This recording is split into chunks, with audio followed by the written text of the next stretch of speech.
year 1008 YK, Eberron stands at a crossroads. The Treaty of Thronehold, fragile peace born from the ashes of war, teeters on the brink of collapse. As the 5 major nations vie for supremacy, a new frontier beckons, a realm of untold mysteries and cosmic wonders. Amidst the political intrigue and machinations of power, a clandestine mission unfolds. Ondair, the Jewel of Galifar, has tasked a group of adventurers with a perilous quest to delve deep into the uncharted realms of the cosmos. Their mission?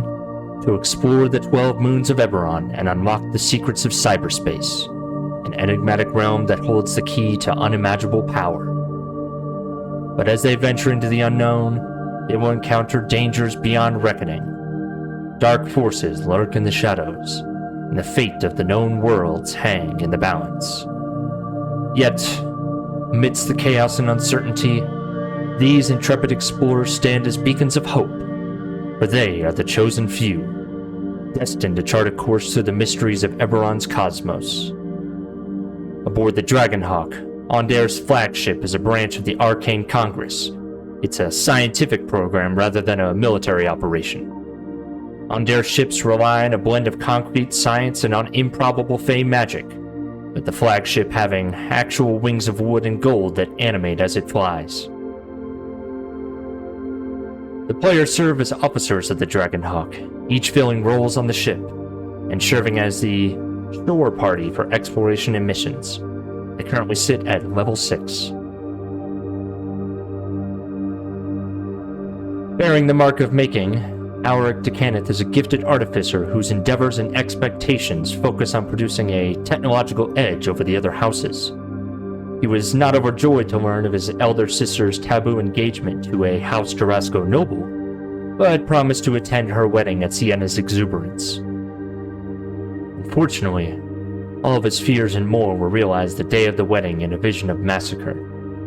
While the couple and many guests were slain, Alaric survived their fate due to the efforts of his Tarasco in-law and the clairvoyance of a Fey captain. Now, he serves as the Magister among a company he vaguely recalls seeing in a half-forgotten dream.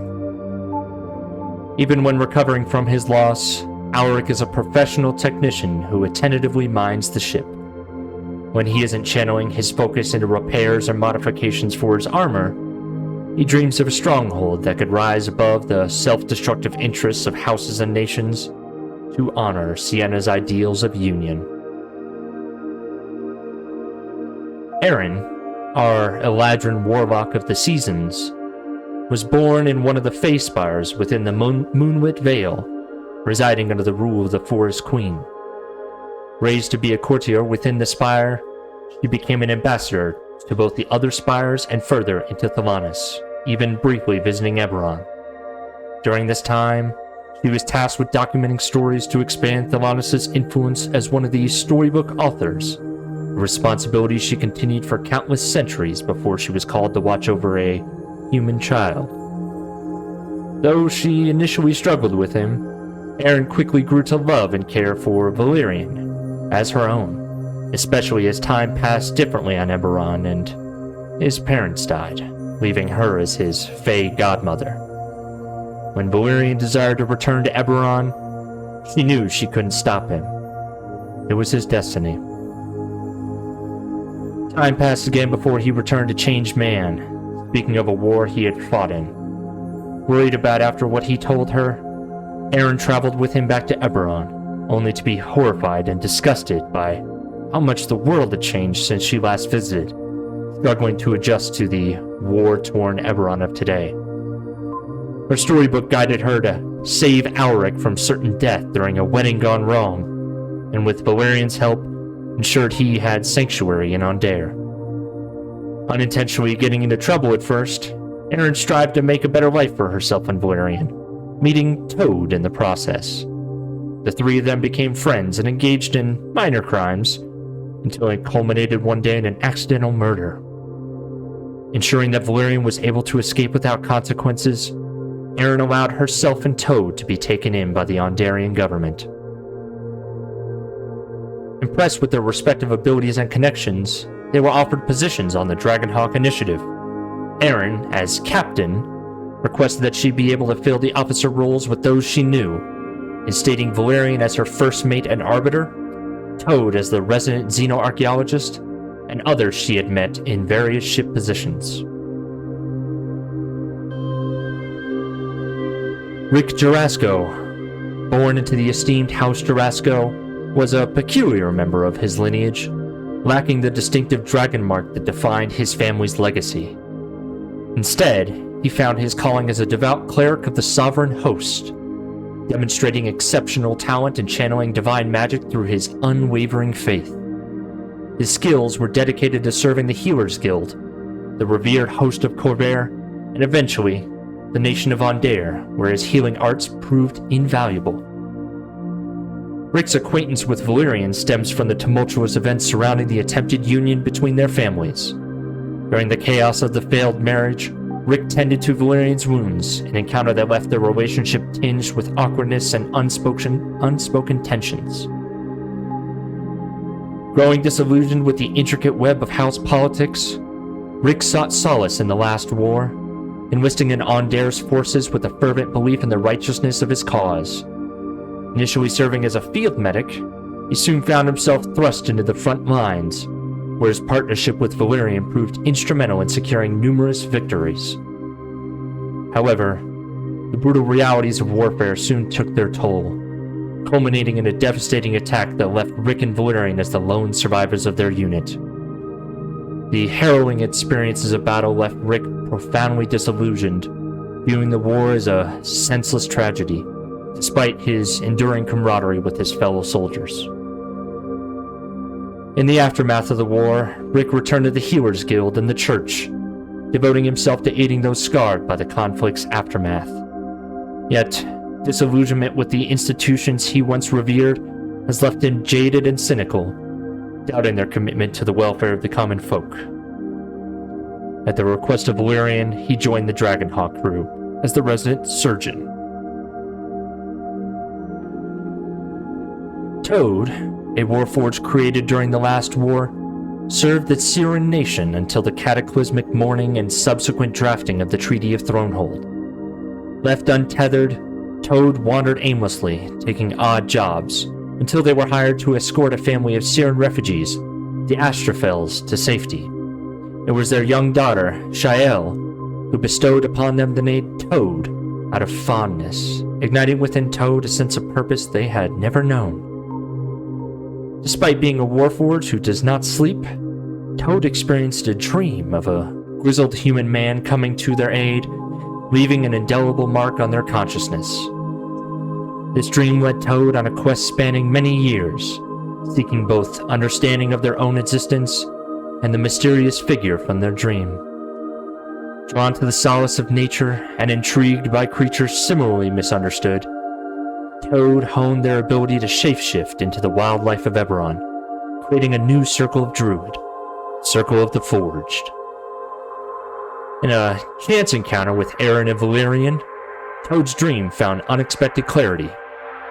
Despite initial intentions to steal Erin's storybook, fate intervened, and the trio embarked on a journey together.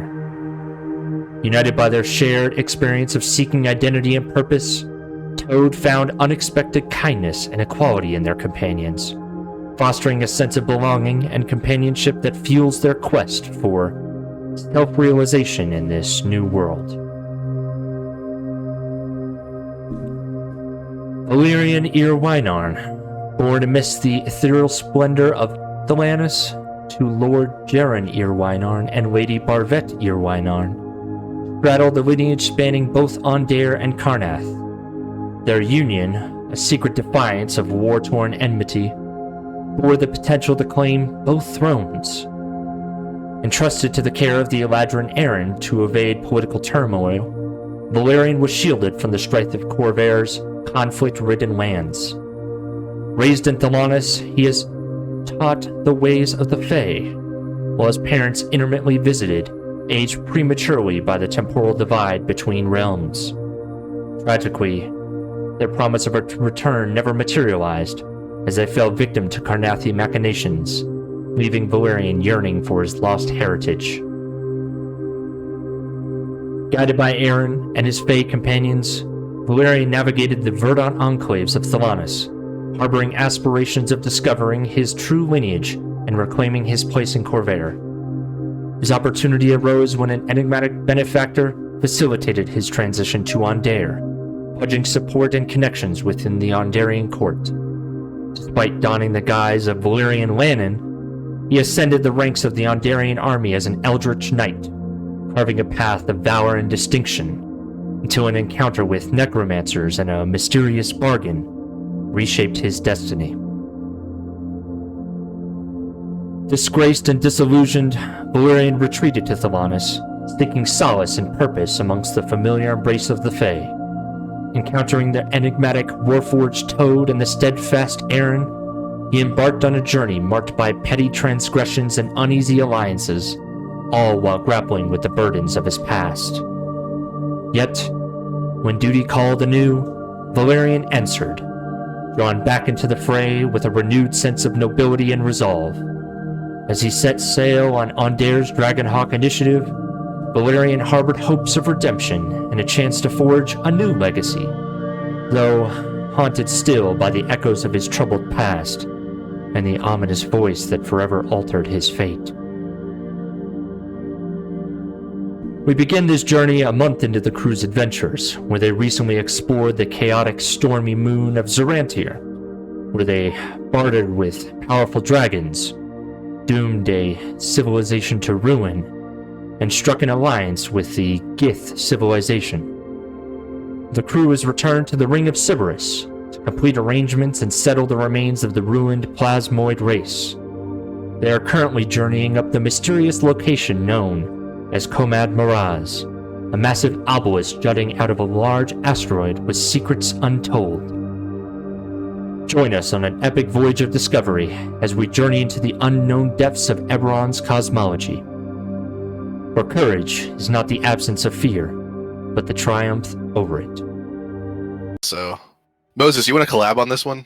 Okay, I'll do my best. Okay, let's work backwards. Let's do it.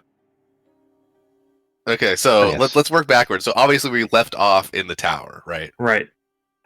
Which we were fighting the what they called? They're not mer people, the Sahaugwins. Yes.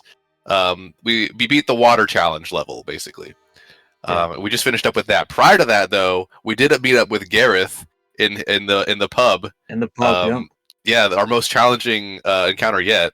I think we had to pay for the bill, and that's how we got out of there. Yeah. A puzzle for the ages. Poor Gareth trapped in Gareth. Yeah, just seemingly for thousands of years has been trapped there. Yeah, poor guy. And then working backwards from there, we arrived at the tower, right? Because we were dropping off Jubathex and his tribe, right? And we decided to hit the tower for a bit to see how far we can get before heading back out. Yep. And we kind of warned them about not going to near the tower, and they seemed pretty okay with the situation. But we said that we could pick them back up if they didn't like it. Yeah, so that should be what we're doing after we get done with the tower here. We go and check on Jubathex and his people. And then working backwards still, we're doing Memento style. We're getting everything in reverse now. Where we also dropped off Skywatcher and her people over at the Reveler's Domain because that's where we decided to leave them. Obviously, the sort of inebriating atmosphere on that asteroid is not great, but they're going to try to figure things out. So we should probably also check on them as we go back in and leave the Rings of Cerberus. Yeah, we got Zephyr to jump in the pool or the water. Yeah. We got a couple barrels of the water as well for trade if we want to, but mostly for drinking. And then we also decided at the end of the session that we were going to do our downtime activities. So after we leave the rings, we'll have our downtime activities pretty much already queued up, more or less. Yes, and you have all indicated to me I have everyone's downtime's activities. We already talked about that last session, so we don't need to, unless there's something specific you guys want to do in that period of time outside of what you've already indicated to me, we'll go ahead and just fast forward to the next thing that you guys get to. Gotcha. And then even prior to that, we also talked to, oh my god, Scalig, right? You did talk to Scalig. Yeah, that's right, Scalig. Mm-hmm. Okay, yes. Yeah, we that was the first thing we did in our session. We had to finish our business with Scalig. We gave him the purple worm meat. We gave him a lot of purple worm meat. Didn't give him all of it. We also told him where the rest of it was.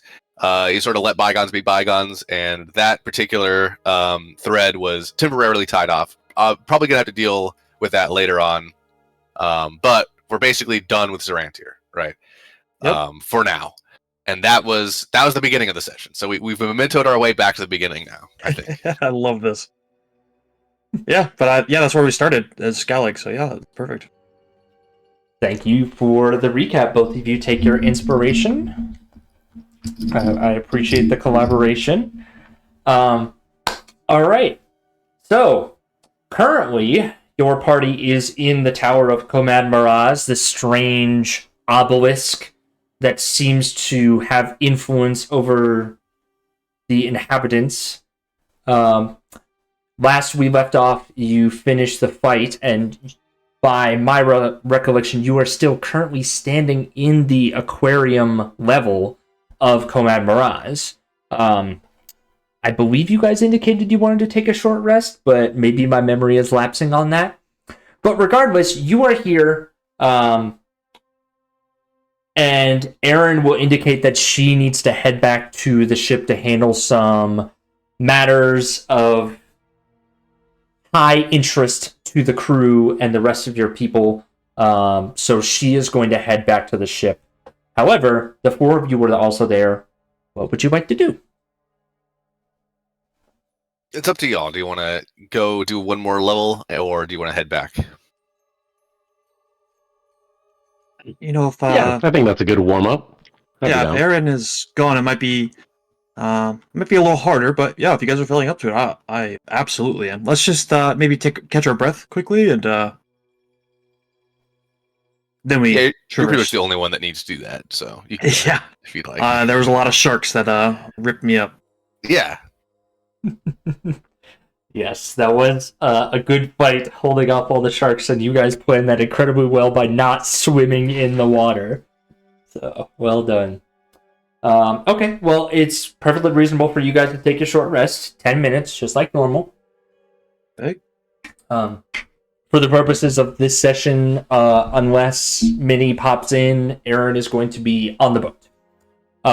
However, if you want her to send any of your compatriots out to join you, now's the time to do that if you want to do that.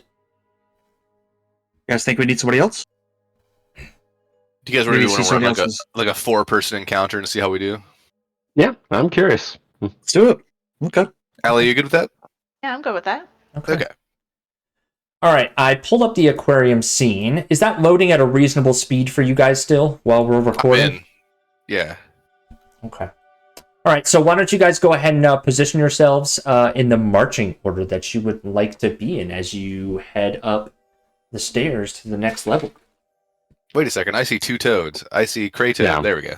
Kratos! Game is paused, so I can't move Toad, I back, forgot about apparently. that. Game is still paused? I'm showing It's not paused for me. Oh, interesting. I just Alright, saw you I'll drop talk to off. Yeah, I'm gonna refresh. Yeah. Because it is paused for me. Oh, yeah, no, see, Or whatever that meant. Ooh, I unpaused it a while ago, so that's... Okay. Yeah. We'll see what's going on. If you're still They might have had a refresh a lot, and just didn't tell you before or something. I don't know. Yeah. So, Val, you're going first? That's right. All right, and then Toad second. Am I seeing that right? I'll take up the flank, actually. Unless Rick wants to be in the very back. I mean, if I'm between 2 people, that's still pretty safe, so we can do that. Okay. Okay. Alric, if you want to go second, I'll be behind you, you'll be behind Valerian, and then Toad will be up the rear. Mm-hmm. I'll just wait a few seconds for Alric to load in and see if he can move his token around, and then we'll go ahead and get started. Depending on how long it takes to load, it may take a few minutes. Is that normal? We could. Yeah, whenever we first load up Foundry, it usually takes a couple minutes. Oh, jeez. Okay. I would say like a minute for me, but So we could just introduce, describe the new section. Okay, I can do that. I think I think it'll be fine for this this floor. So I will just go ahead and pull your tokens in the relevant order that you want. Oh, did we get some? Oh, we did loot this place, right? Got all the stuff from Yeah, it? the only thing that you retrieved out of here was the shard of the ice room. Right. Yes. Yes. That was the only tangible loot that you got out of the aquarium level. So, as you ascend the next level of stairs and take in the surroundings and environments around you, you hear a whirring of machinery. You hear the sounds of water moving through pipes and splashing into some sort of container. And as you step in, it seems like some sort of machinery cranking out some sort of liquids inside of it. And a very bombastic feminine character turns around from examining the boxes and crates. And she looks at you all and she says, "Oh, hi! Welcome to Fesora. What can I do for you?" So it's another Gareth situation. Yeah, that's exactly. Hello. You said Fesora is the name of this Yes, establishment? Fesora. And what exactly do you sell here? Oh my, we make the best fragrances, tonics, and nail polishes in all of Seer, my dear. And I must say, you'll need to try one of our newest samples. And she walks up and she places her hand very gingerly on your she reaches up to your face and she's like, "Those jawbones." And she will spritz a fragrance over you. And you feel like a movie star. You feel like you have the charisma of someone who exudes confidence. You have advantage on all charisma-based skill checks for 6 hours. Nice. Ooh. He'll First sample's free. Look at everybody else and just say, "Does it smell good?" Can anybody tell? I don't know if it sticks to metal that well, but Yeah, no thank you. It is a relatively overpowering smell. But Toad, I don't know, can you smell? I feel like Toad that's a good question. Toad doesn't have a nose, technically. I don't think Toad can smell. But do you have smell sensors maybe? That makes, because when Toad wild shapes, Toad can smell. That is true, and your wild shape is construct in nature. Yeah, I will Toad say, maybe Toad's smell is not so great as regular Toad.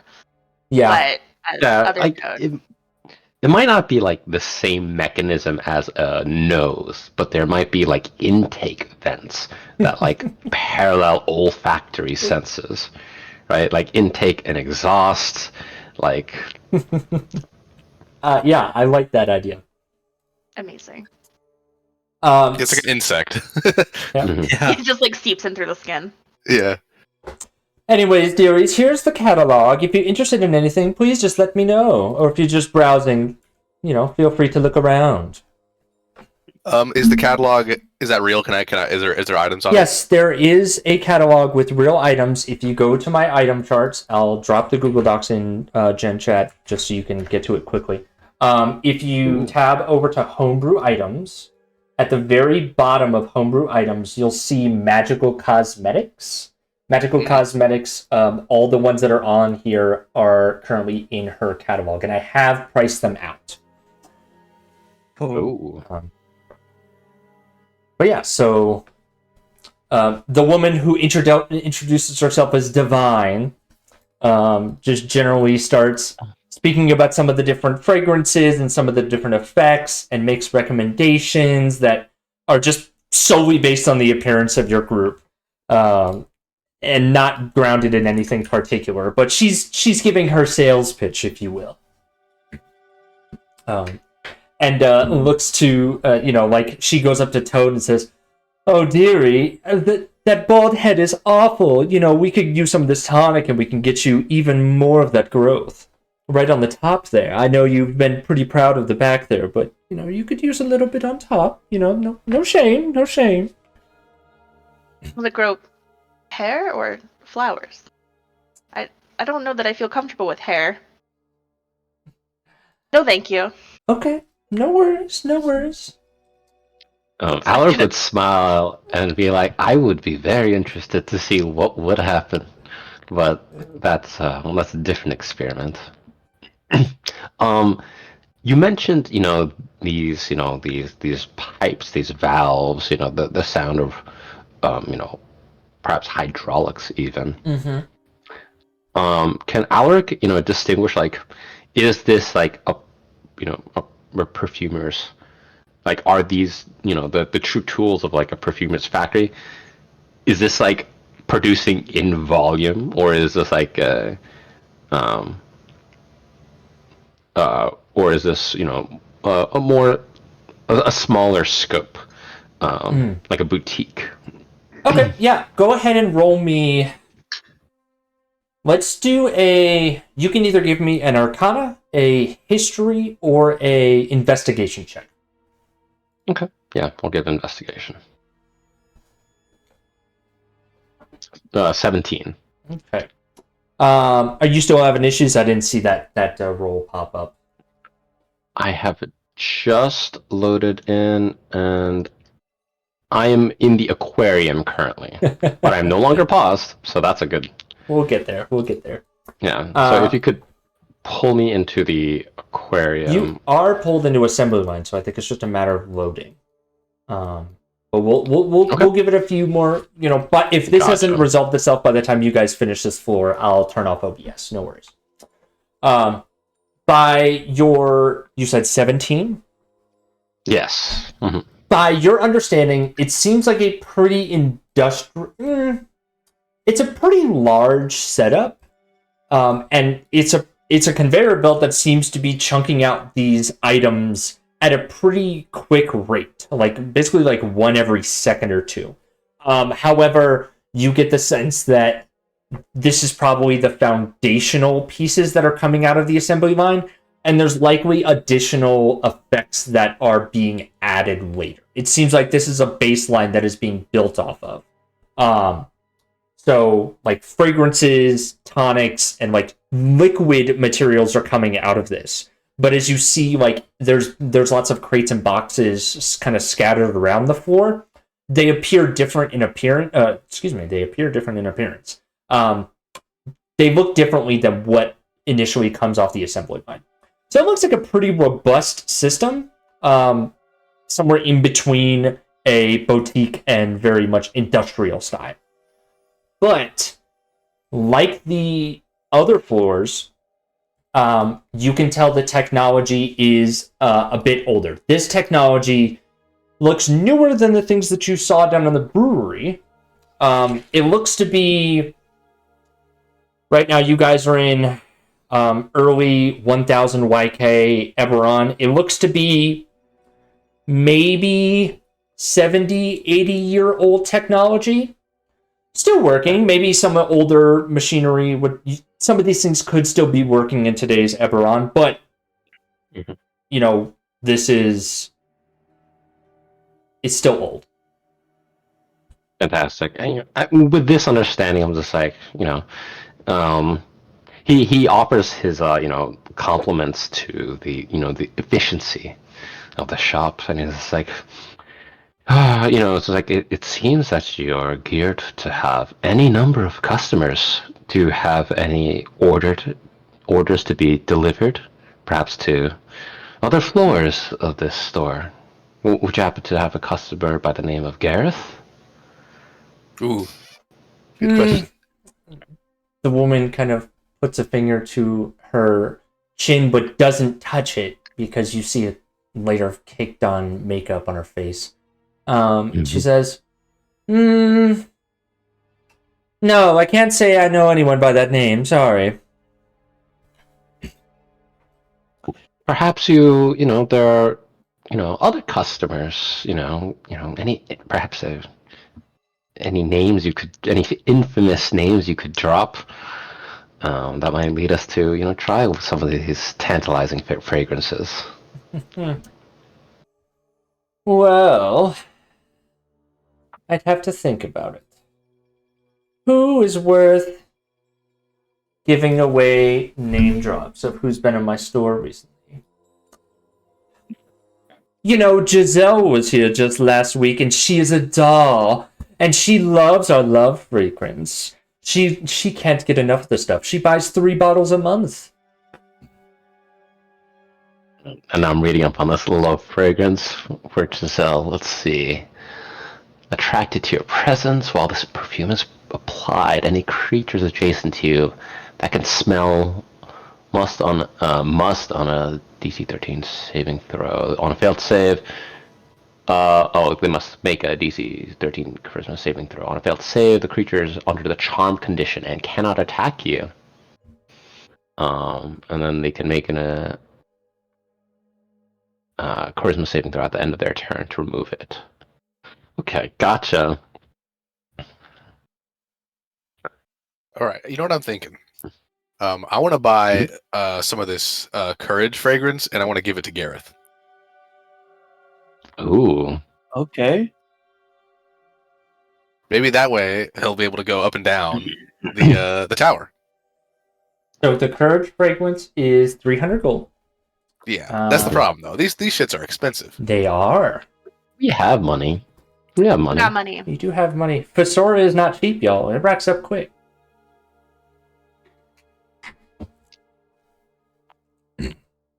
So, would you like to do that? You can mark off your... So, if you tell me what you want, the courage fragrance is not... None of these are built in D&D Beyond with the exception of love fragrance.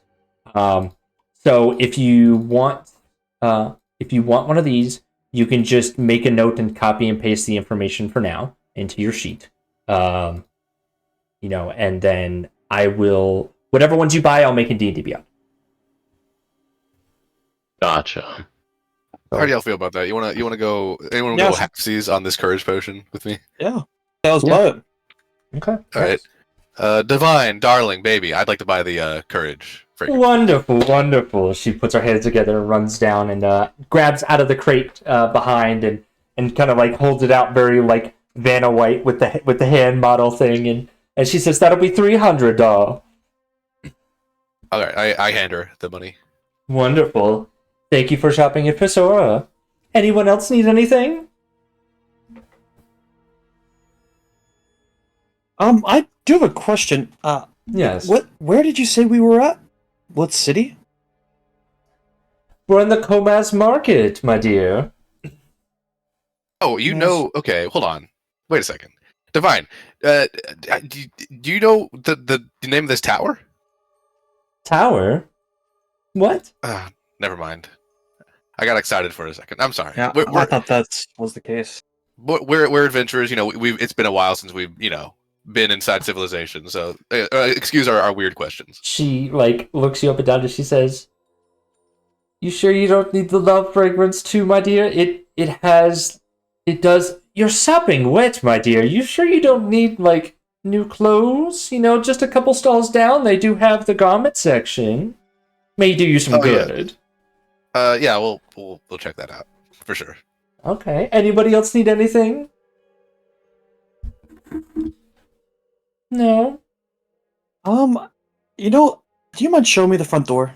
I got lost. Oh, yeah, he's like this. It's just up the stairs, dearie. It's up the stairs and you take a left and it's down the hall. What shops are upstairs? Do you know? Well, there's the garment market, there's the familiars, there's the... Oh... I'm afraid I've only been working here for 3 months, so I don't know the entire market.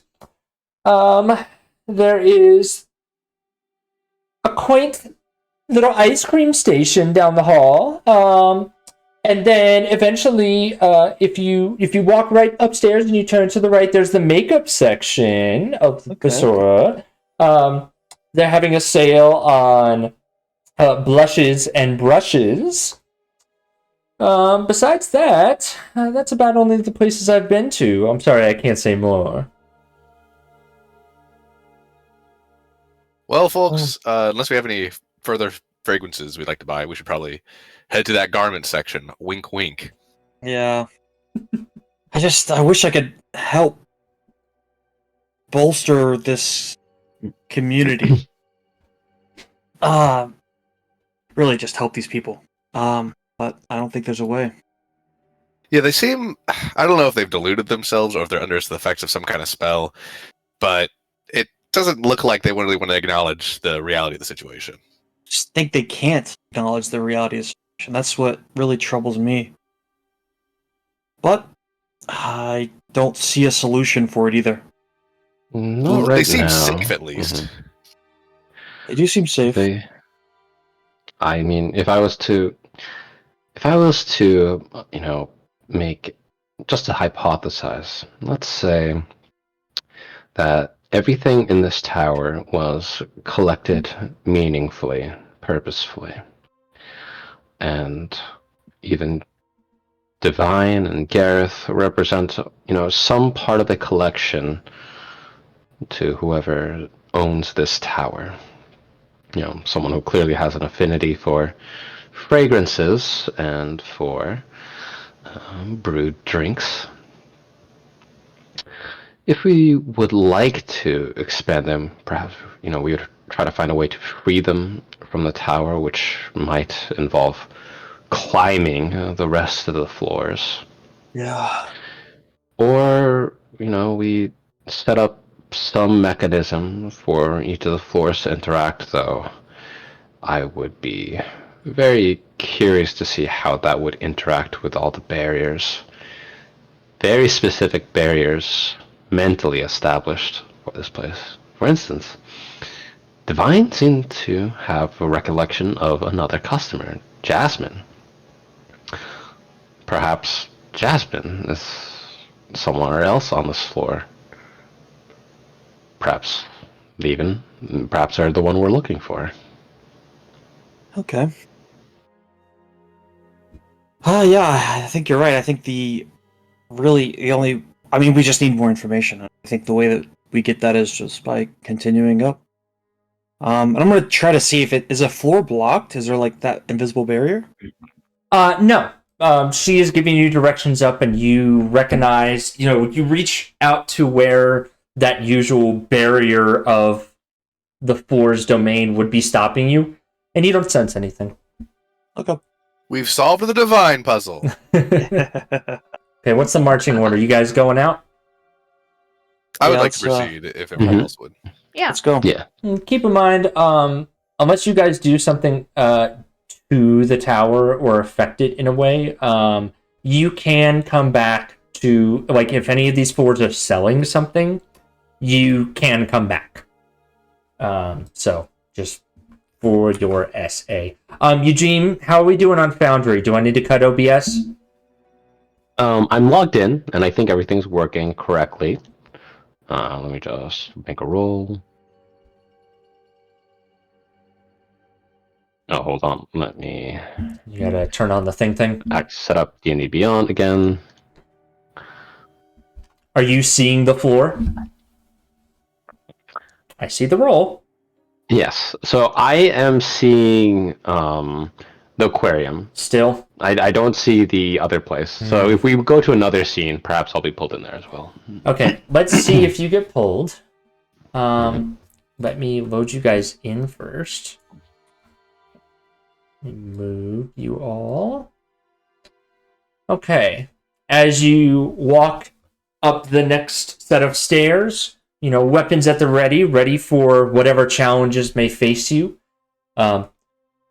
You get the overwhelming sense and smell of plant life. Let me go ahead and open this up. Oh, Eugene, you're with us. And, yep, I'm on and as you walk up, garden. You see a fairly tall orc individual looking over to you all. And he kind of looks up from preparing some herbs or greenery and says, "Looking McGreen's not mean. What can I do for you?" Is this the fabric store? No, this is the herbalist store. What can I get you? Oh. Oh, I'm Hey, Buramog. Have you been to the floor below you? No. Oh, okay. I'm just trying to figure out if any of y'all actually know what's going on here, but seems like you're another guy, doesn't know he's trapped in a tower. Well, by the way, what year is it? I'll just ask you that right off the bat. It's I know this is a weird question, just humor me. It's Oh, come on. Come on, buddy. I think it's I don't know. Alright, I'm a local school teacher and I'm quizzing residents to see what their knowledge of current events is. So, can you mind telling me what country we're in? Braylon? Ah, another one of these fucking guys. What do you got against me, man? Well, look. It's nothing. It's not you. That's for sure. Anyway, what are you selling? I got herbs, I got potions. What do you name it, I got it. Toad. I'm gonna turn to Toad. Hey, Toad, seems more like your alley than mine. Yes, I would like to know all of the herbs. Okay, yes, I know you would like to know all of the herbs. Let me open up my herbalism stuff. So, old Buramog here has every type of plant and herb and regent available that is on the common tables. They are they are all at common pricing, with the exception of the special ones, the three transitional regions, Edelweiss, Sanguinaria, and Scoparia. Those three are at the rare price, so a little bit more expensive. However, yes, anything that you could want here for herbalism, you can purchase. Amazing. I would like... Do you want to do this offline, my shopping for herbs, or do you want to do this now? If you want to tell me what you want to buy now, that's fine. And I'll let you... Yeah. You let me know how many you want to buy, because there will be a limit on how many he... how we'll see what kind of numbers we're talking about here. All right. Well, I definitely want like 5 black cohosh. Easy. Hold on, let me write this down. He reaches back to a potted plant down here and pulls up some of the black cohosh that you're familiar with. Says, you want the standard or you want the cheap stuff? The standard, please. Oh yeah, don't cheap I out. would never skimp on herbs. So he'll always sell you the cheap stuff, which for you is the flawed regents. So you can get the flawed regents at half the price. If you want something sublime, we'll have to see if he has it. Okay, can I get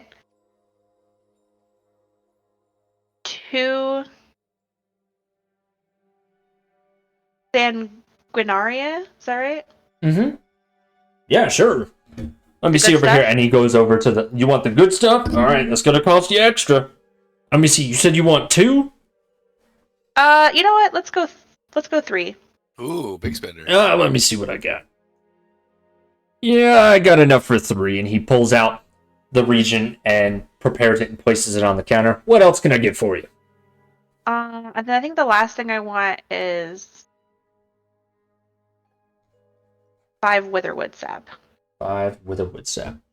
So he heads over to the kind of scraggly, spritzy stuff, and he kind of chops it up and extracts the sap from the bark itself and places it into a little vial. Says, here you go. Anything else?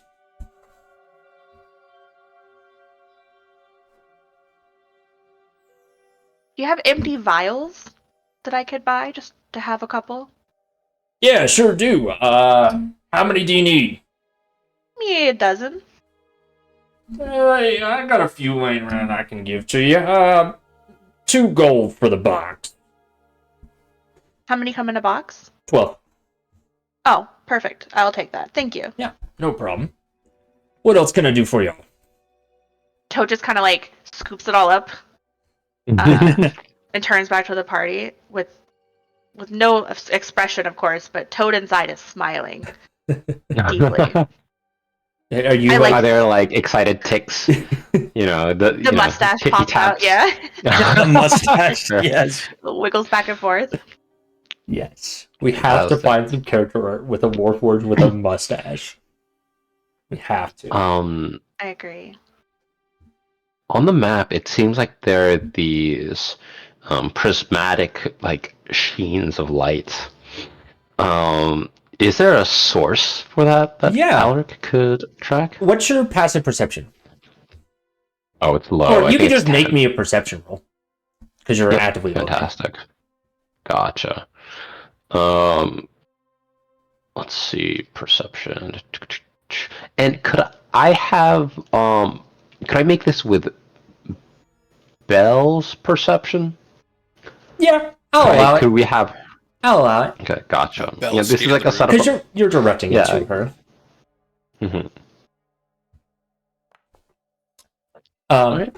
So with you turn to Belle and explain what you're trying to find, and you're kind of looking up, and Belle will, through a sense of dings and chimes and kind of gestures mid-air, will gesture to, there seem to be, what's the name of those things? Those windows that like crack open above a door.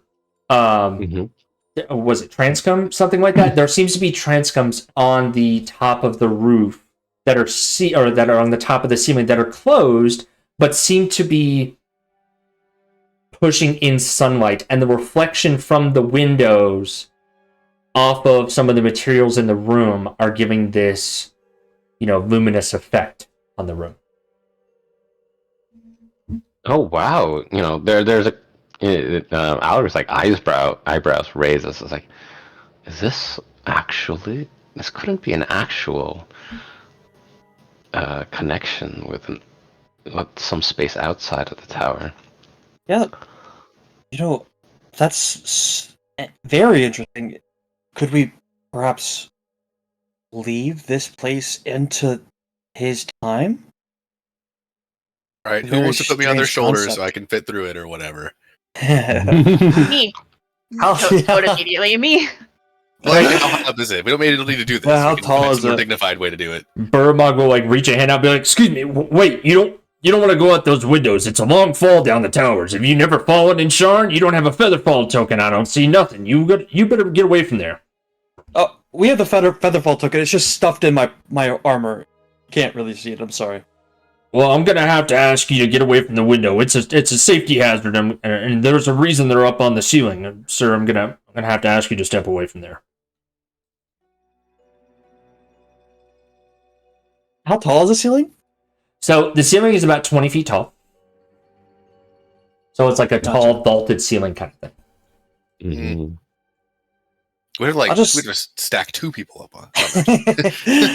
I'll just kind of go next to Alric, and Alric, Belle, she can maybe scout for us, right? Maybe there's most likely there's a barrier gonna prevent her from leaving. But I'm very interested to see how this plays out.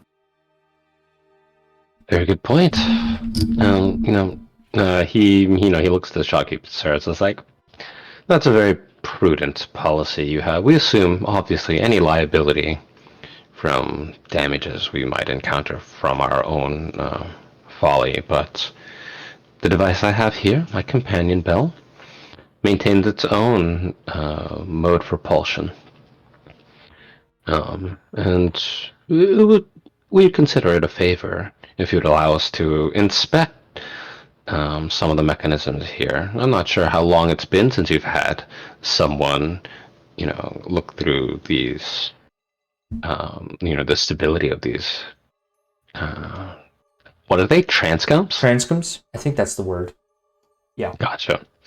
But we could look them over and make sure that everything is in place as expected. Make a persuasion check. Okay. I have a +2. It's not bad, actually. Ooh. Let's see. Do I want to be more persuasive than this? You know what? I want to see, and I don't necessarily want to fight this dude. I'm gonna use inspiration. Okay. Okay. One more time. All right. So the 12 it is. That was my best attempt. With the 12, he says, you're not Sharon Watts, right? Darn watch. Mm-hmm. I mean, no, I don't no, know. we're That not. sounds, No, yeah, no, yeah. no, that sounds like an official thing. So it's like, We no, don't- I don't. We hate those people. Oh, great. All right. Yeah, do whatever you want. Hey, yeah, Fantastic. ACAB, yeah. Hey, Kev. You know, we're obliged then. Bell, if you would. Okay. And he just raises his hand and indicates where. Okay. Yeah, so there's a Kinda window looks- here, right at the where the other stairs end. So as you send Belle up there, Mhm. she gets up and make a perception check for Belle, please. Gotcha. Hey, there Not we go. bad. So with the 23, Belle just right because she doesn't speak, she only gestures. Mhm.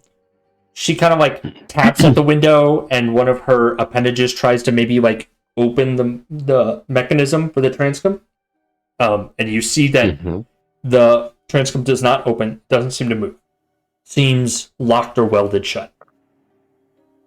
She looks over, returns, and she just kind of almost shakes in a way that you interpret, being it your homunculus, that it's no, can't see anything.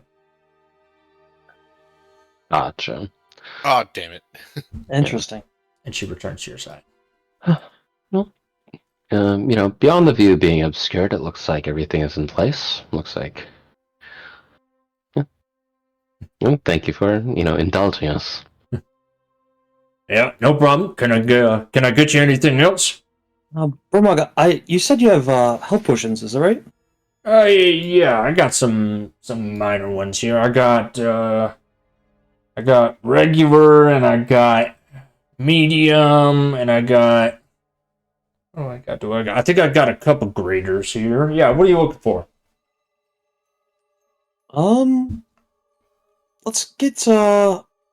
me get one greater and two regular. All right. How much is that going to cost me? Let me look at my logbook of prices here. It'll be the standard costs that's in my item charts. Let me look that up. Potion of Greater Healing is 150 gold each. He's got 3 of those. And a Potion of Regular Healing is, I think the price is actually in D&D Beyond. I think they're 50 a pop. He's got a dozen of those. They're pretty standard, straightforward stuff. He's got the materials to make them here, so I can. If you want a special order something more, I can put it in the log if you want something else. Oh no, I think this is good. You know what? Let me get 3 regulars. How about that? Does that sound good to you? Sure. And he pulls them out from underneath the table and places them on the table. That'll be 150 for the 3. Okay, perfect. Hand him over 150 gold. Thank you. He kind of puts it in a storage container out of sight. Could I get you anything else? Oh, Barmog, if we were looking for an herb that you didn't have in stock, could you make a specialty order and have that brought in? Sure. We've got contractors that bring in our requisitioned items all the time. What are you looking for? I can. It'll be a premium, but I can put an order in with one of our contractors to bring something in. What do you need? Curious. Well, as we would have it, we're also a team of, we also run our own services and can sometimes serve as troubleshooters. If there was something, of interest that, you wanted fetched, perhaps we could retrieve some things for you, or we could help out some of the contractors you've worked with before. If you could give us their names, we'd be happy to give them a look at or any assistance. Roll me Like another. Alec is just like trying to like fish out like and do these guys have like any more outside awareness or like or any like connection with the outside world of this tower? Make a persuasion check. Gotcha.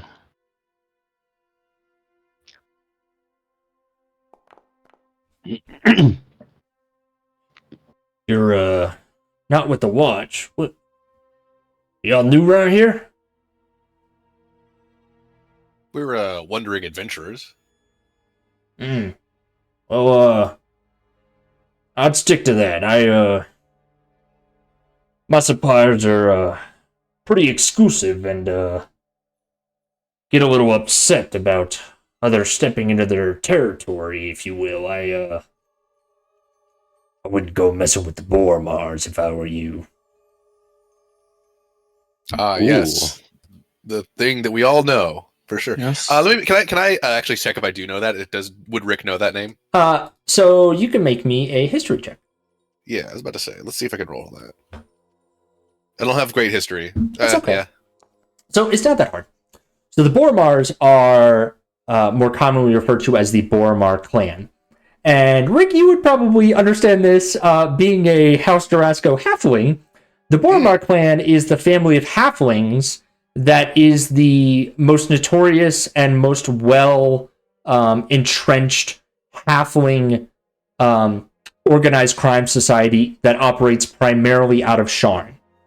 They're the Eberron Mafia, and they're halflings. Yeah.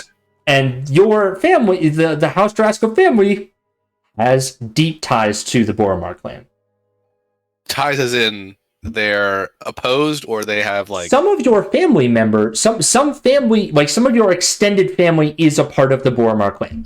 The Boromar clan came from the Talenta Plains halflings settling in Sharn and setting up this, your warriors, and so you adapted that warrior mentality to crime in Sharn.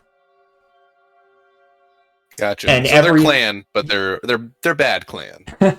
It depends on your interpretation. They your other members of your family may not approve of the same things. They do good for the little guy. They protect they protect their own. Oh, sure, yeah. Just take a little bit of protection money, every once in a while. Yeah, I guess Rick would be familiar with these people then. Yes, very even though much so. he's even though like I would say distantly familiar because he is not native to Braylon. So correct, but you do know that you have twice, seventh cousins twice removed that are part of the Bormar clan. You have the House Durasco name. There are people there is a sitting member of the Sharn Council who is a Dragonmark Durasco member who is also, it's like the worst kept secret, is also like one of the main leaders of the Bormar clan. Gotcha. Mm-hmm.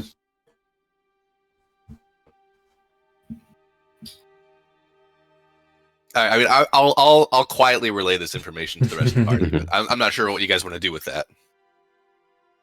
I think with all the information that we're gathering, it's just interesting and maybe pertinent later.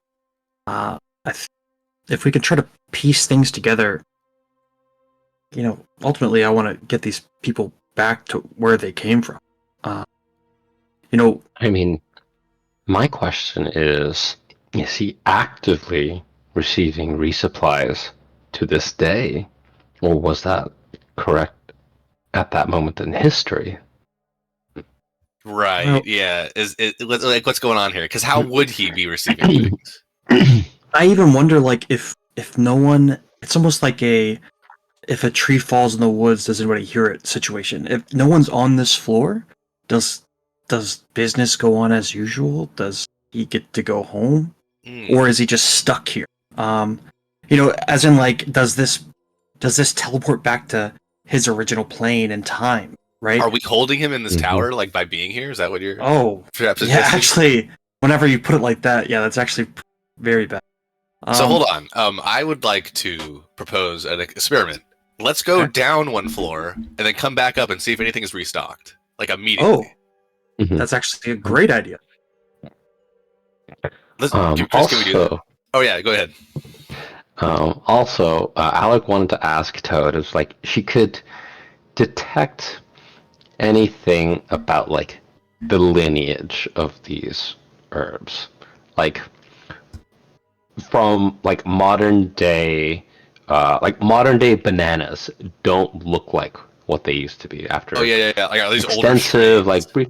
older like are these the strains that she would have expected like in this period in like the current time or day, or has she like at some point now have access to like uh materials that were more commonplace decades or hundreds of years ago?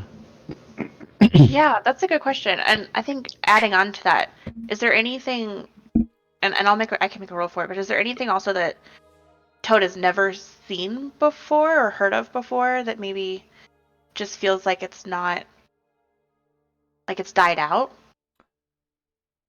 Let's do a nature check, and both of you take inspiration because this is an excellent line of thought. That was a really great idea. I'm too inspired. I know we have multiple, but I'm having trouble keeping track of it. Where should I write this down? I don't know, wherever you want. Your character sheet. Yeah, I mean, I you write could. down in I feel like Foundry. yeah, you could do it at Foundry. You can track it in your notes section of D&D Beyond, whatever works for you. Yeah. I have so many inspirations. I'm gonna burn one Go for it. if I need to for this. Yeah, Okay, the that's high. much I better. mean, you'll always get some There you basic go. information, but Mhm. so with the 21, you recognize that some of the strains of some of these plants have not changed much over time. There is a level of domestication that has remained relatively current, but some of them were relatively newer things that were domesticated more frequently. And you can extrapolate with your understanding of herbs and your training from the Ondarian xenobiologist about the known plants that you can date some of the domestication of some of these plants to about 150 years ago.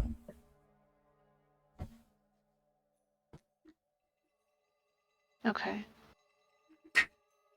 So Toad turns to Alaric and says, you know, many of these plants have been domesticated for about the last century and a half or so. So we would be somewhere in that range if we're talking about another past situation. Does it seem like every floor we go up is more current? If you remember, the brewery seemed very ancient and Divine's store seemed older, but this could be even newer. Alaric kind of nods his head and is like, there, it goes. My understanding of the of the appliances of the brewery was that this is technology I would have recognized from hundreds, generations and generations ago.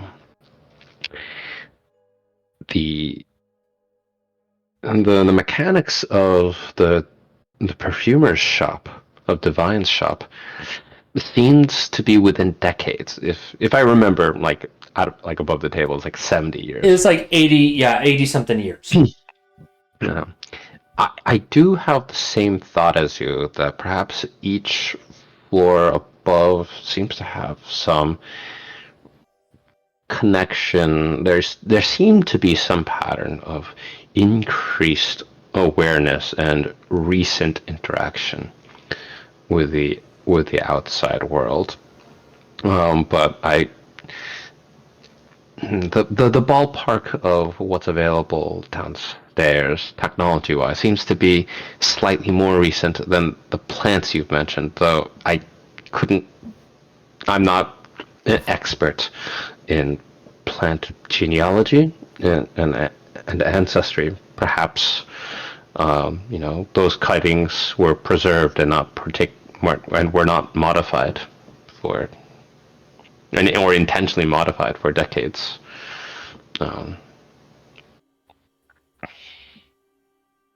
I would be curious the further we go up if we run into more floors like this one. And Mhm.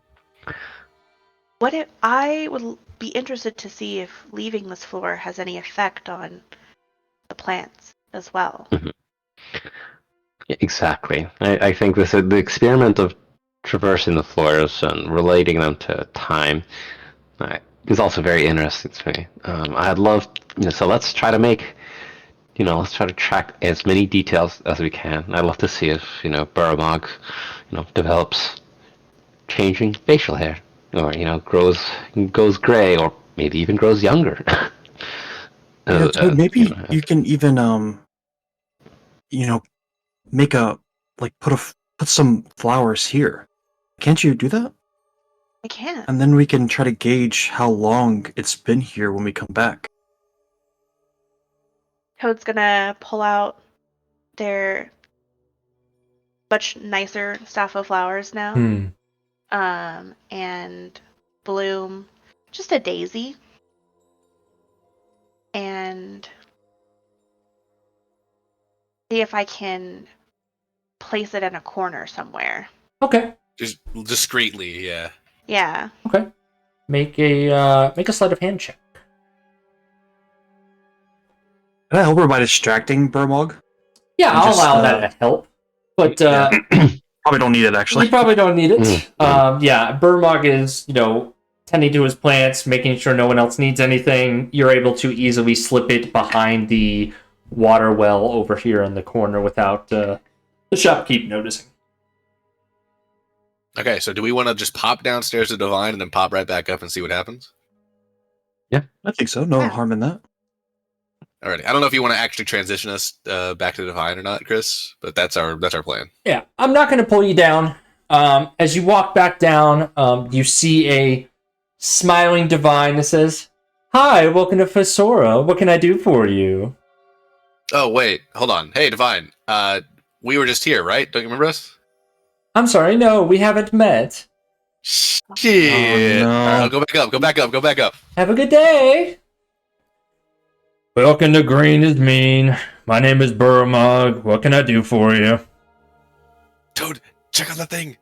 Yeah, Toad's gonna get close to it, and do I see the daisy? The daisy is gone. Okay. Is there any remnants of it, or is it just completely gone? It's completely gone. How is his stock of like the stuff that we bought? Right, he had to chop up that stuff. Like, is how the plants look that he took stuff from? Okay, looking at plants, you can either make an investigation or nature check. Toad, you should do this. You're the one who bought all the ingredients. Yeah. Let me do that. Okay, go for it. Oh. While they're looking at the plants, can I look at the health potions to see how many? Yes. Is it this reset can- back to the same stock? You can roll a investigation check for it. Okay, so let's go to the plants first. Toad, as you inspect the plants that he harvested, you see that they are harvested.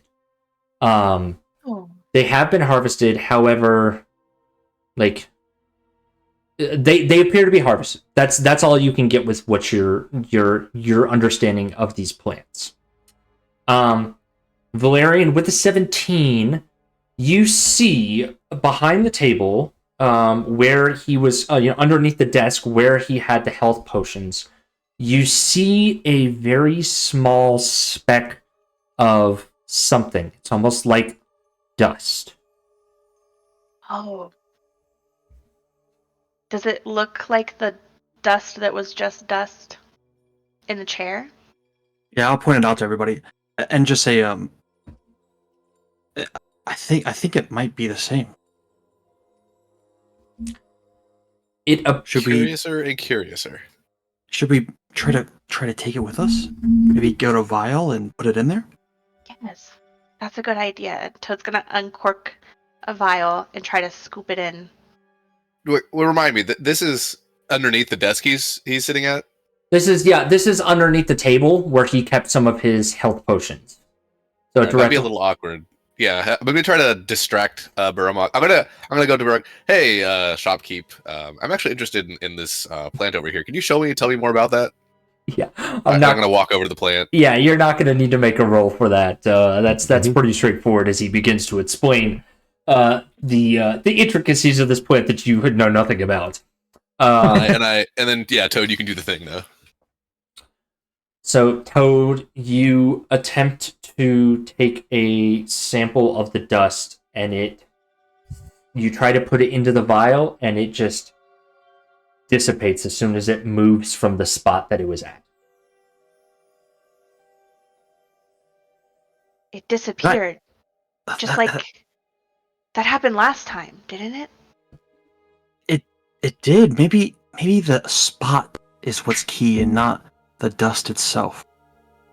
Is there any of this dust where the daisy was? No. Ooh, question. There is no dust where the daisy was. Okay. Do you think maybe there's anything special about area? Like where it was? Because it wasn't on the chair whenever we were downstairs. Did one of us sit in the chair the last time we were on that floor? I think we maybe. Or was there something on the chair? Exactly. Now the suit of armor. That's right.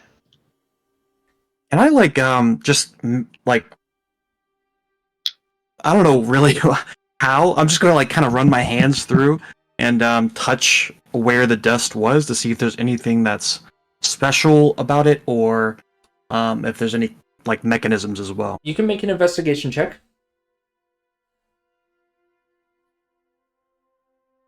So as you run your hand over one of the areas of dust, you scatter the dust, and as soon as it moves from the point it was on, it dissipates and disappears. With your 20, it seems to be a normal wooden desk with cabinet, and you don't sense any sort of mechanisms, or you don't see any runes. It appears to just be a normal, desk with cabinet. Table with an under cabinet area. Oh, there's nothing special here. It's just a cabinet. Wonder if it's some kind of echo of us taking something that was here. Oh, that is an idea. Maybe we didn't really look for it, but on the floors that we actually had a fight, of course, nothing came back. But it seems like whenever we come to these shops, it seems to be stuck at a specific time, and then when we leave, it just resets back to that time, right? But with the monster, we killed them. They're not back. So I wonder. Very strange. I wonder, and I'm not saying we should, but I wonder if something happened to one of the shopkeepers. If they would come back. Oh. I'm wondering that as well, but I don't want to. They seem so nice. Yes. Maybe we can physically alter them and see if it sticks. I don't know how we do that right now, but this whole tower is just such a enigma. Okay, Rick is gonna end his conversation with Burmog. All right. It's like, oh, thank you. I think I have enough information. I'll think about a purchase for my home garden. You do that. I'll return to my allies. Okay, you guys are gonna fill me in on what you guys are talking about, right? Right. Yep. Yeah. Okay, so I have an idea. I'm gonna whisper this. We're gonna hunt away and turn away from him suspiciously. I have an idea. What if I cast a light spell on Burmog, and then we do the same thing? We go down and up again and see if the light spell is still on him. How long will the spell take effect? How what's the duration? Yeah. Light lasts for 1 hour. Interesting. Maybe now, since he's not a willing target, I believe he'll have to make a save. So he might save against it, which would be funny. Yeah, dexterity saving throw. Obviously, that's out of character, but yeah. Yeah.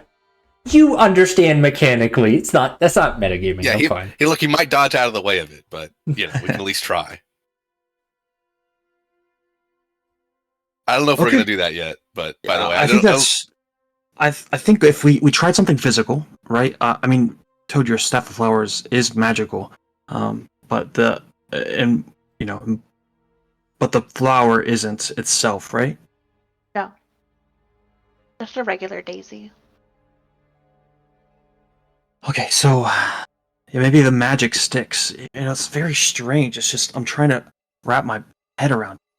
yeah, if everything resets, then if the light spell doesn't reset, then we know we can affect this place semi-permanently at least.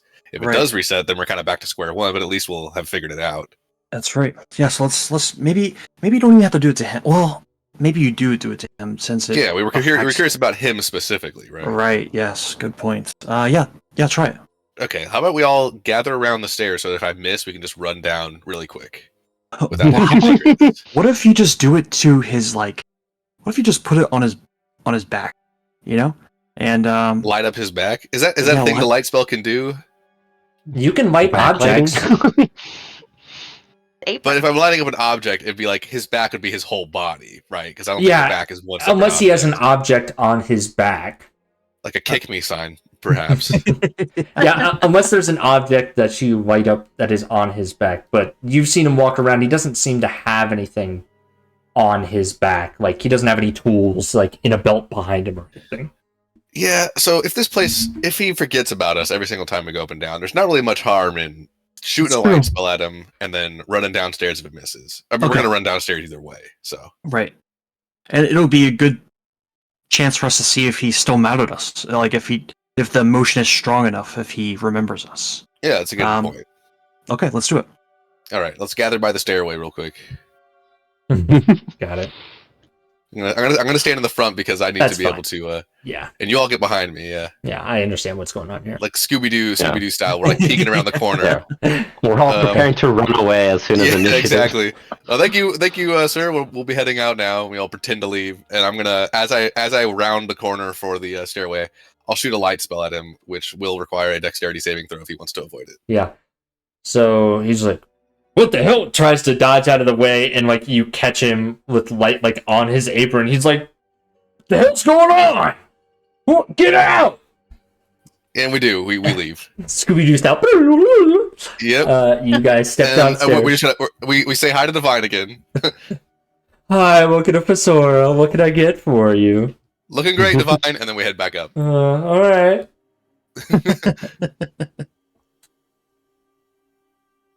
Welcome to Green's Not Mean. My name's Burmog. What can I do for you? Is he shining bright like a diamond? He is not shining bright like a diamond. All right. Well, Okay. theory. You do see him. All of you make a perception check. Gotcha. Ooh. Varian sees nothing. Yeah, I'm also gonna see very little. There we go. Someone Toad for the did good. save. Mhm. Toad, Thank goodness. you Special eyes. briefly catch Burmog kind of wiping at his apron, but he seems to be wiping at the spot where the light emanated. But it's kind of like he's not paying attention to it. Like he's just like getting some dust off or something. But it doesn't seem like there's any trace of light, but he seems to be brushing off that area. But then goes back to his normal shopkeeper nothingness. Interesting. He seems to be absent-mindedly wiping his apron where the light was, Rick. Like there was some kind of remnant as if almost he got up here as soon as it disappeared. Or he remembers it somehow. I'm gonna approach Burmog. I'm gonna ask him a question I know the answer to already, which is, have we met before? No, sir. Is this a trick question? I've paid my dues. I've paid Alright, my I would protection like- fees. I would like to maybe see if he's. I just want to tell. Like, is he telling the truth? Yeah, make an insight check. Man, you know, all inspiration that one. All inspiration that one. Okay, worse. Is it? Oh no. Oh my gosh. Okay. Your second roll didn't pop up for me, but I don't. It's a Okay. 1, so we can ignore that. Brutal. Got it. Oh, there it is. You don't get any sense of deceit from him. He seems. A halfling comes in and starts asking questions. Oh, yeah. Okay, I get it. Yeah. He seems a little bit more nervous that, it's the Boromar clan trying to get one over on him or something, or just fucking with him. But yeah, no, you don't get the sense that he's lying. He's just being a bit defensive. Okay. Well, that's all I got. I guess our experiments were a failure. Well, Or I guess not a failure, but, a negative is still a data point, I suppose. that's right. And what from what Toad said, if he was kind of like messing with his apron, it says one of two things: either there is the remnants of dust, right, that we found on the cabinet, and maybe that is a part of a bigger picture of how we're affecting this tower, or it's not the place that's being reset; it's them. And maybe it's like I don't know, maybe all outside influences get wiped, but they were present, but they also get kind of memory wiped. But your muscle memory is a different thing, so to speak, right? I don't know. It's tough. We could conduct more unethical experiments, but I kind of Yeah, I don't want to do that. Yeah. Yeah, there's a level to it. It's just like, we get into a very House Cannith common conversational point where a discussion of, floor restoration involves necromancy, but doesn't seem that other floors' guardians have been restored. You guys Yeah. haven't checked anything below the ground floor that you came in on. You remember there is floors below that. Below Gotcha. where we fought the rat? No, I'm saying, this- yeah, you guys haven't been through the sewer area since you fought the sewer. Like, the ground, Yeah. there's a door on the ground floor you guys have been going through, but there's 2 levels underneath the ground floor, the library floor, that you guys have previously gone to, but you haven't been through there recently. True. All right, I gotta say goodnight. Give me 1 second. Mhm. Okay.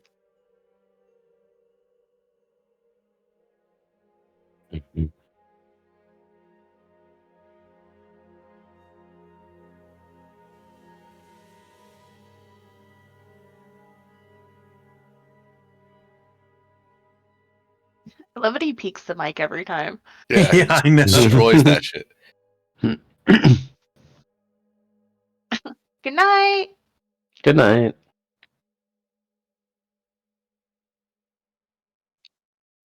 Oh.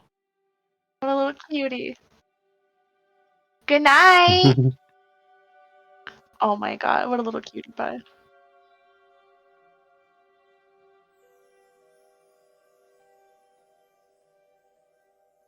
So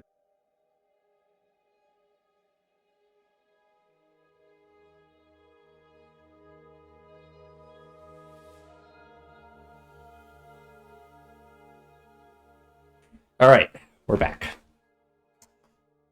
So, what would you guys like to do?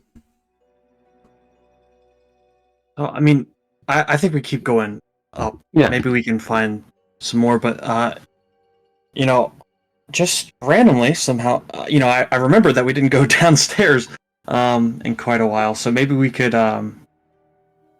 explore that if it gets more complicated, or really whenever we want to take this a step further.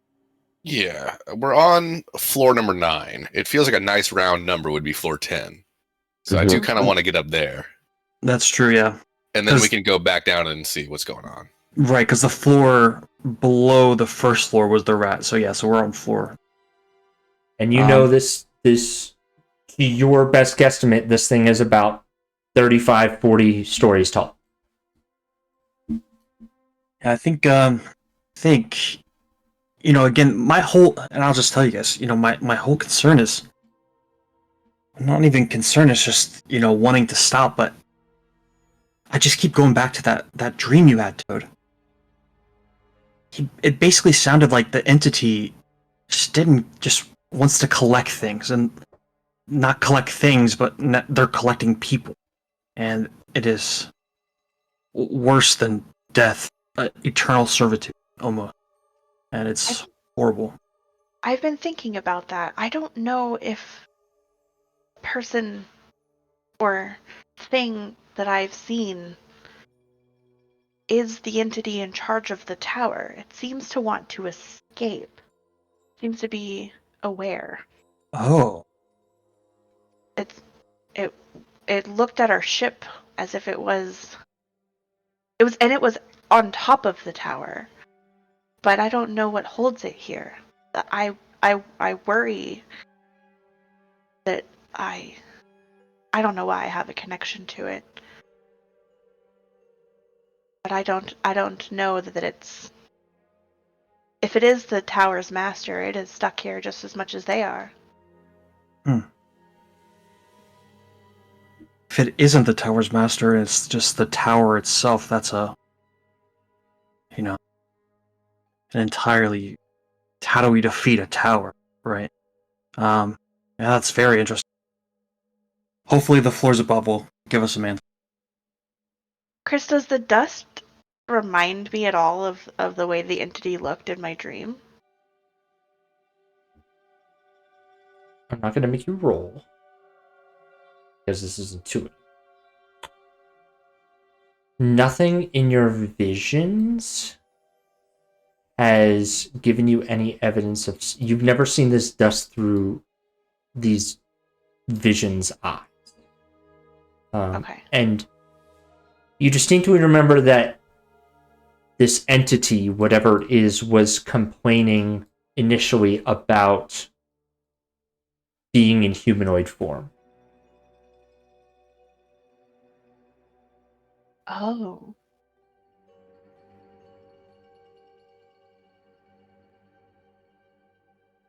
It seems that maybe I would be interested in meeting this entity. I don't know if we'll run into it as we continue to climb, but it seemed, if I remember, it seemed upset about being stuck in a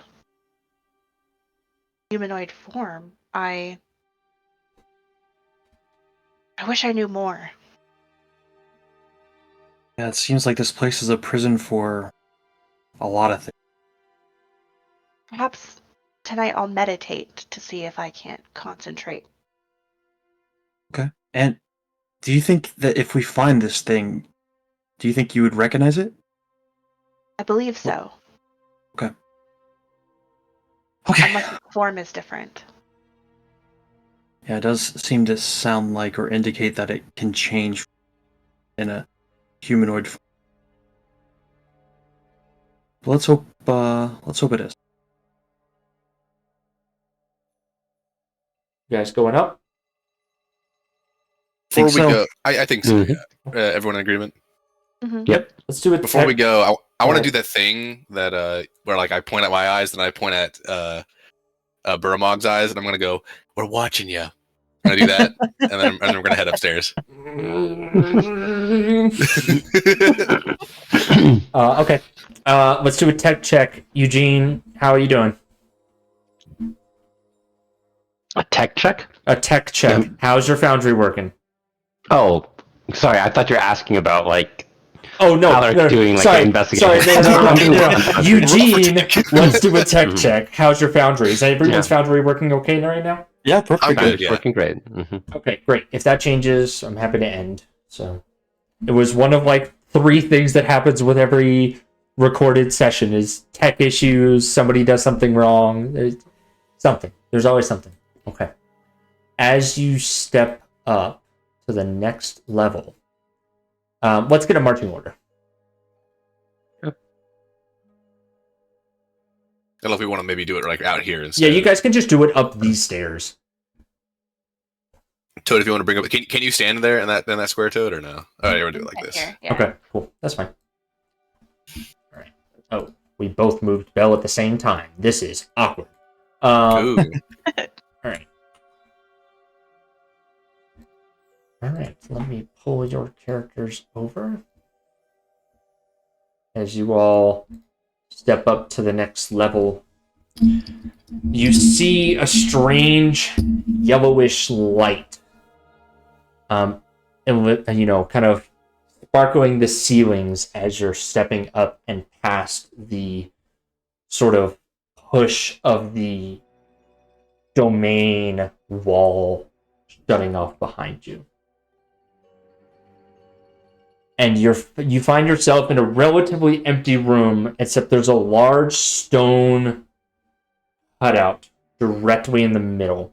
And you see sigils scribbled all around the floor.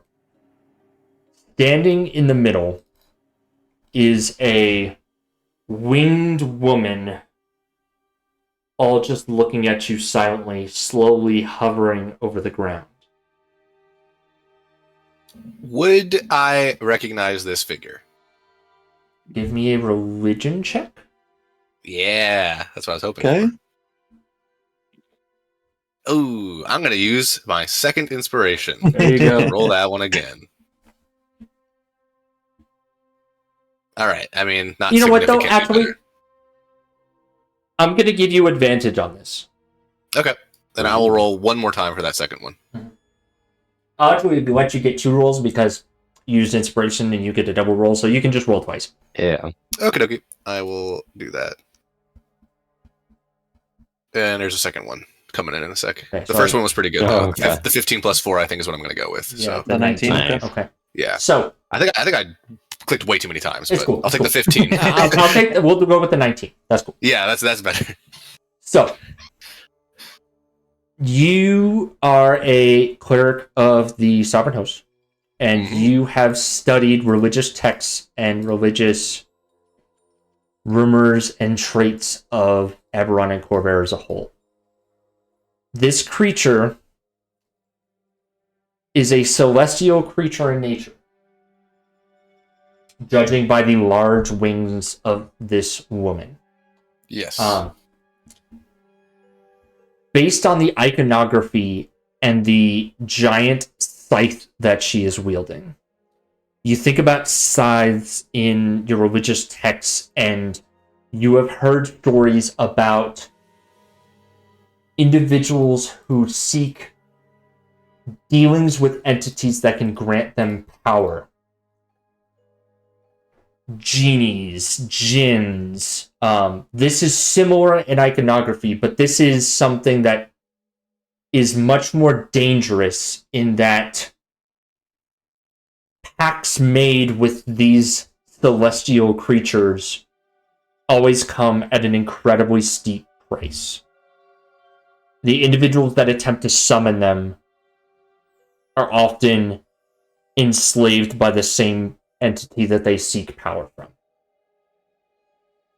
These are sometimes known as Death Pact Angels. Oh boy. And she says, "Come closer and tell me your desires.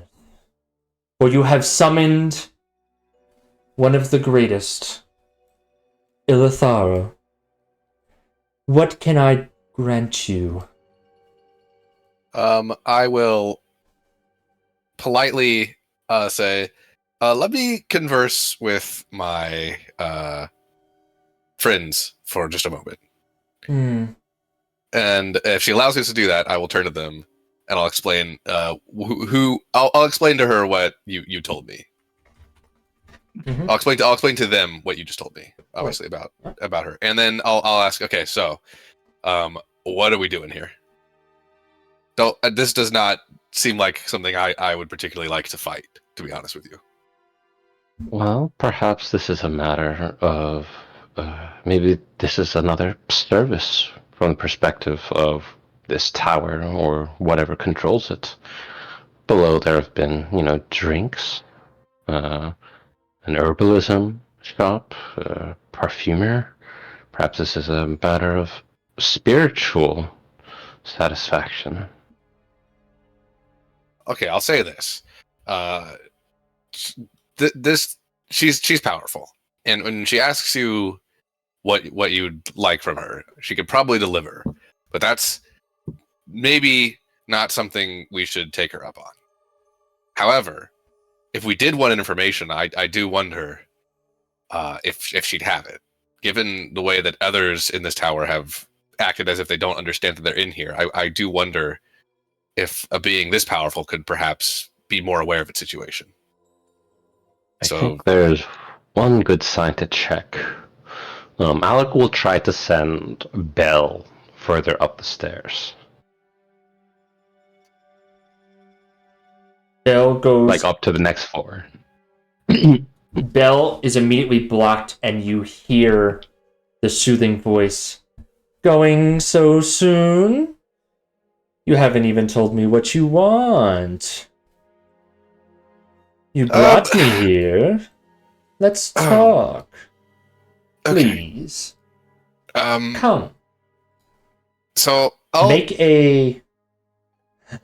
Rick, I need you to make a wisdom saving throw. Okay, I'm decent at those. I'm decent at those. I'm not decent at those. I'm not decent enough. Stand before me. And as she says stand, and like before me, you get an innate urge to stand and step directly in front of her. All right, I do that. Valerian, seeing him move very quickly, you'll go right beside him. Ah, just as eager. Now tell me. And she floats closest to the both of you and sticks her head in between your shoulders and says, what is it you desire? Am I under some sort of compulsion? You are under the command her... spell to step forward, but you are no longer under the... Yeah, gotcha. It was so just one she's not compelling a certain kind of answer out of me. I can say whatever I want, is what you're saying. Yes. Okay. Well, I'm rather nervous about all this, but I am going to ask her. I'm going to ask her a question that maybe she's not prepared for, or maybe she is. We'll just see what she says. I desire to know whether she knows where she is right now.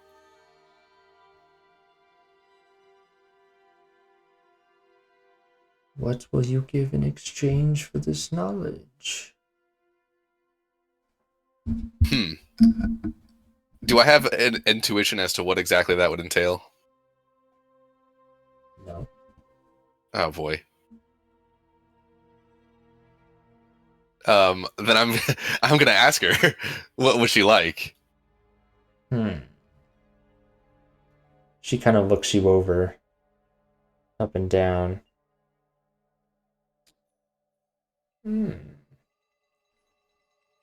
That's pretty. And she gestures to something in your bag. She gestures and points to an exact spot that you would understand is behind you and in your pack. That diamond will do.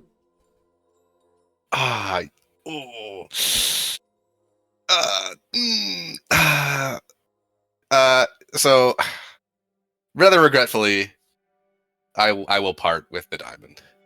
I'll present the diamond to her. She holds it and pushes it into her chest, and it dissolves into her spirit, and her shoulders roll back. She's like, now, speak again what you want, little one. All right, I don't need to bring height into it. So, I'm simply curious as to whether you're aware of the tower that you are currently residing in.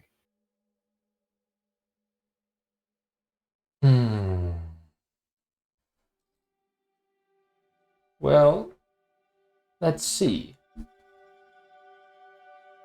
I've been here for, 10 minutes?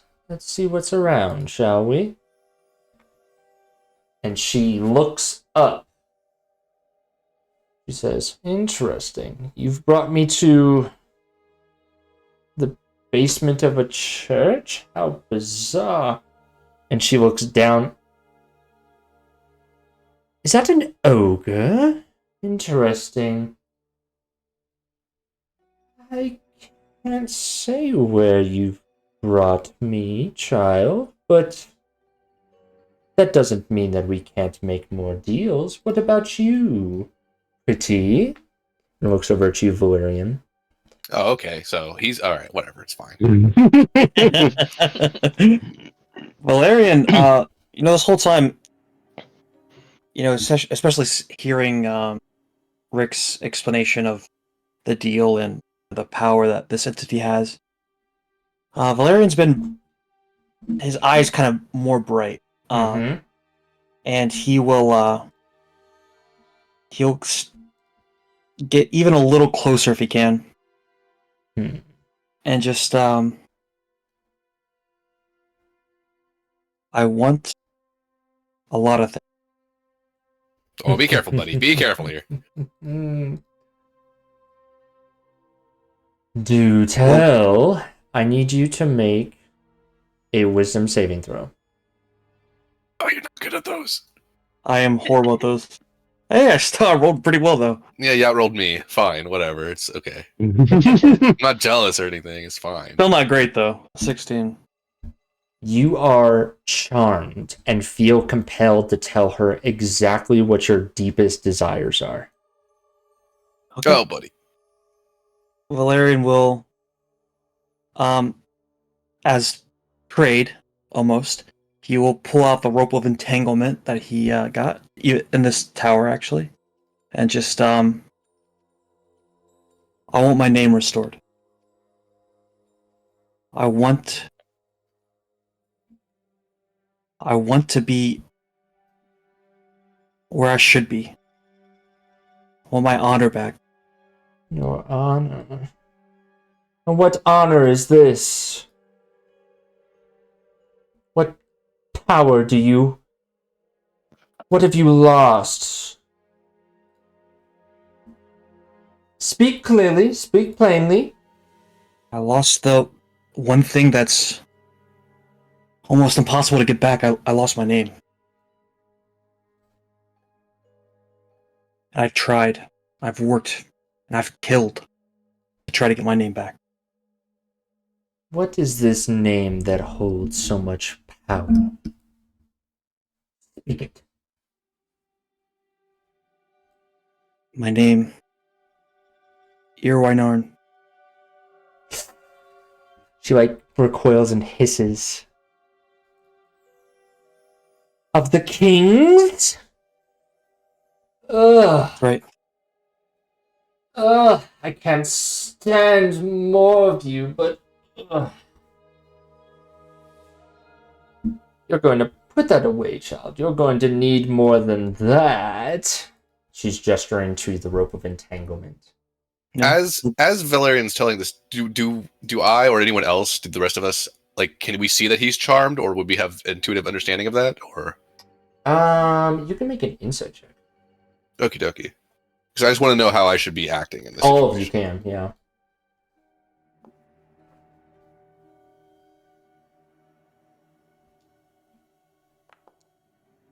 -1.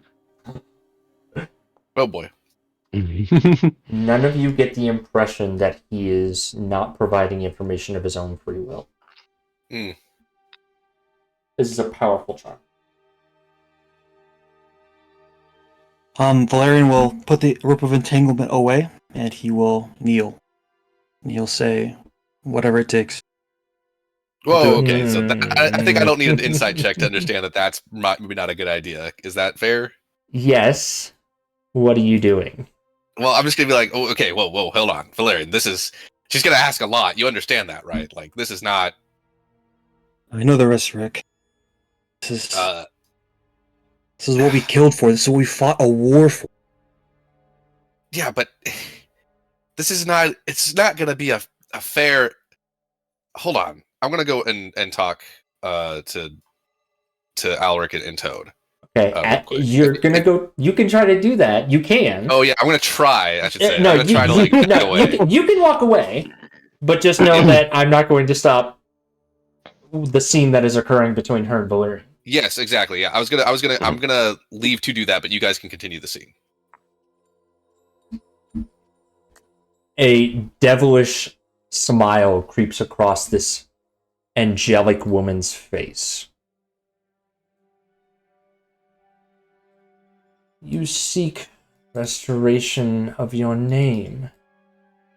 Names are given by noble acts. What noble acts have you done, young man? Have you done any? Have you done anything noteworthy? Done a lot. My Erin was here. She has a book. She's a book that she draws in. She writes pictures, and then Valerian will kind of quickly, almost like a book flipping through all the pages. Will try to recall and start just spouting off things that he's accomplished. Say, I was the leader of a squadron. We fought in the war. We were successful. We saved a planet. We saved 2 communities of people on a different planet. We were chosen by Thalanis and Ondir to travel in space. I'm trying.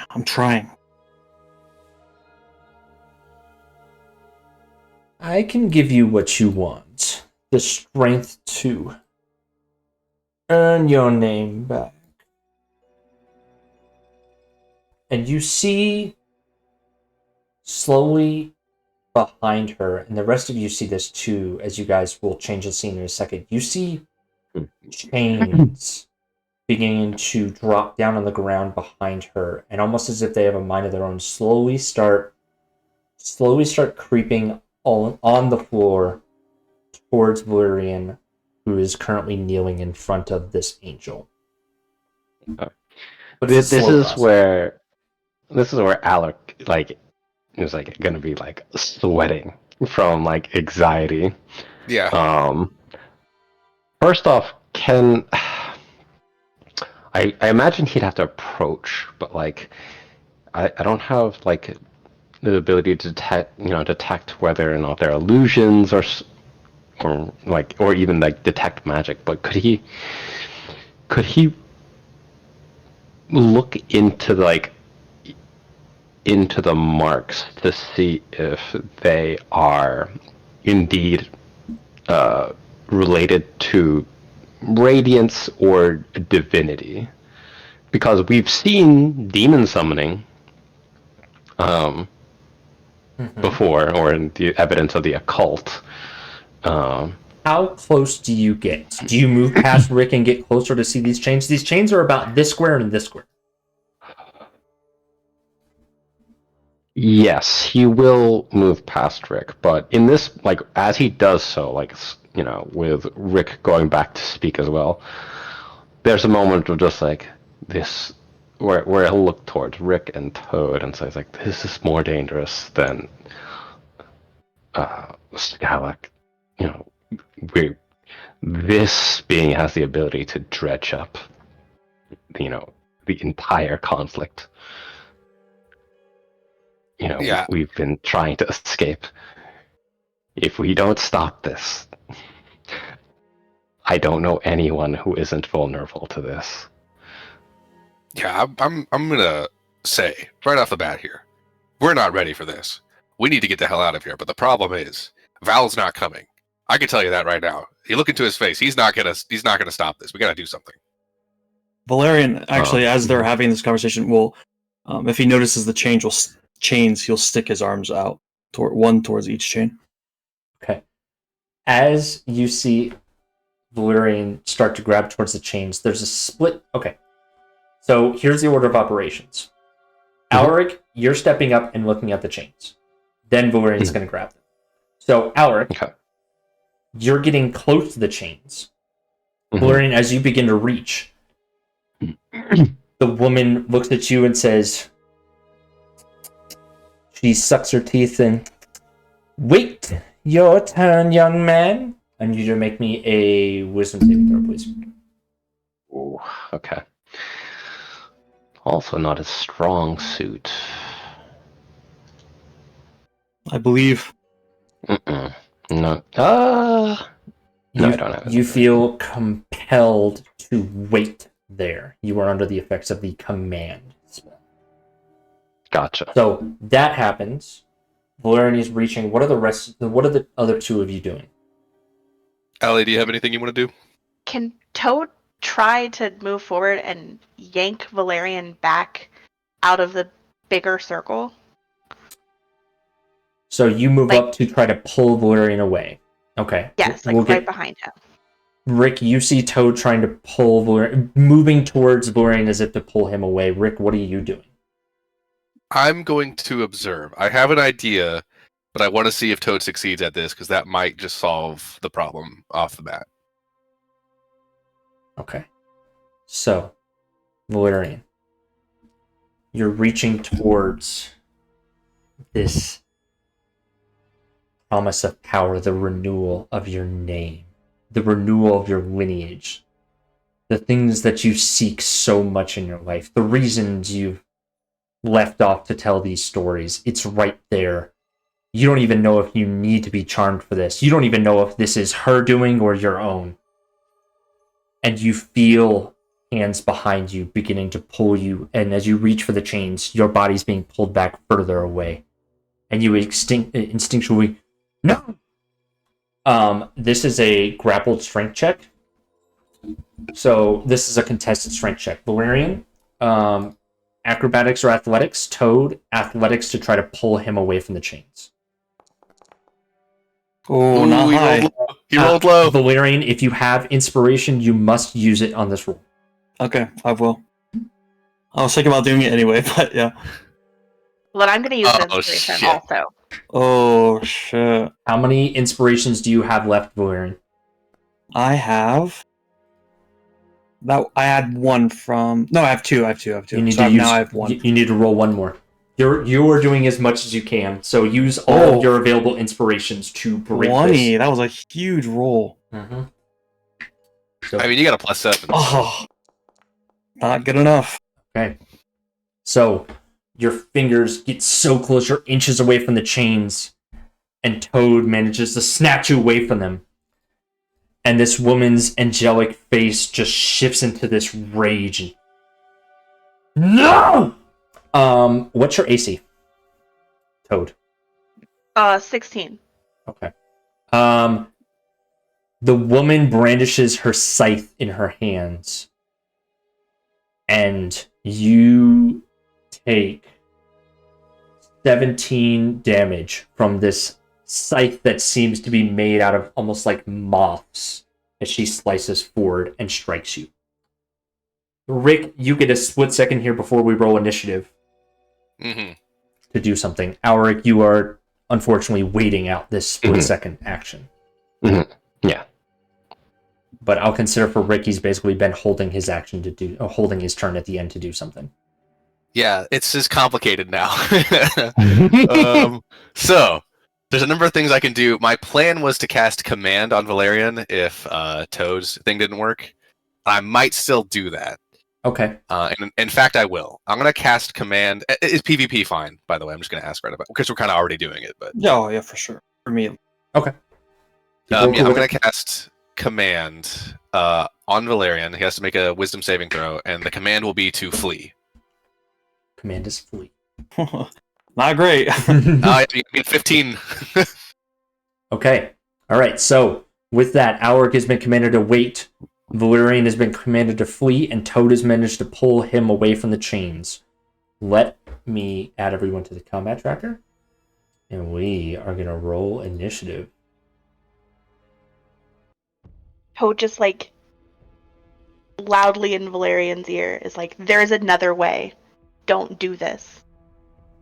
All right, you guys can roll. Oh, where was that nat 20 earlier?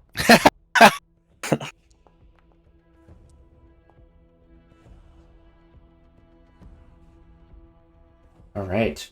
So, Valerian, you come to your senses as this command breaks the charm. and you feel the immediate urge to flee away from this promise of power. Still tempts you, but you've been commanded to flee. Where do you flee? Well, I'm still grappled, right? You are no longer. I don't know, Toad. Toad would have dragged back to the stairs. I'll say you and can then get let go. 5 feet away. Yeah, you can go 5 feet that way. So you were there.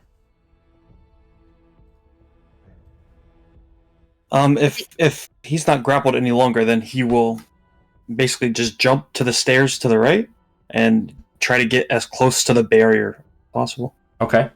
So that'll cost you 15 feet of movement to jump up a stair step that's level enough for you, so you can get up. You can go there. Okay. But as you run away, you feel the wind moving around you, as a massive scythe attempts to slice at you, but misses as you jut out of the way. Okay, and then I guess for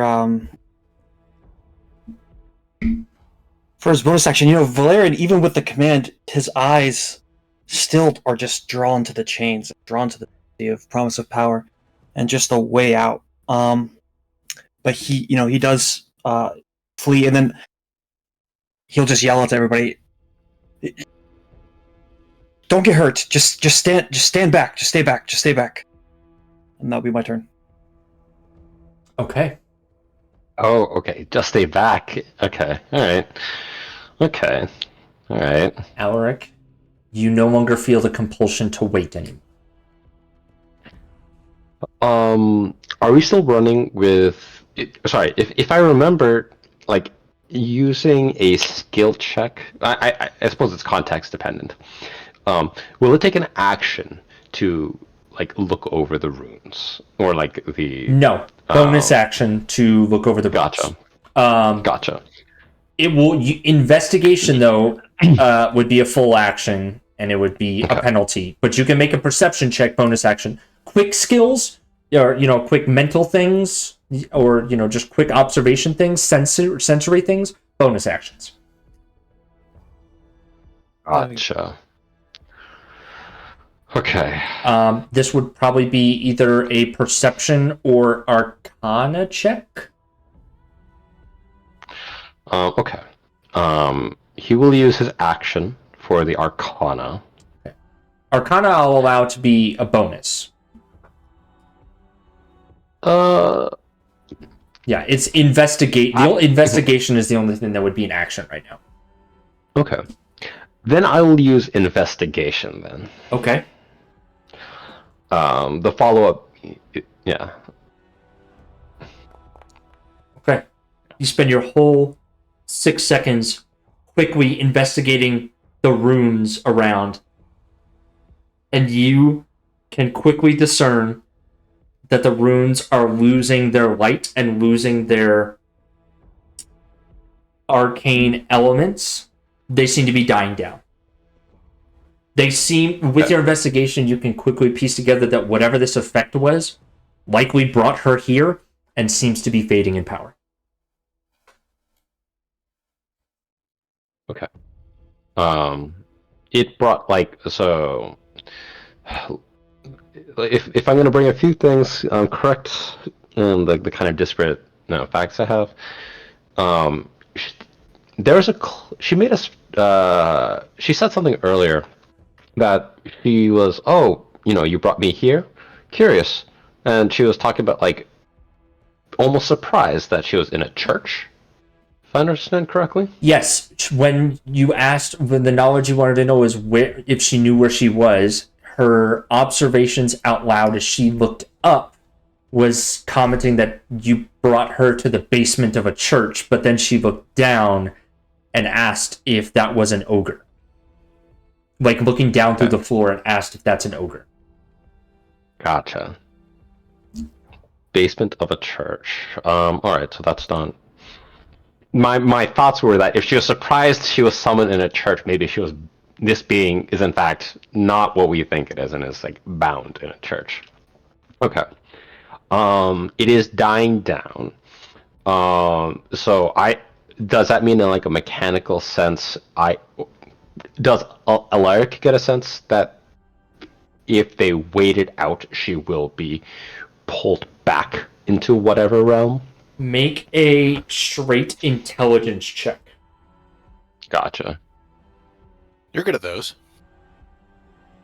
Oh, I was sitting on a. I will use my inspiration for that. It was sitting on a 20 on that die for so long. It's just heartbreaking. Again! Oh no! Dear. Alright, okay. Meant to be. Mm-hmm. You Okay. recognize that the runes are dying down. With a 13, you don't know if she'll be pulled with the... With a 13, you get the sense that whatever spell this is... There was an initial burst of arcane energy into these runes, and now it is fading. And you don't know if at the end of that, she will be taken with it, or if she will remain. You are not a summoner. Gotcha. He is going to move.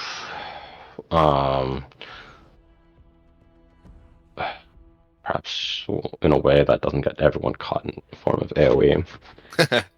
like pace around the circle. Okay. And then cast Sanctuary. For the Okay. bonus action. Okay, yep. Who are you casting Sanctuary on? Yourself or someone else? Yeah, it'll be on himself. He's going to be like trying to like gather her attention, but he casts it on himself. Let me post it. Yep, I'm familiar with Sanctuary. Gotcha. And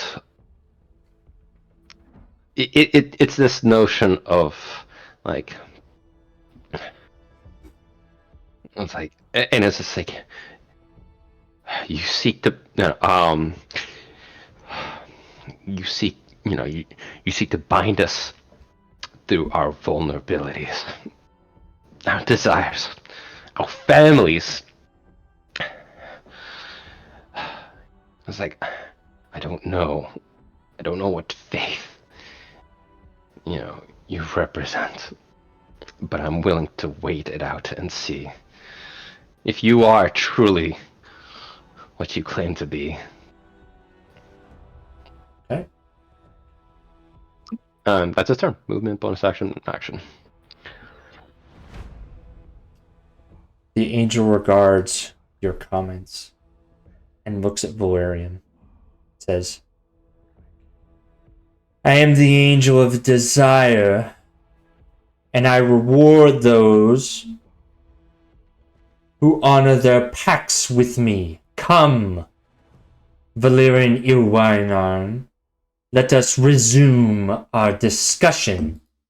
Make a wisdom saving throw, Valerian. Oh shit. Ooh. Oh no. 1. Oh boy. You are No inspiration left. You are charmed. You are okay. You do so with advantage because you're technically now fighting it. So roll one more time with advantage. Hey! Wow, roll one more time for me. I just need to see if you get a third one. Give me a 0. Give me a 0. Nope. Okay, so it's not broken. I just wanted to check to see. Okay. Amazing. And actually, interesting. I actually need all of you to make wisdom saving throws because this is a 5th level charms person. Ooh. Oh. Oh boy, we all failed. This is gonna be bad. You guys And all make it you with all make it with advantage. Okay, Oh, Oh, okay. okay. that's good. I needed that because. Ooh, nice. Okay. So, All right, yeah, we all did pretty good. Rick succeeds, Toad succeeds, Valerian fails, Alaric fails. Oh boy. So, you all are... So, Valerian, you are charmed. Let me find the charmed icon. And No, stupid combat trackers in the way. Hold on. It's A hard setup, right? Is it the? Yeah, let's do that. I like that. That's a good one. Mhm. You are both charmed. Now, she will turn to you, Alric, and you see the chains return. And she points to you and says, "Your debt will be paid to me soon enough." And you take, hold on, you take 5 necrotic damage. Okay. And you sense that she has this necrotic damage. Your body and skin slightly blackens. And then you see the blackness seep into her and reinvigorate her slightly. And she will fly 20-foot ceiling. So she will fly up 15 feet. Right here. And that's where she's going to end her turn. Toad. I hate to rules lawyer, but does he takes damage from her? Doesn't that take away charm person? Actually, you will need to make a save, I believe. Let me look. No, that's good. No, that's rules. Your rules advocating. I appreciate it. Yeah, that's right. Yes, you get to make another saving throw with advantage. Okay. Fantastic. I always support rules advocating. You're trying to. Yes. No, I'm supportive of it. Oh, that's 20. Nice. What's the final score? 19. Yeah, I don't think there's crits on saving There throws. No. not, Yeah, true. There are not crits on saves, and the DC is 20. Oof. Gotcha. Yeah, you can see Alec full sweating bullets and gritting teeth, So- but even then, his eyes are still glued. She promises power. She promises more. And you feel, because you cannot succeed on the save by yourself, you feel your symbiote agreeing with her. That's her turn. Toad, Mhm. you witness all of this. Would we know that again? So I'm going to ask from the first time. Now- We didn't really know if they now- were charmed, but now would we know? You do know, because you have all taken a fighting stance, and now you notice your friends going slack in their fighting stances. Gotcha. Okay. You do know your 2 friends are charmed.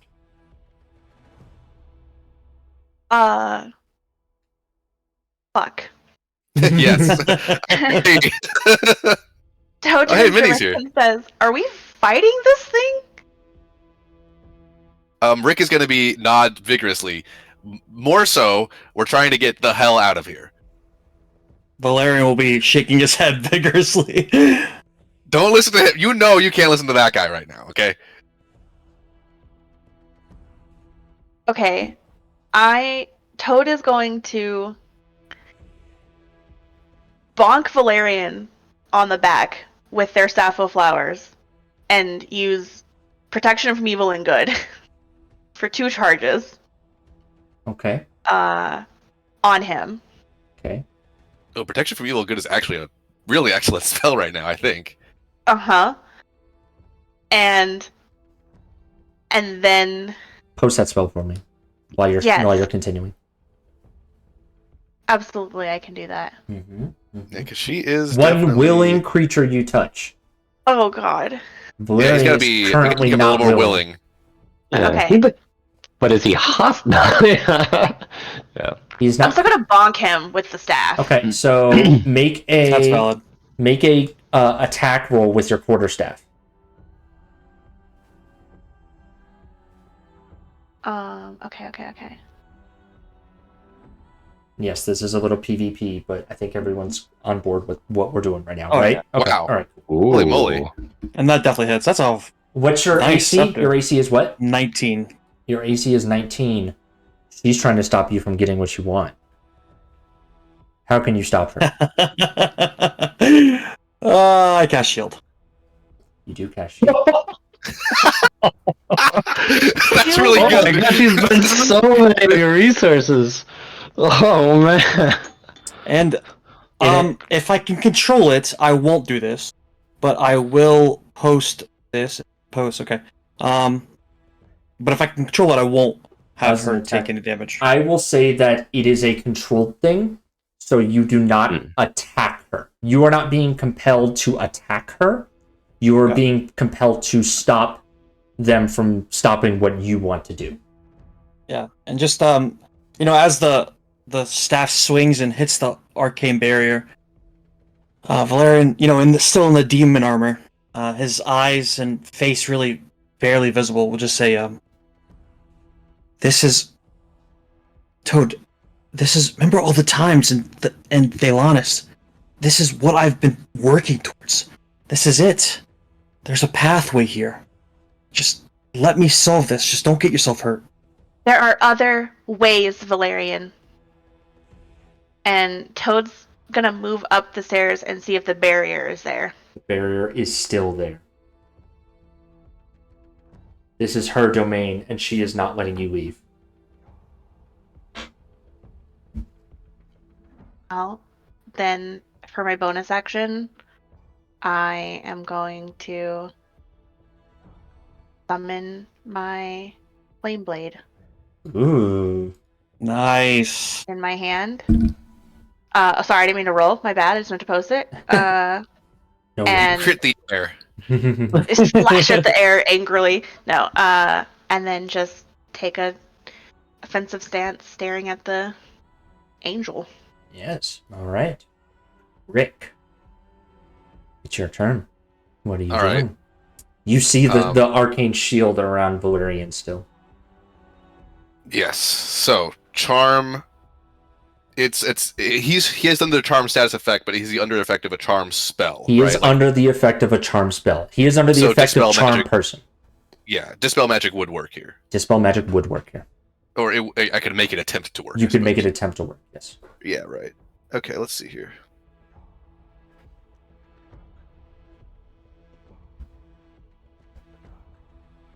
Let me see how the check works. I'll just go ahead and post it in chat. Yeah, 'cause please, That is, I please. think, what I'm going to go and do. When you cast this, okay. What level are you casting this spell at? Yeah. How is that going to affect how this works? By the way, So you don't know any the spell level of of the third spell. level or lower on the target ends. Yeah, I don't know. This is what level not it's at, fourth right? level. This is not third level or lower. So you need to make an ability check using your spellcasting ability. DC equals 10 plus the spell level. The spell level is 5, so you need to make a DC 5 with your spellcasting ability. I believe that is a +4 or +5, right? Yeah. So go ahead and roll So my that. spellcasting ability, that's not spell attack, is it? It is not spell attack. It is spellcasting ability. Then I would be yeah. it'd be a +5 because my Yeah. save DC is 15. Yeah. So Yes. so I need to so You let me need to see roll a 10. D20. Yeah. The 10 or DC higher. equals 10 plus the spell level, so you need to roll a 10 or higher. Gotcha. Yeah. Okay. It should be I'm gonna- 15 if she's casting at 5th level. Mhm. Yeah. So the DC I need to beat is 15. And That's that just is, what I you need. are targeting the entire spell. Yes. Okay, so yeah, I'm gonna do that. I'm gonna say to Valerian, like, I know you want this, but this is probably the worst possible way you could get what you want. And I'm gonna go ahead and use the spell slot and cast it. Yep. And I will Roll. try to make a D20. I'll make it a public roll. Let's go. Mm-hmm. I believe. 1 D20. Hey! Oh that is- no! Take my last inspiration, please. All right. Is I that will allowed? also say you can either do inspiration or you can use your domain dice to lower the DC of this check. Either or. You can use that D6 to lower the DC check of this. I'll allow use of your domain die to do this. You said either or. Does that mean I can do You can- both, or I can? You can do both. You can use both. All right. I will. Then I'll do that. This seems like a pretty vital situation. If everyone else is okay with that. Yeah, for sure. We got we had 2. We have 1 left. All right. I'll roll Well, a no, D6. yeah, because actually, right Oh, they now, got revert. excuse me, yeah, you guys, it's because of the way that we did our downtime. It's not a D6 yet; it's a D4 still. And you, Okay. yeah, I mean, because it's still. I roll a 1. It's still better. Like. yes, it's still going Yeah, to for affect sure. the DC. 100%. All right. So the DC is now Alright. 12. Yep. Okay. Wow. Describe to me how you Wow. shatter this charm. Yeah, I present the emblem of the sovereign host. I hold it up. It's on a chain around my neck, and I hold it up. And I think just like a flash, like a beam of light, just covers Valerian and almost like cleanses him of this effect. What you all don't see as this cleric of the sovereign host brandishes his holy emblem is what you don't see is a figure look up from the text he was reading. And the magic that is compelling you to seek out this woman and her promises of power fades from both of you. And you were both no longer charmed. Valerian, Ooh. you have your full capacity. But you know what you want. It's your turn. Valerian is like thing he's wanted since he can remember. He'll look to his friends, his companions, to Toad, to Rick, to Alric, and he says, "Don't worry, I have this, and I will walk." It's going to take you 10 feet of movement to jump down. Okay, so then that's 30 feet right here, right? Yep. Perfect. And then I will take out the rope of entanglement. Mm-hmm. Just say, this was my offering. And it goes to you. And then I'll say bind, and I'll activate the rope of entanglement, try to restrain her. Okay, what am I rolling? It's a dex save of DC 15. DC 15 dex save, alright. Your whip lashes towards her long, skinny legs, and she almost recoils and hisses, and her feet jolt up out of the way of the whip. She dodges your tangle. But it's good to have you back, buddy. Could I possibly use the last domain die that we have? Would it make a difference? So the DC is DC 15. DC 15. I'm going to give it's a this to D4. you. The D4 will not make a difference on her save. Okay. Alright, then I will accent surge and just say, if you won't talk, then we'll do it our way. And I will try. Tell me if this is too much. She's 15 feet up in the air, She is. so I can't attack her normally. But can I try to jump or try to take a running start? So Jump off this wall and take a swipe at her. action surge only gives you actions, not movement. Oh, what you're are right, you you're willing so to right. give up to get more movement? Ooh. You have hit die? You have hit die, you have exhaustion, you have inspiration, you have things. I will. You don't have Yeah, to, I but think if you this really whole want to do this, I'm gonna need some. experience, honestly, is. I think it just makes sense.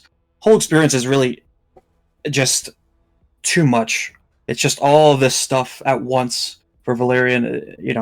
Valerian's a relatively simple guy. At least he tries to be, and it just got so much so quickly. So I'll take exhaustion if that's. I will that's allow one level of exhaustion to do this. You get your 30 feet of movement. And what are you attempting to do? You're attempting to jump off the wall to gain leverage to reach her? to reach her. Okay. I will need... And if I can, I will, as I swipe at her, I'll cast Booming Blade. That might be a little too much, but... To do all of those things, I'm going to need 2 pieces of exhaustion. Now, remember, we have different modified exhaustion. It's just a -2 penalty. Okay. Yeah, It's I'll a do it. -1 per level kind of thing. Okay. So you can go ahead and you run up, jump, vault off. Give me an athletics check. This is 1 exhaustion. To attack is another. Okay. Actually, to attack, athletics check would be the action. Yeah, I will. Okay, your 22 gets you up to her. Go ahead and attack. Yes, because you're using Booming Blade.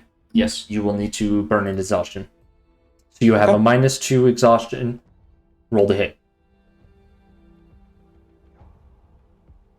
Oh, it was on a nat 20 for the longest. I but, know, right?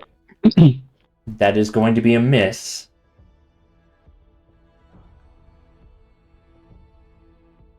As you try to swipe your sword up, she manages to duck out of the way, and you land back down without any issues, but she still hovers over you.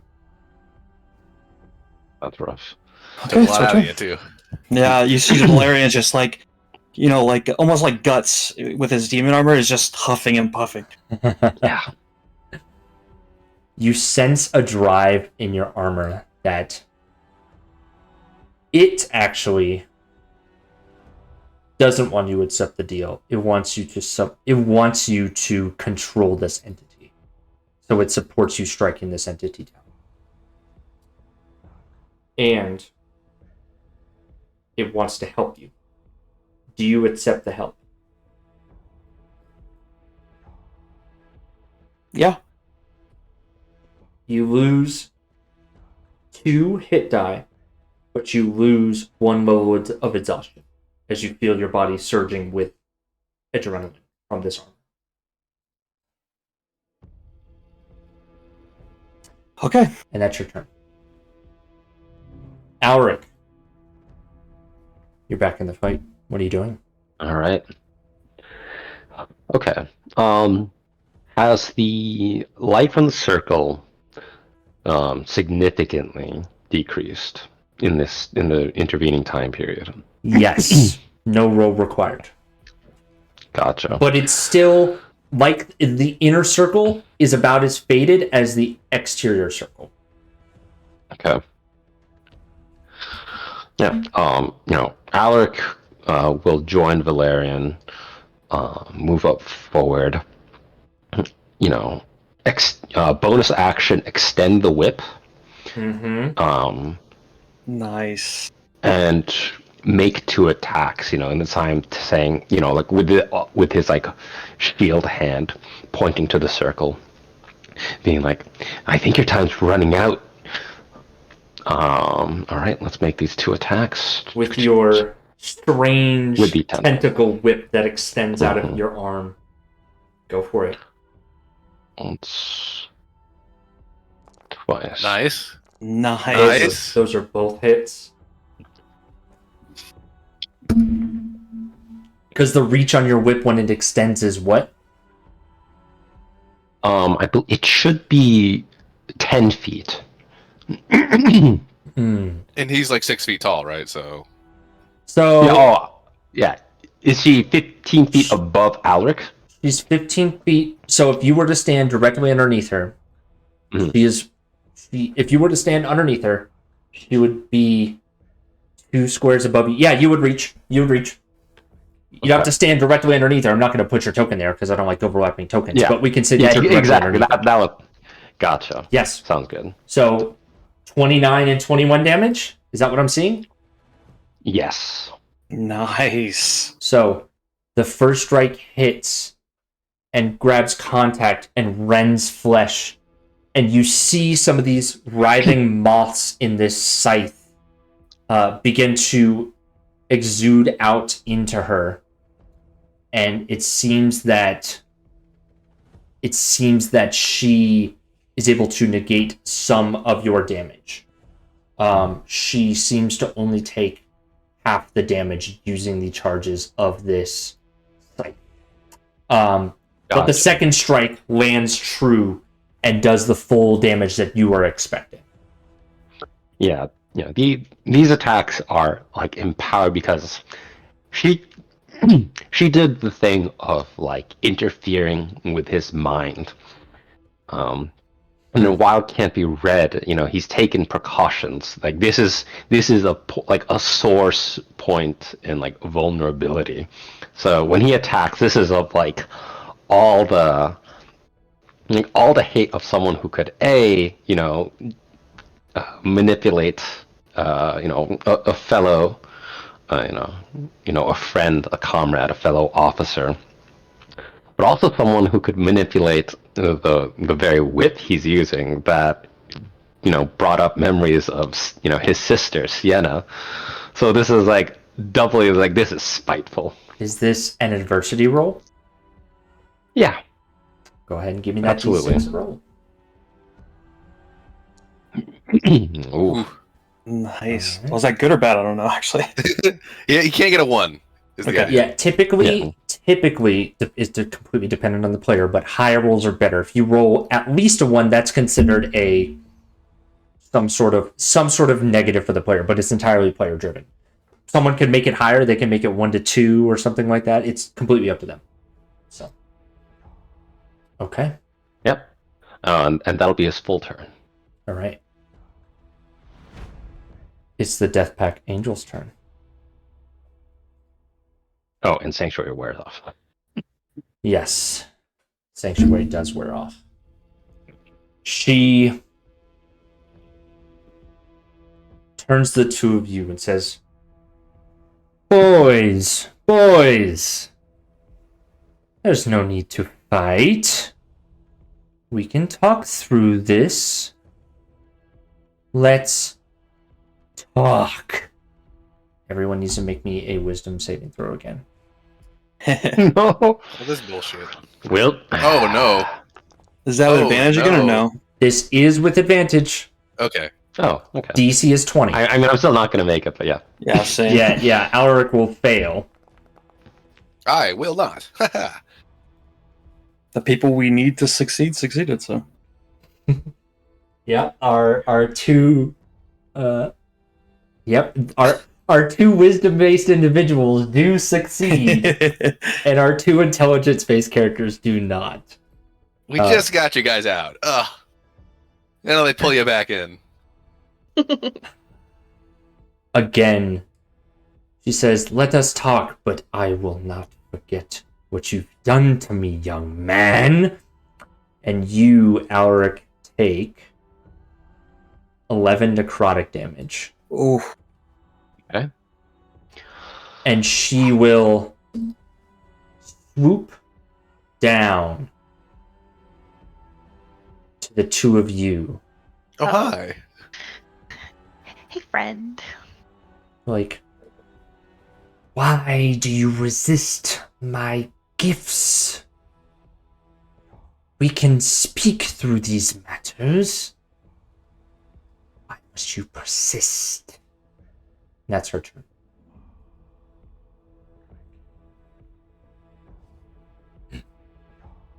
Toad, it's your turn. She's in melee range. She is in melee range. She has flown down to you. Sorry, I should fix that.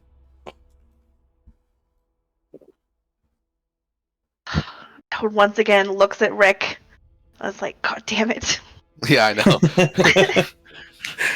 know. And is going to slash at her with her flame blade. All right, go for it.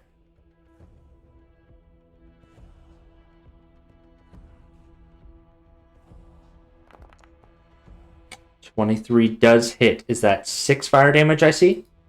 Yep. All right. You see the moths in the scythe drain more away, and she completely negates your fire damage. She seems to have taken in as many of these moths that she needs to instantly heal the fire that strikes her. The fire would have done full damage, but these moths seem to be channeling more energy into her. And she looks at you and says, "Let go, young one." Leave my friends alone. Your prices are too high. What else are you doing? Are you staying there? Oh. Yeah. Toad's not going to move from Rick's side. Okay. Rick, it's your turn. What are you doing? Okay. I want to take a little look behind me. Is the way down to the floor below us open, or is that also blocked off? It's always transparent, the walls of the domains. However, you know from experience that if an entity wants to not permit you to leave, it goes up or down. Okay. You guys have experimented with that before. Oh, right. Now, I will remind you, you do have an item that can bypass that. I think it's currently with... I do believe Ulrich is in possession of that, I think isn't Alaric has it currently. he? Yeah, the guy who's charmed. Okay. I can still use it. It's not like it's full mind control, you know. That's true. That's true.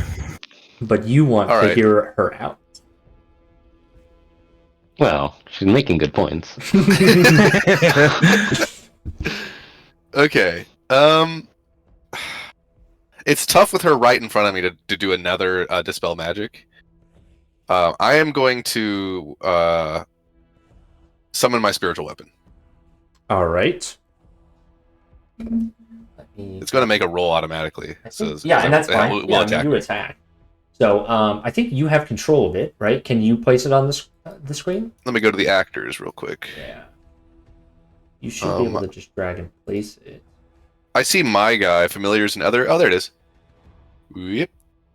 Bink. Right there. Yes. I'll put it behind Nice. you. There we go.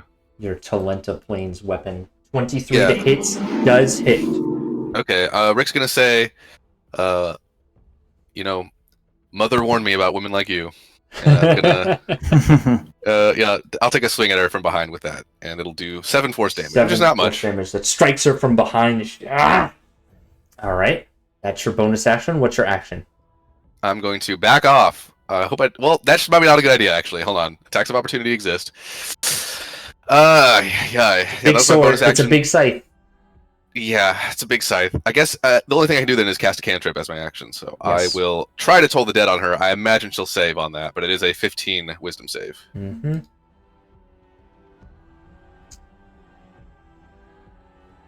15, you said? Yes. She succeeds. Yeah, so that's what I figured. You get the sense that she's inherently resistant to spells. Yeah, I could have figured on that one. That will be my turn. All right. Valerian, you are charmed by her. She hasn't attacked your friends yet. She's just trying to convince them, and they seem to be hurting her. You should try to go convince your friends otherwise. Valerian will do so. He will walk up, almost to try to get in front of, in front of the conflict. Try to put his arms out, the sword by his side, and just say, "Listen, it doesn't have to come to blows. We might not have to do a deal. Maybe we do. But let's just talk this out. Let's just understand."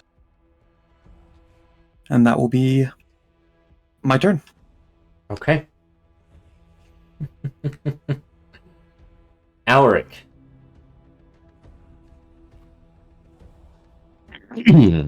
you get the sense... Charmed. Mhm. You are Go charmed. ahead. You get the same sense as Valerian. However, you have a creature that's linked to your mind.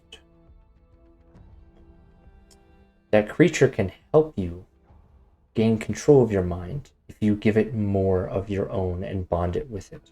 Oh. Boy, we're making some decisions this game. Mhm. Oh man. And the Go ahead. Mhm. This is definitely something Ulrich considers, but he sees the light winding down on this circle, and he is still waiting. This is still a moment of patience.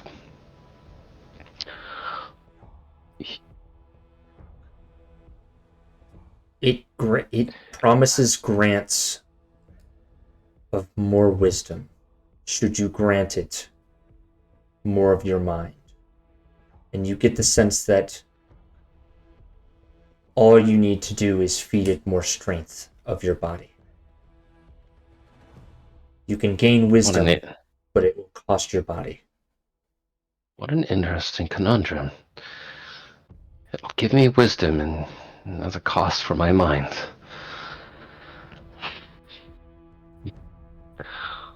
I don't think we're in these dire straits yet. All right. I think this room will go dark before. But you must before I help. need to resort to that sacrifice. But you must help Valerian convince your friends that this is not the way. Perhaps they'll listen to a quorum. He'll move, and he'll cast Mirror Image. As he approaches, you can see him, activate elements of his armor. These projections come out. Each one of them, looking as conflicted as he can, or as he ever looked moving forward. But it's this moment of him approaching. It was like, we lose nothing we lose very little by hearing her out, and we have all the time in the world to consider our options. And that'll be, I guess he'll use his bonus action to retract the whip. The whip. All right. All right. So you all are faced with a conundrum of Valerian, this Death Pack Angel, and a bunch of Alarics. And a bunch of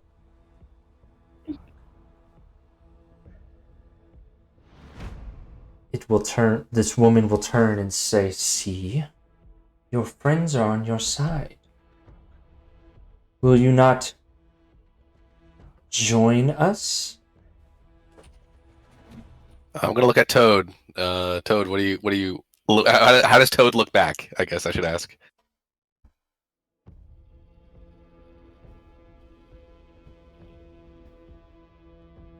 Yeah, you get a brief second here. Yeah. Allie, are you here? Oh, sorry. Toad turns stone-faced as always, but says, "I don't want to fight our friends, but I don't know what to do." Yeah, this is. Well, there's only one thing we can do, really, and I'm going to turn back to her and I'm just going to shake my head. We're not taking any deals. You should be kneeling before me. Wisdom saving throws. Of course. Do we make them do or no? No, this is command targeted at Rick and Toad. Boom. With advantage? Command? No. Command is not at advantage. Nice. Nice. Yeah, command us. That's Okay. perfect. We're too smart, too wise. I mean, unless the DC is higher than 20 this time. No, it's not. It's not. DC is not higher than 20 this time. Alric, you take 10 necrotic damage, and she says, "I need this. I apologize." As she draws more of your life force to empower her own. And that's her turn as she stands before the both of you. You are all within melee range right now. And Minnie Aaron's back on the ship like, "Oh, these captain's logs are so important. What could go wrong?" It's okay. The Chewingos are having a mild revolt right now. That's it. Chewingo That's it. Breaking? Wait. Aaron's handling a Chwingo revolt right now. That's what happened when you guys set up a union boss, guys. God. She's in a Get meeting allowed with into that union. Chewingo right now. Just imagine, back to ship designing teeth, little Chewingo. Alright, so what kind of rights are you wanting right now? You want more gems? Oh my god, yes. Please take inspiration. That was hilarious. Have you guys ever seen Madagascar, where the penguins and the monkeys are doing union bargaining? That's immediately that scene is in my head right now. Thank you for that. Toad, your turn. All of your friends are trying to tell you that you don't have to fight. You can make a deal with this woman. I'm not saying that.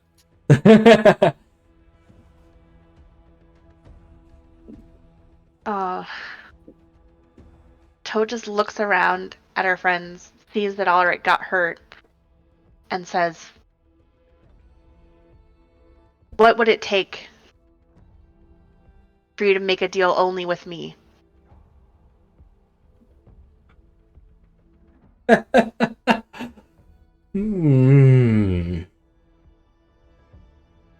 would take a lot. There's a lot going on here. What are you offering?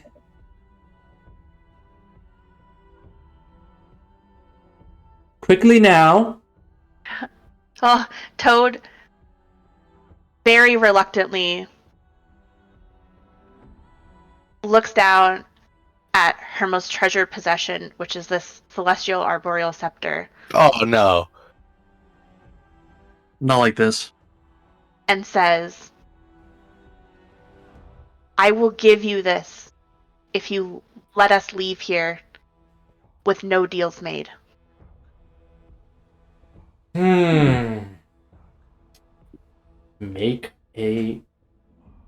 Make a persuasion check. I will. The DC is high, but I will give you advantage. Not very persuasive. You can use your domain abilities to lower the DC. That's not worth it.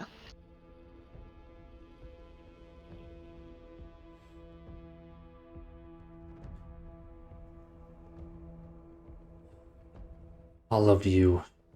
You have nothing I want.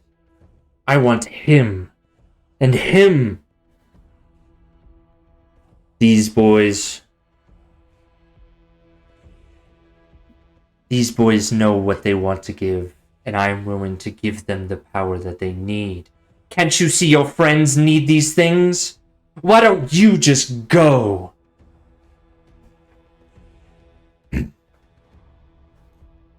I'm not leaving here without them. Then you'll be a pretty corpse. Hey, hear that? Hear what she just said? Valerian? Did you hear that? Hey? Alright. I'm gonna call that your action to do that persuasion check. You Okay. still have your bonus action, Okay. still have your movement. Toad's not moving. Right?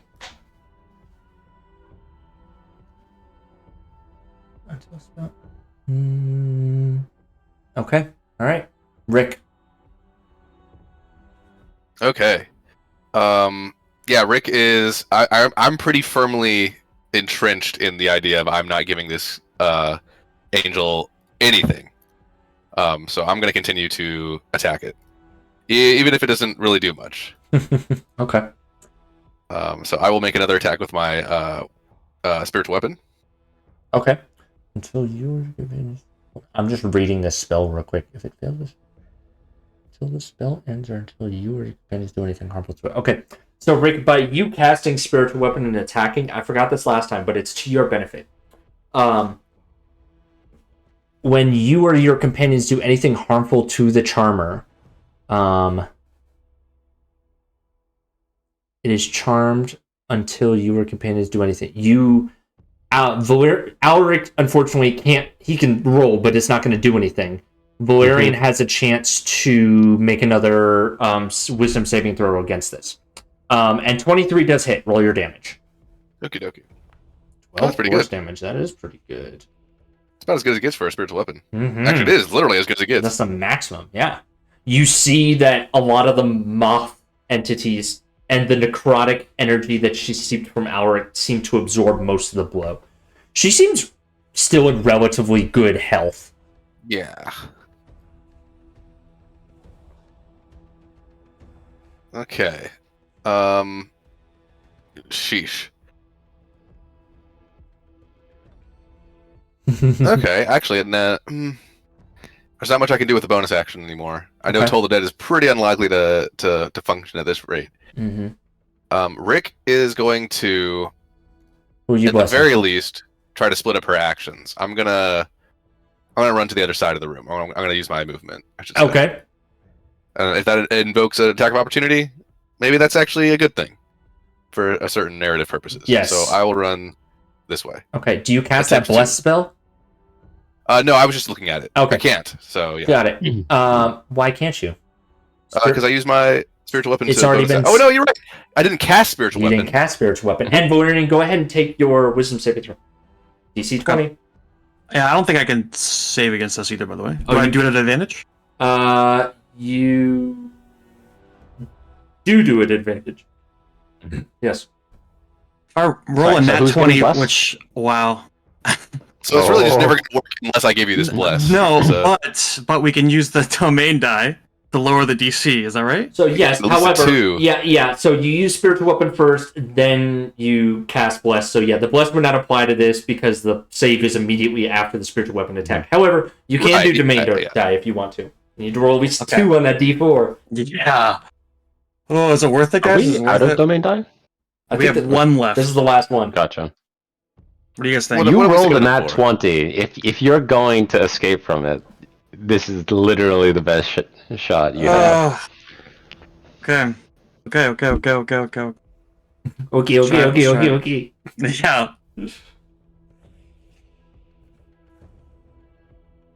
Yes, let's go. there we go. Whew. Valerian, as much as the allure of this woman's promises break you, you see your friends are in dire straits and they're more important. And Rick, as you run past, you're still doing that? Yeah, let me cast the bless. I will actually cast the bless then because I totally forgot. I don't need to Who are recast. you casting bless on? I'm going to cast a bless on. Well, at this point now, I'm going to cast it on Ulrich. Okay. Hmm. Alric? I bless up to 3 creatures. You can I'm bless up to blessing 3. Toad, Ulrich, and Valerian. Excuse me. Okay. Alright. You guys are all blessed D4s to your rolls. Most of them. Attack rolls or saving throws. Yep. Alright. And you run past. Yep. I might just be losing this bless right away if I fail this concentration check. 15 to hit you. Ah, haha! I nimbly dodge out of the way. Nice. Well, you know, I'll let you narrate what happened. No, you just did it. You just did it. Okay, gotcha. Alright. Is that your turn? I think it is. I think you did it. Yeah, that'll be my turn. Okay. Valerian, you are blessed by your compatriot, and this foul woman still promises what you want. She But ain't that foul. It also threatened Toad like 10 seconds ago. Very true. It did just take a swing at me as I ran past her. And just for like context of the room, the runes are slowly fading. Have they faded or are they at the continuing top to of the fade? round, I would say that they're basically the etched runes are still into the wood, but the light in the room has faded. I can't turn that off on this map, but No, that's okay. Yeah.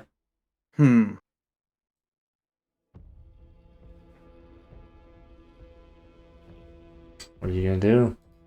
So Valerian will Valerian's eyes, he'll look at his companions again, just the same look that he gave him the first time. And just kind of mutter under his breath that this is not the almost Yoda style. And then he will his eyes will turn black and I will cast Hex. As a bonus action. All right. Hex is a bonus action. Someone is attacking. Alric, that means you get an opportunity to roll, and you roll with advantage, and you get to add the bless. A little bit of a D4. And you get a chance. All right. Ooh, she's okay. Does she immediately take that damage? Let me see. No, I didn't mean to roll. No, it in. no, you're fine. It auto does it until you deal necrotic damage. Got it. Alric. What's your All right. wisdom roll? All right. What can I do to further aid things? You know what? I don't want. I saw this conflict brewing. We don't have to make things so contentious. He's going to cast Sanctuary on Toad. Well, hold on. It's not your turn. Oh, sorry. I need you to make me the wisdom saving throw to break the charm. Oh, I thought that would happen at the end of my turn. Okay, gotcha. Yeah, no, this happens immediately Okay, upon the attack. Gotcha. Okay. Wisdom saving throw. Charm person is a little weird. Oh, add a D4. Hey. Add a D4. At the D4, all you need. I mean, you got it. Yeah, You got it. Mhm. Yeah. Boom. I gave you one. Yours is better. It's fine. Take that one. Fantastic. You managed to Grazie. also break the charm. That So, is awesome. Valerian, you have, with your hex, broken the charm of your compatriot, and you now see your necrotic energy floating around her. That's your bonus action. You got your action. What you doing? I am taking out my greatsword and just swiping. Roll the hit, my good sir. 2 huge hits here. Not that huge. 14 is a miss. Yeah. I'll roll a d4. I roll a d4, right? For the attack roll? Yes. Yeah, add a D4. 16? Still a miss. Second strike. Jesus. Not Oh, gonna yeah, make. D4 Not gonna under make a there. difference. Yeah, Yep. 16. Yeah, it won't matter. All right. Yep, so they both miss. Both miss. However, your compatriot is back on his feet. No one is charmed currently, And that is my turn. and you still have the spell that you cast, I believe, up, Alric. Your mirror image. Yes, that'll remain. And so, broken out, the expression gets mirrored, 4 times over. And once again, the tentacle whip, goes aggressively. I don't need to extend it. I'll keep my bonus action as is, but he will attack twice with it. Okay, go for it. And technically, well, in flavor of Valerian attacking, they'll be attacking in tandem. Yeah, I love that. Holy moly! How's your damage so good? It's huge. It gets nutty. He It's put that nuclear bomb Yeah. of Yeah, a dragon mhm. shard into his whip. Yeah, from the dragon shard. That's Yep, true. yep. That's true. So that so 29 and 19, or attacks for 29 and 19 dealing. both hit. Oh. Okay, Wow, it's a lot of right, damage. fantastic. Yeah, and they both do full damage onto this woman as she cries out in pain as the slicing between the both of you is starting to affect her. All right, that's your action. With the bonus action, he will follow up with the sanctuary that I had mentioned earlier, Okay. casting it on 30 feet. He's going to cast it on total attack, but we need to maintain this bless, so he's going to cast it on Rick. Okay, Rick. So, understanding Sanctuary, if you attack, you lose this. But if she tries to attack you, she has to make a save or not attack you. Gotcha. You're basically turned into a... You have to be non-aggressive in order to get the benefits of Sanctuary. Works for me. Yeah. My spiritual weapon will just be, Big a chill. nice little thing floating around. All right. It's the angel's turn. Oh, Alric, do you stay there? You guys both stay Yep, there? that is his turn. All right. She cries out in frustration. She says, "You all don't know what you're missing!" Alric, she is going to slice at you with this massive scythe. 20 to hit? Then she'll have to go through the mirror image. Mm-hmm. I need to roll what? And- D20? Let me Yeah. post that. Yep, D20. Okay. If you have to... Okay, so she rolled a 13, so... Okay. You need to roll, right? Yeah, you rolled a Yeah. D20. Okay, fantastic. You must roll a 6 or higher. Oh! You must roll a 6 or No. higher to change that. Okay, so that hits you then. Fantastic. It does hit me. Yeah. Okay, so you suffer 16 damage. Oof. And Can she's... I use my reaction to use my body as a shield and take half of that? You absolutely can use your Oh, bonus snap. level up perk Ooh. body as a shield action. Toad imposes in the way of you, Auric, to take some of the strike. Sharing the bonds of pain. And she will slash at you again. Make me another d20 roll to see if she hits you or the duplicate. There we There go. we So go. she strikes a duplicate. AC equals 10 plus your dex. Well, she rolled a 24, so I don't think it's going to matter. Yes, exactly. So she strikes and destroys one of your duplicates on the second attack. Fantastic. And she will fly back this way. She does not provoke opportunity attacks and is 15 feet up in the sky. She says, "You fools! Think about what you could receive!" That's her turn.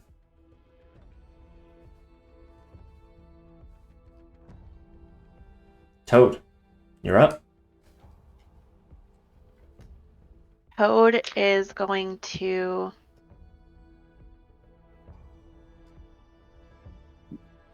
move about midway Mm-hmm. Go for it. and cast Thorn Whip to Mm. try to yank Ooh. her 10 feet down. Okay, so you'll need to get directly underneath her to use Thorn Whip, because Thorn Whip has a range of what? 30. Oh, never mind, then you're good. Okay, so I'm just gonna. Mm-hmm. Oh, 13 is a miss, unfortunately. alright. Then.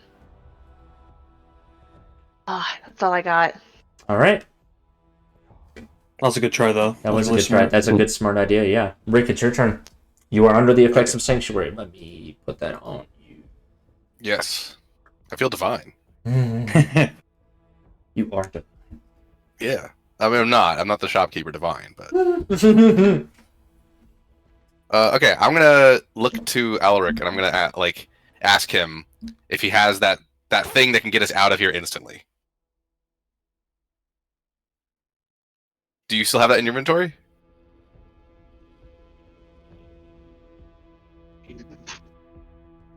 Alaric? Uh-oh. Eugene, Oh, have we no. lost you, my good sir? Yep. No, sorry. I was coughing a bit. Oh, no worries. Yes, he has it. Mhm. Okay. I'm going to say we should use that. We don't need to kill this thing. I don't think we can kill this thing. And I'm just going to cast Mass Healing Word. Ooh, So nice. we just get some HP and get out of here. Yeah. And Does the entity look hurt at all? She looks hurt. She is not bloodied. She's taken some hits, but she is not bloodied. Ulrich's basically the only one getting good hits in. Like, his nuclear whip is like the only thing saving us right now. So far. I think I So got far. something for. Okay. All right, Roll I your cast Mass damage. Healing Word. Everyone takes 13 Ooh, healing. thank you. Yes. Nicely done. 13. Nice. Oh, I don't need it. And I have that emblem on you, Rick, for Sanctuary. So Yep. And I still have an action, but I don't know. I can't only That's- cast cantrips at this point. Mass Healing Word, is that a bonus action? It is. Mhm. Wow. Clerics are good. Yeah, that is. I forgot. I knew the regular one was a bonus action. I didn't know if Mass was. That's good. Okay. I'm not going to use my action though. I'm in fact just going to run away to the steps. Okay. Over here. You can Uh, dodge? Oh yeah, you know what? I'll use the dodge Well, action. she's I far forgot enough I have- away. You don't prompt an opportunity from because she's 15 feet up, so you're good. But you can use dodge. Yes, you do not have to use. The I will in fact use the dodge action. Got it. All right, dodging, and move your character to where you want. Top of the round. Valerian, Okay, it's so your it's gonna turn. be right over here. As Rick runs past you. Hey, buddy.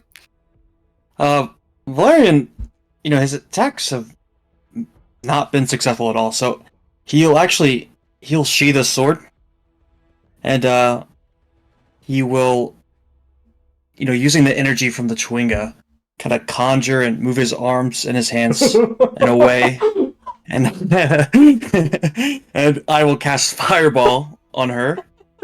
I forgot you had that. Yeah, Ooh. yeah. I guess I'll the cast swing is about to Fireball. strike, huh? right on top of her. Yeah, I will allow it. I will allow you to position it to where it doesn't target Toad. It's a deck Okay. save, right? Deck save, yeah. Okay. If it's my DC, it's DC 15. She does succeed on the deck save. She is resistant to magical effects. What's the damage? Because I think she still takes half. Yes. So Because it's, Fireball's a good spell. it's 8d6, right? If I'm not mistaken, for Fireball? Mm-hmm.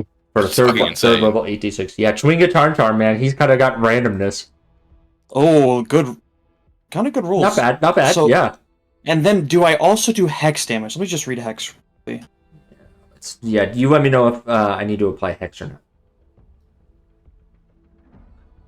Whenever you hit it with an attack, I'm not sure if that is considered an attack. I with will Fireball. consider you hitting it with an attack with Fireball. Yeah. Okay. So then an extra 4 necrotic. Okay.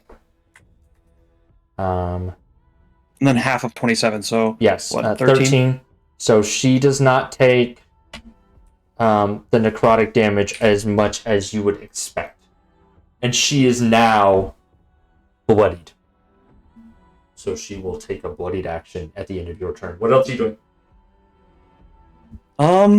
I will position myself in front of Toad. And, that was my action, so for my... Yeah, I don't have really a bonus action, so I will... actually, I'll take my sword back out, and I haven't activated my sword up until now. Mm-hmm. So I will just say the command word of just spark, and then the great sword will start vibrating with bolts of electricity, Okay. and I will stand there. Okay. Make me a wisdom saving throw in between you and Alaric's turn as she yells at you. Is it Drop with advantage or just regular? It is regular. She says, drop it, as she gestures to your sword. You drop it. And you are charmed by her. And the chains drop again. And she says, let's try this again. You must succeed on a charisma saving throw. As these chains wrap around your arms. With the perfume, is that just Charisma checks or Charisma saves as well? Look, that's a good point. Ooh, good memory. Diplomat. You have advantage on charisma-based skill checks. Huh. Charisma-based skill checks, that's not saves. Yeah, I would say it would be. 14? Well, I have a bless still. I don't know if it'll matter. It does 16. not. You feel your willpower drain from you to the point where you feel like it's not even worth moving. You are paralyzed. Ooh. That is her bloodied action. Alaric, it's your turn. What's the current state on the light? Does it look like it's close to like diminishing, or is it just like slightly dimming? It is At this the juncture. light at this point, at this juncture, it is completely faded. The runes are still etched into the ground, but the light from the spell is gone. Okay. And does that reflect on her at all? Like, does she seem can- less powerful? You can use a bonus action to do an intelligence check to try to put things together. Ah.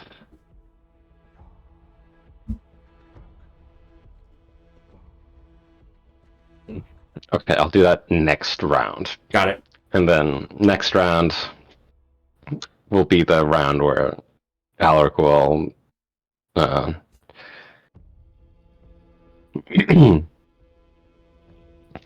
I hand an item off as an That's a free action. as an object? Yeah, Okay. if you're just handing it to someone, if you're trying to hand something to Rick, yeah, as long as you're within like 5 feet of someone or melee range, like you can hand objects off as free actions.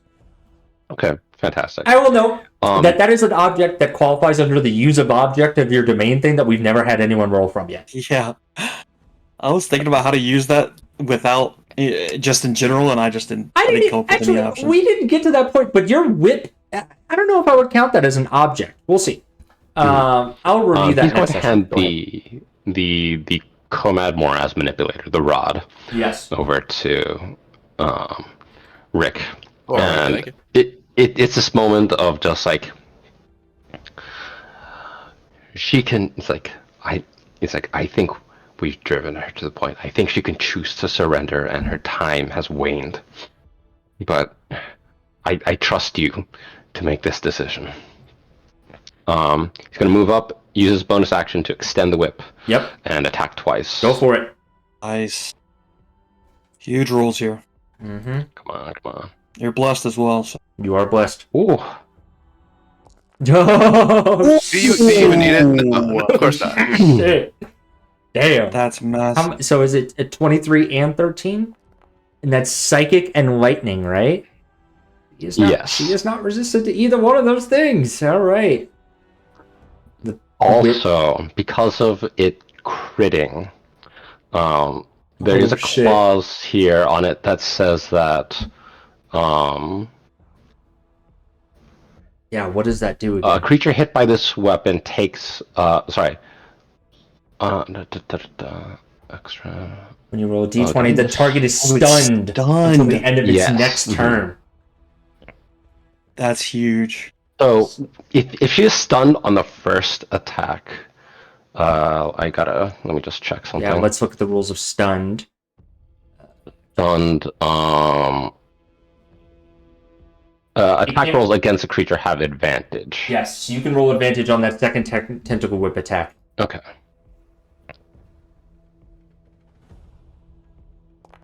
All right, So there we go. When it's stunned, it incapacitated, can't move, and can speak only false. So she's going to drop to the ground.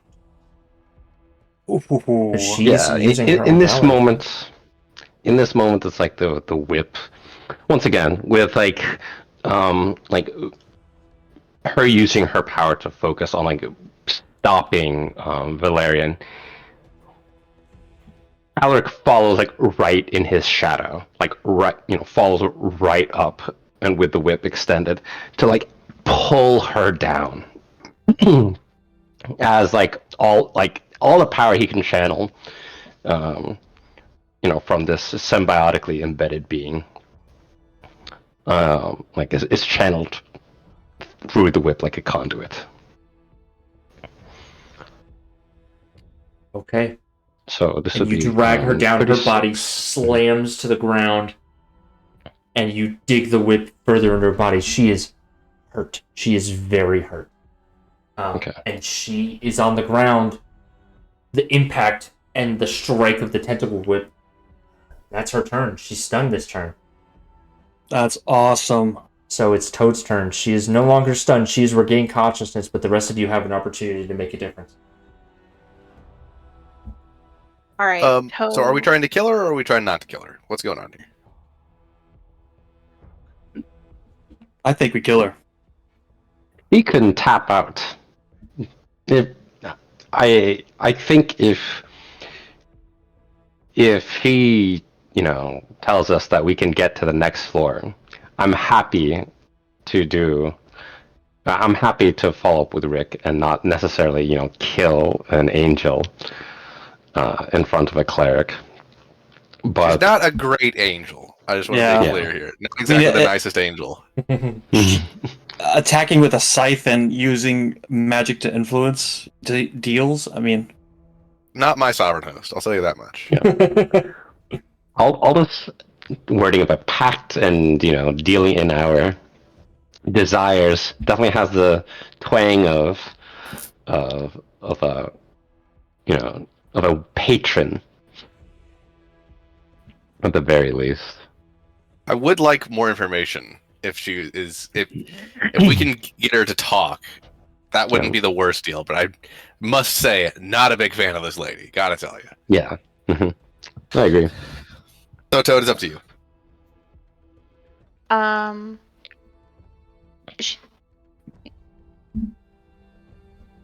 You cut out there. Still hexed?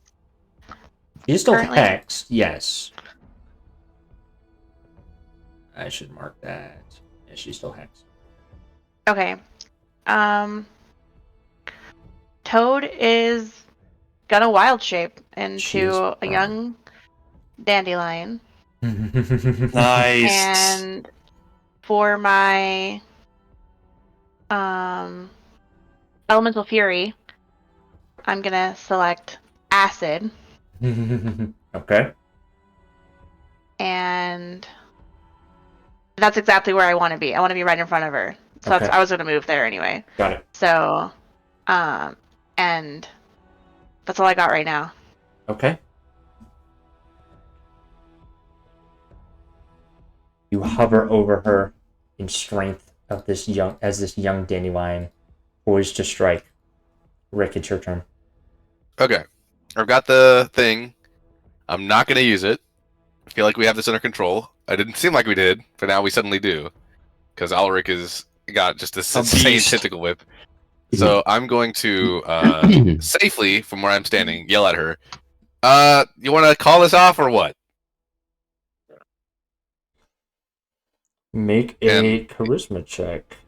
Alright, I'm not very risful, so let's see how this goes. This will be a bonus action, I'll say. But she might not be so interested in, continuing. Well, Ooh.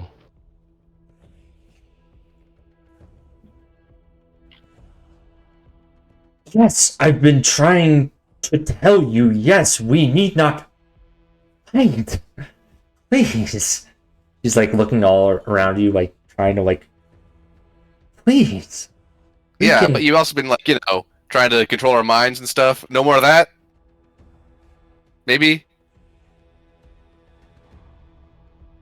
Just tell me Maybe. what you want. Well, certainly, yeah.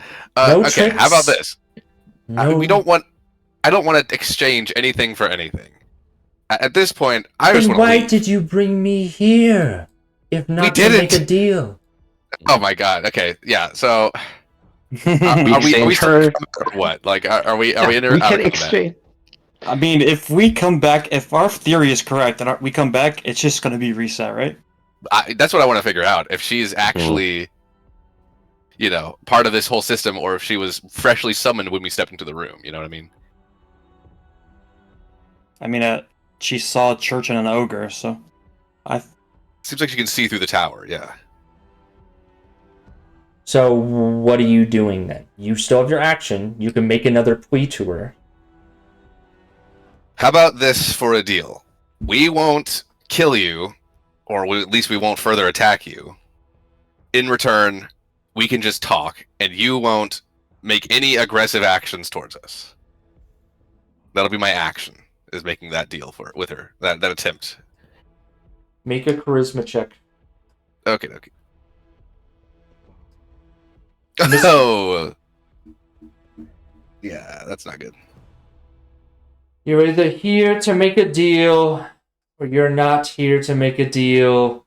You might as well just kill me. I'll be back. Oh, I felt that. Samesies. I mean, Rick just shrugs. Like at this point, I mean, the ways up and down, are they still closed off? Yeah, you didn't ask Wouldn't her know to that. release the Wouldn't know that, right? bond. Yeah, you can't tell, but there's a distinct whooshing when it's been released sometimes that you can hear if you're close enough. It's invisible, but you can hear a sound. You didn't hear that sound.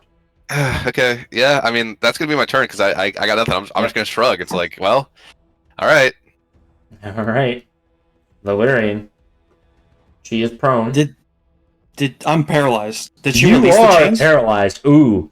The chains have wrapped around you, and you are obligated to remain paralyzed. Okay. You take no damage, but you are paralyzed still. Okay, then I will stay there. All right. Alric, your friend is Okay. laying on the ground, feeling unable to move.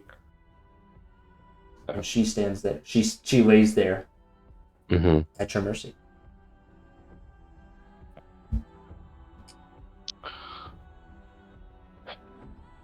There's a deep sigh, and it was like we would have accepted a deal in exchange for your life, for our free passage through the tower. But we don't even know if you will remember enough to honor that deal. So if the only permanent thing about this tower is death, then by House Cannith, that is one thing I can deal in. Oh boy. Hell yes. He attacks twice for advantage. With advantage, take inspiration for playing your character. How do you want to do this? Oh jeez. Oh my gosh. Another nat 20. She would be stunned again if she didn't die. It's this moment of like this entire time the Durant's tentacle has been like telling him to give him some give him some aspect of yourself. And with this fatal attack, he would instead, the fatal attack would look like him instructing the whip to instead feed on, like the essence of this Death Pact angel. You all watch as the tentacle slowly burrows into her skull, and the screams of pain will echo in all of your minds of this grotesque death as this angel stops moving and the tentacle retracts in Auric's arm. The Death Pact angel is dead. Oh man. Am I still chained up? The chains on your body release. They disappear. I'll go ahead and dismiss my spiritual weapon. Mhm. I'm gonna approach. Is this? Yeah, what's going on? Is this room darkened with the absence of this light? Like, are we in dim light? You're in dim light. Yes. Okay. Because I think we're in dim lighting and we're like underlit, where you have where because of the way the shadows obscure our face, I think we can all look a little bit eerie. Yeah. Rick is going to politely suggest that we maybe leave now, not advance any further, and head back to the ship because we got some stuff to talk about. The only thing of interest from her corpse is the massive scythe that lays next to her.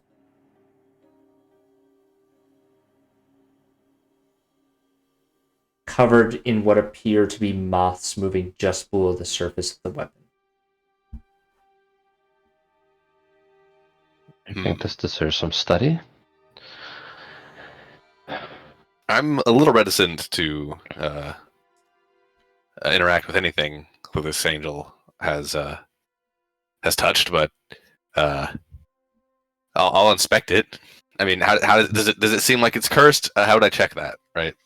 Who's got to identify? Aaron.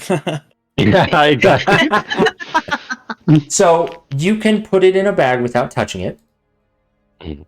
You won't know what it does, Yeah. but you can safely store it away. Don't you guys have a bag of holding? No. I I don't know if we have bag of holding, but I could levitate it. Yeah. Actually, for how long? It's a large enough weapon that 10 minutes. yeah, you can carry it and take it downstairs, especially with levitate. You can bring it downstairs without injecting any of your arcane essence and bonding and connecting with it in any way, shape, or form. Should you wish to do so. Toad, you're still a dandelion if you'd like to remain a dandelion. Toad just looks at Valerian as a dandelion and headbutts you hard enough to knock you on your ass. Valero kind of fall down. He still hasn't really made, in the aftermath, really kind of made or met anyone's gaze. Valerian will kind of just pick himself up and just kind of give a half-hearted smile to Dandelion Toad and pat it on the head and start walking away. And as he's walking away, his back to everybody, He'll summon his tankard and take a drink. Yeah, we gotta have a conversation when we get back to the ship. That is that's for sure. Yeah, we're But- telling mom for sure. Are we heading out, everybody? You guys Yeah. heading back to the ship? Okay. Yeah, we're gonna pass through all the shops, and they're gonna see us carrying this giant scythe through the shops as we head downstairs. Notice a That's giant great. dandelion. Yeah. Don't ignore us. Don't mind us. Welcome to Green is good. Have a good one. Welcome to Hi, Fesora. Have Hey a there, good Bernard. one. Hey, would you like to hear about our special? Okay, bye. Take it easy, guys. And you all walk out, stumble past the group of plasmoids with Jubithex leading them, kind of slowly setting up camp here. And they acknowledge your presence as you walk past them or head back to the ship. Say, I actually would like to talk to Jubithex for a Yeah. little bit, if that's okay. like, I also want to ask him. how'd it go? Yeah, how's everything? Oh, yeah. Well, it was an experience, that's for sure. Okay. Stuff happened. Anyway, Mhm. I was wondering, how you guys doing out here? You know, he kind of looks around. It's not too bad. We could probably make this work. Good. No giants or anything. I mean, and he gestures to the, giant that's dead next to y'all. Yeah. He will motion to that one, but he'd be like, yeah. Besides that one, no. I've sent out Good. some of my scouts, and they haven't found any more, so that's good, right? All right. I'm happy about that. It's nice that this place actually worked out for y'all. So far, at least. So far, yeah. I think we can. And he kind of looks around. There's people who are kind of like nodding. He's like, I think we can make something out of this. Yeah. What time? You guys leaving quick question. or? We're gonna reconvene on the ship. We gotta check on Skywatcher and her people as well. Okay. Okay. But we'll be in contact. You guys won't be abandoned here or anything. Okay. Great. How can we contact you? Erin will get in contact with you. Oh, She has the cool. message spell. So Cool. she can- yeah. We might need to set up some more permanent means of communication, but we currently are just going to rely on her. So Any ideas you have, I am all for. yeah, we got to figure Valerian something out. will, as he, I'm assuming we're all kind of with you having this conversation, right? Oh yeah, I'm talking to him while we're on our way back to the ship. So Okay. I assume you guys are with me. Valerian, like in the middle of his drinks, will say, Jubithex, I believe your name is written in the book, in Aaron's book. We'll contact you from a distance at any time. I think you can contact her at any time as well, but we'll make sure that you're safe. And just keep walking. Thank Yeah, what he you. I have one more question to ask of Jubithex. So I want to ask him if we were in the tower for a reasonable amount of time. Like, does time pass normally in the tower is what I'm trying to figure out. His answer will lead you to believe that time passes normally. You guys have only been in there for a couple hours. Okay, good. Mhm. Yeah, so that's all I wanted to figure out. Okay, that's all I have for him then. Okay. All right. You guys make it back onto your spelljamming ship, the Dragonhawk. And you are greeted by your crew, to include Aaron, who is finishing up what? Well, What is I'm Aaron assuming doing that right now? Chewinga's. Yeah, we come on board and they're like picket lines or what's going on? Okay, has the Chewinga revolt been quelled? Has the unionization been dealt with? Their demands were tough, but you had to make arrangements. You had to do what you had to do. You got a bargaining agreement? Yeah. Limited bargaining agreement with the Chewingas for promises of future negotiation should there be any grievances per subparagraph 2.372. Okay. Alright, if that's the case, then I imagine she's probably like in her captain's office, like just finishing up that contract and also, writing in her book about the fact that she had to deal with this and not be with everyone else. She's like, oh god, I hate fucking adulting. God, Jesus Christ. I can't do the fun things with the kids. I have to do this stuff. So I would like to approach Erin as she's in her office, and I want to fill her in on what happened, and maybe try to, see if she can talk to Valerian with us. Of course. Well, Rick, what happened?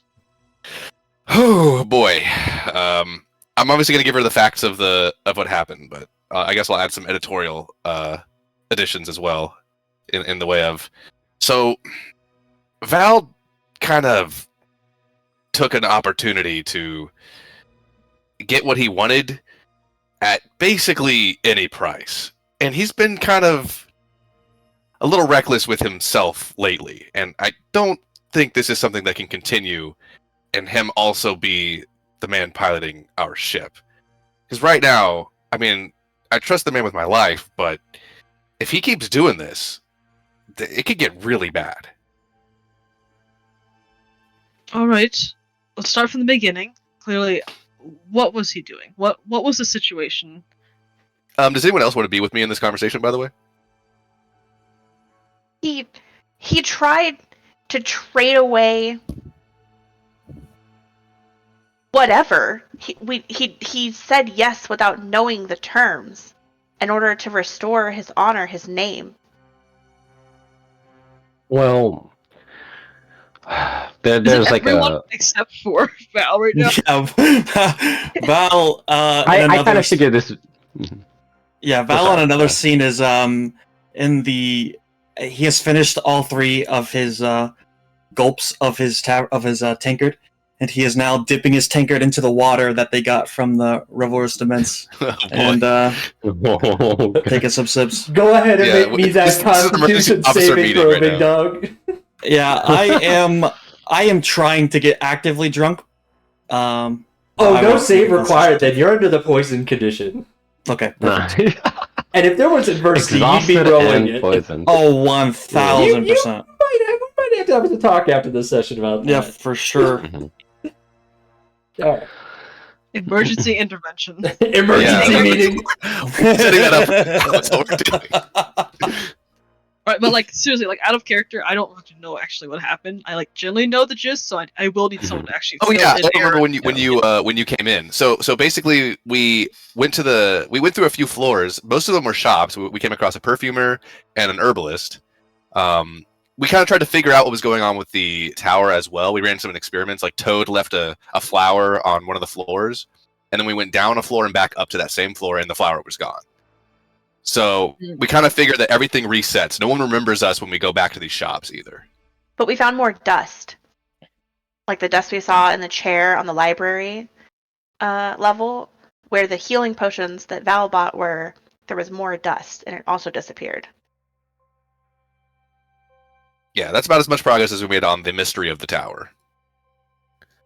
After that, we went up to floor 10, and I mean, I don't know, like, we meet this Death Pact angel, right? Super powerful being. It's offering to grant us our desires at the cost of a price. I gave it our diamonds for information.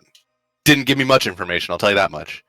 And then it offered Valerian anything, and I mean, he jumped on the opportunity and was basically ready to give anything he wanted to her before we pulled him away and forced an encounter with this angel.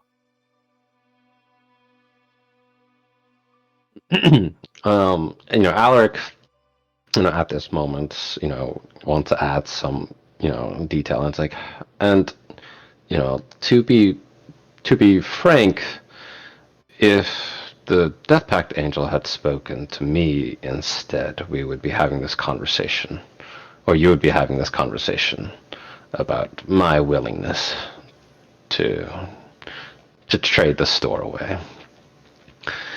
But I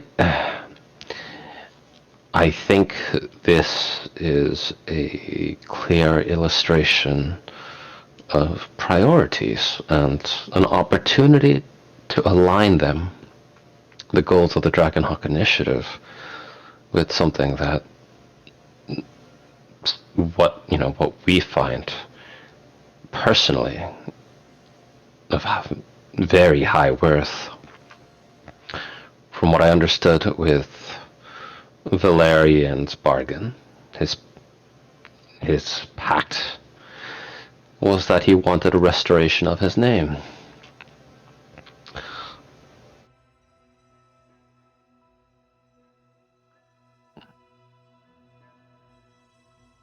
You're not wrong that what Valerian did in the service of essentially himself, willing to trade everything for restoring his honor, is difficult. Ever since he returned back to the Feywilds, he's been elusive about that topic, and as the one who raised him, I don't want to overstep my role in his life. I might be his surrogate mother, but I'm not going to control what he wants to do. But from what everyone has told me, this has been elevated to possibly a critical situation.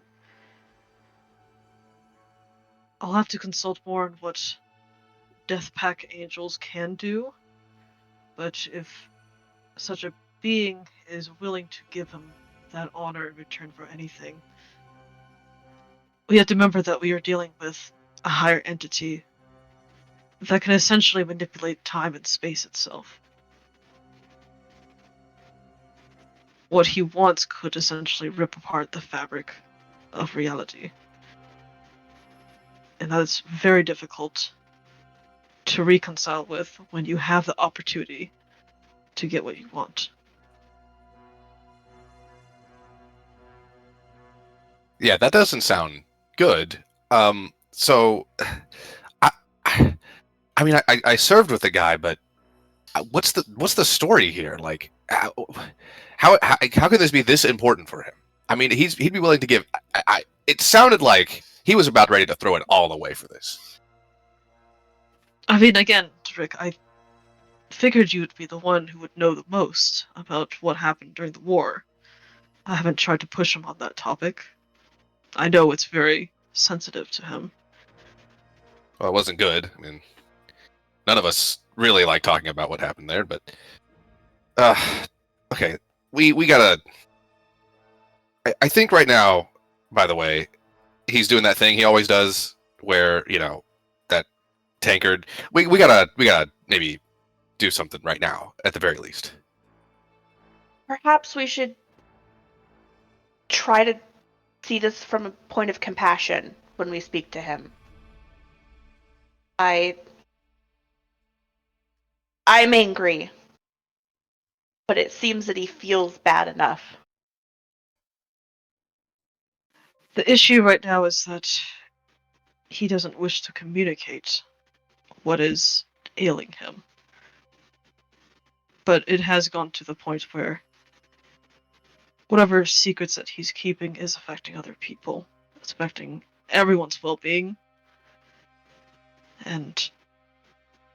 But you are right, Toad. We have to approach this in a very delicate way.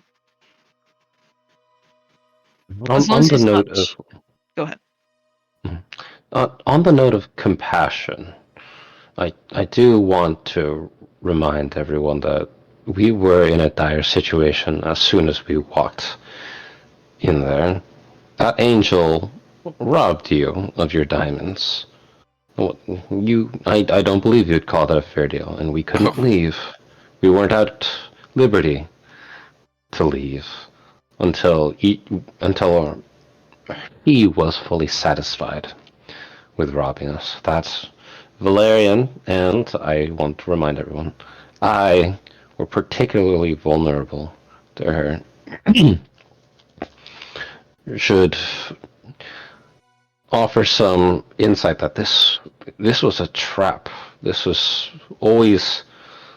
a barrier that we overcame as a team. I don't want to just frame this as a weakness of character. We overcame it. A challenge. And we accomplished this. So when we do discuss this with Valerian, I want it to be with a note that, or I would recommend, rather, that it be with a note that we know how to address this in the future. And that we want to be we want him to understand that we also want what he wants. And that perhaps such patrons are not the only way of accomplishing his goals. Because if that's the only way we can see our deepest wishes being sought out, I can understand how singularly alone he might feel. You make an excellent point. I can't argue with anything you're saying. So I believe, for the time being, if you don't mind, Rick, keep an eye on him. Make sure that I know what he's going through is unhealthy coping mechanisms. He's drinking himself to death if he had the option to. Yeah, thank you. Appreciate it. So I'm not going crazy, right? We all see that. Okay, good. yes, very much. But he's also set in his ways at this point. I'm sure you know as much as anyone else that it's a habit of his, and habits are extremely difficult to break. So right now, our best course of action is tonight we let him go through the motions of what he needs to do. Rick, just ensure that he doesn't harm himself further, doesn't do something ridiculous or stupid or what else. And then tomorrow morning, once he's had a night to sober up, we can discuss what happened in that room, ensure that everyone, including him, is aware that in the end it was a success, that the rest of you did conquer the obstacle in that room, that angel, but we can do better in the future. And to do better, we have to communicate more. We'll open the door for him. I'm sure all of you have heard the fable that you can lead a horse to water, but you can't force it to drink. If it wants to drink, it'll drink. If it wants to drown itself, it'll drown itself. So right now, all we can do is actually open the door for him. We can't force him to do anything.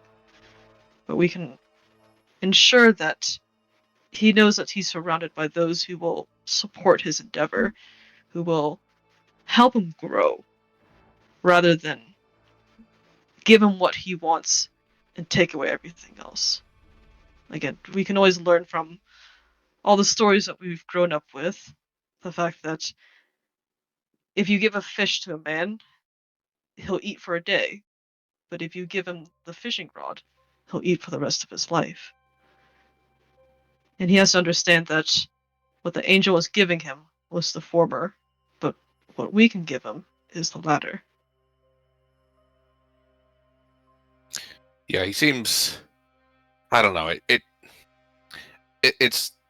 makes me, I don't know, upset. I guess that he thought he needed to take that deal, and that we couldn't give him what he wanted. But I understand from his perspective. This is an angel who is more powerful than any of us. However, what you've shown not only to him but to everyone else is that even angels can be fallible. And even angels can be defeated. She wasn't all powerful. She could have given him what he wanted, but she could have also negated the deal. What I heard about this whole offering of the diamonds and then her only giving snippets of information, that's evidence enough that if he did go along with that deal, it most likely wouldn't have been to his actual satisfaction. almost without a doubt, I would say. But So those are things to bring up for tomorrow. I'm simply right now just bringing up topics that we can further discuss with him points to offer to him so that he Yeah. can see how much we're trying to help him rather than just take advantage of him. All right. Well, I'll go check on him and keep an eye on him for the remainder of the day. I appreciate it. Thank you.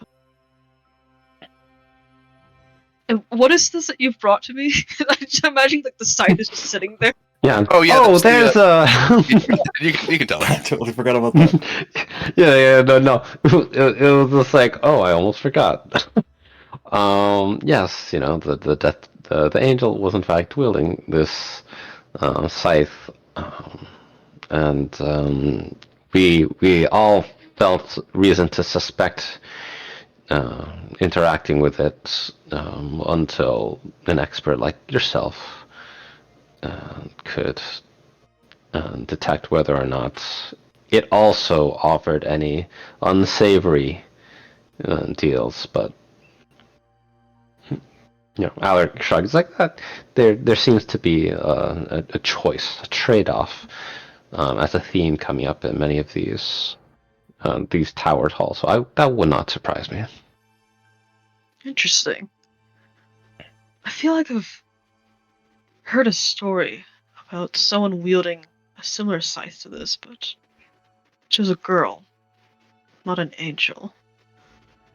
But we'll get to the bottom of this, and Erin will start casting Identify as a ritual. So 11 minutes later, she'll know what this scythe can do.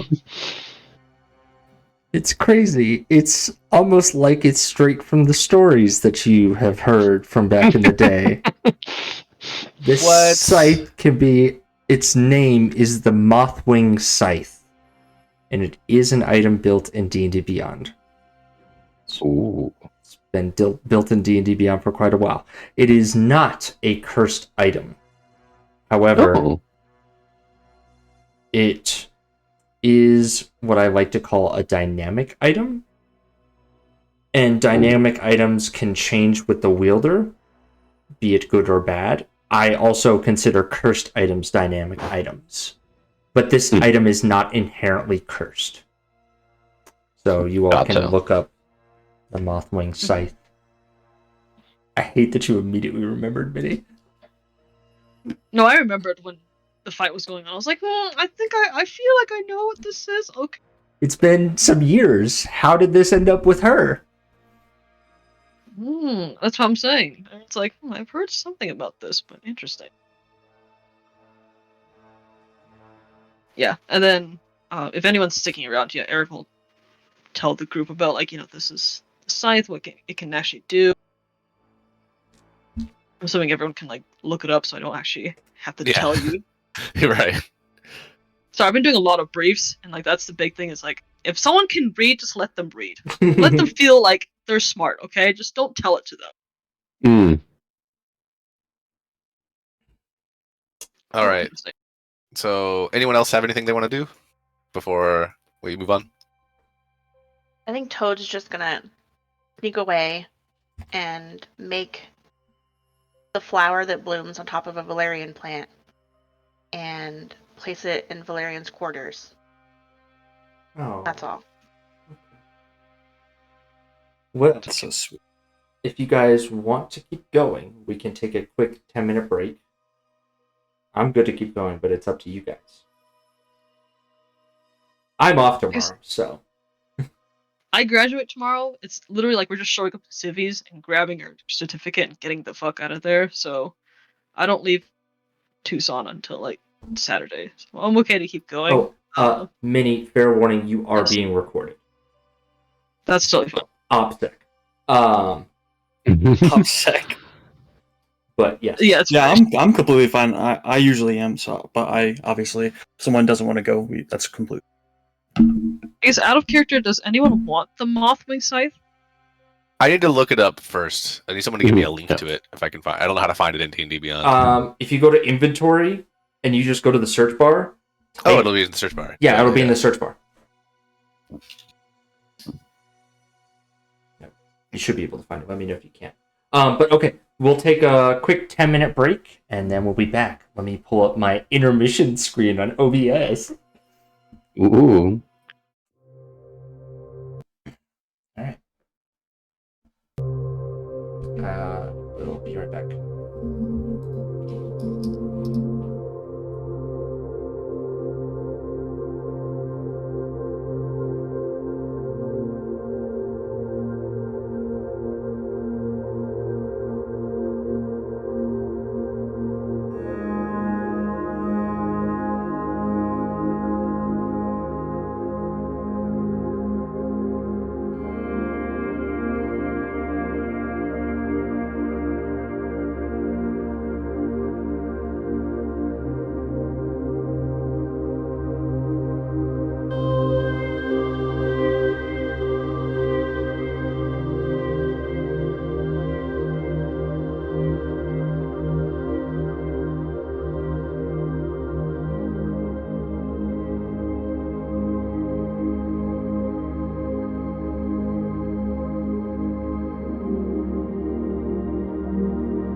I was just gonna say too about the scythe. I mean, it looks really cool, but my voltage greatsword, I feel like fits the aesthetic so well.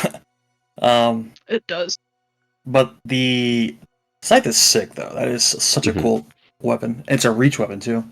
It is. It does have 10 feet of reach. If that's not on the sheet, it is. It does inherently have Yeah, I 10 think feet it's of reach. a great sword. Yeah. Yeah, it's a reflavored greatsword.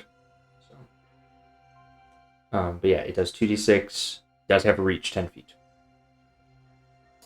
It's sicko, but I think metagamey wise, I don't really attack with a weapon. I know it has obviously some really good effects, even if I'm not attacking with it for reducing damage.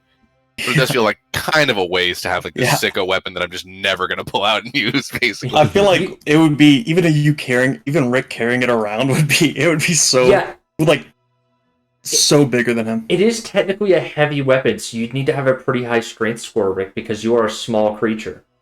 Oh yeah, Yeah. Aw. I think with small creatures, you can't even use heavy weapons. You actually attack with disadvantage. I would allow with a high enough strength him to use it, but yeah, it's definitely not going to be easy for Rick to carry it around. Plus, the cleric holding a scythe is kind of terrifying, Yeah. but doesn't mean you But couldn't. Yeah.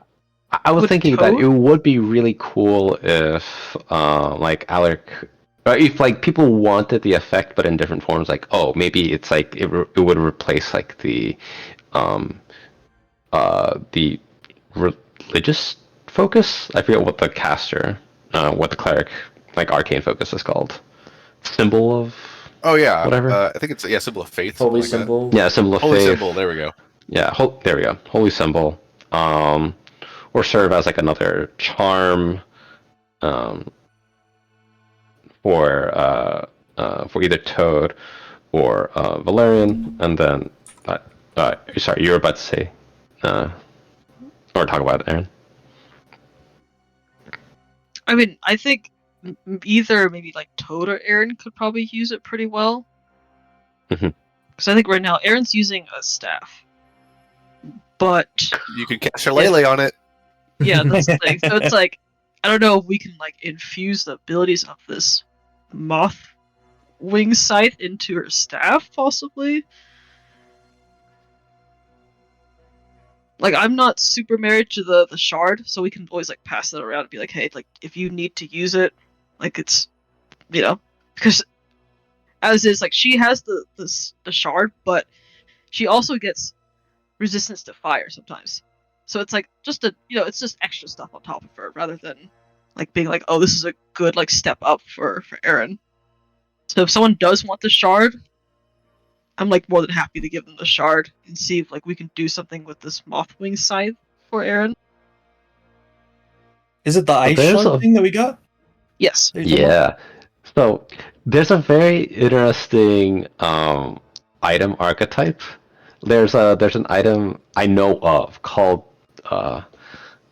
the Ruby of the War Mage, and like the Ice Shard already can be installed, or like can the powers of the Ice Shard can be ascribed to other objects. We could that'd be very cool if I think Alec would love to see if they could like ascribe those abilities onto the scythe.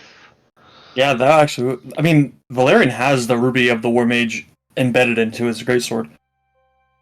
That's how Nice. he kind of casts spells without material components. Right, that's sick. But yeah, that's a So great yeah, idea. Yeah, I don't know. imagine I, those like I you know feel like frozen. Oh, go ahead. Sorry. yeah, I think the shard might be better used for like someone who's in front line. So maybe like either Valerian, Toad, or Alaric could use the shard a little bit better. Maybe Valerian because he likes waiting to fire stuff. But yeah, that's a good idea to like encrust the ruby and make it like a blue ruby. Like I don't know if you ever seen like something sapphires, like where they're like different colors, but they're still a sapphire. Yes. I was thinking of like ice moths too. Yeah, I mean the image of either Toad or Aaron wielding a scythe is very terrifying. Just like these two Ooh. tall ladies holding a scythe. I think with any of us, honestly, it's going to be a terrifying, except for Rick. Honestly. Yeah. I'm about to say, come on now. The Grim Reaper, but he's 4 foot tall. Yeah. You see the scythe first, and you look down. Like, Yeah, oh. But yeah, Allie, I don't know. What are your thoughts? Do you want the scythe? I don't think that Toad would choose a weapon like that. Mm. Yeah, I feel like the Staff of Flowers is so cool for the aesthetic. Yeah, and plus Toad spends the majority of their time in wild shape anyway. That's fair. She basically just got elemental smite with her subclass. True. Yeah, I mean, if anything, I guess Eric can hold on to the scythe for now, and I mean, we could always sell it too, honestly. it's such a good weapon. I feel like we shouldn't sell this because it's Yeah. it's so fucking good. We're like, this is some priceless shit right here. Hey, anybody want this weird scythe we got from an angel? Could we give it we to do have somebody on other the officers. ship? Yeah, Yeah. exactly. You can equip any of the NPCs on the ship. Yes, absolutely. Who's gonna say? Oh snap! Oak Blossom would attempt to use it as like a hair trimmer or like a back scratcher. Yeah, absolutely. As far as people who could probably use it, Ethne could probably use it. Ethne's probably the main one that would use it. Yeah, he's really the only strong boy. If we give it to Ethne, we give it to Sasha. I'm okay with that. Yeah, that's true. I'm down. Okay, I will add it to. If everyone's in agreement, I can add it to her sheet. Sounds fine to me. Yep. That'd be a fucking amazing introduction.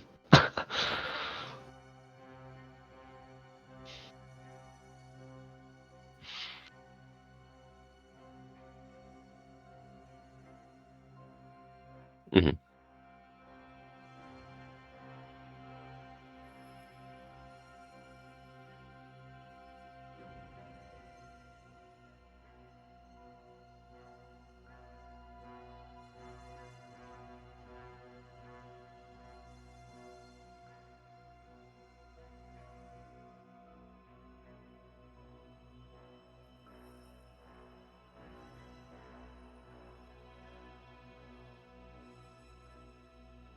I think we want to passing take token. the night off and then Oh, talk to Valerian first before we do anything else. Oh yeah, that's I think what we're for sure doing. Yeah, I don't think Valerian's good to drive. Might be the problem as well. Yeah, that could be the issue. Space police. Oh. Over. Yeah, I don't know how good of like a conversational partner is, like in giving like Valerian company, but I think he would like join and like do his best to maybe not keep up with Valerian's drinking, but like just give him company. Rick is basically a chaperone, so you'd be with me as well. Well, Toad will get drunk in centipede form and hang out also. Oh god, That's Oh, awesome. Jesus. It's a drunk centipede. Just dive into the barrel, take a little swim.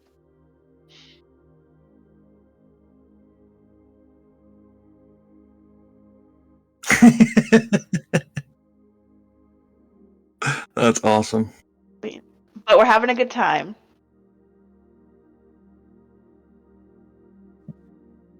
I would invite all of them, all the officers.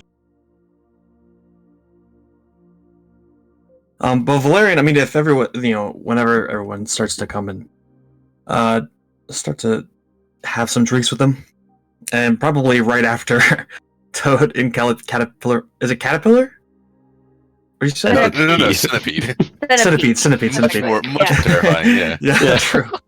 In centipede form, after they get dunked into the water, Valerian will just kind of very drunkenly say, "Oh, we can learn a lot about the tower.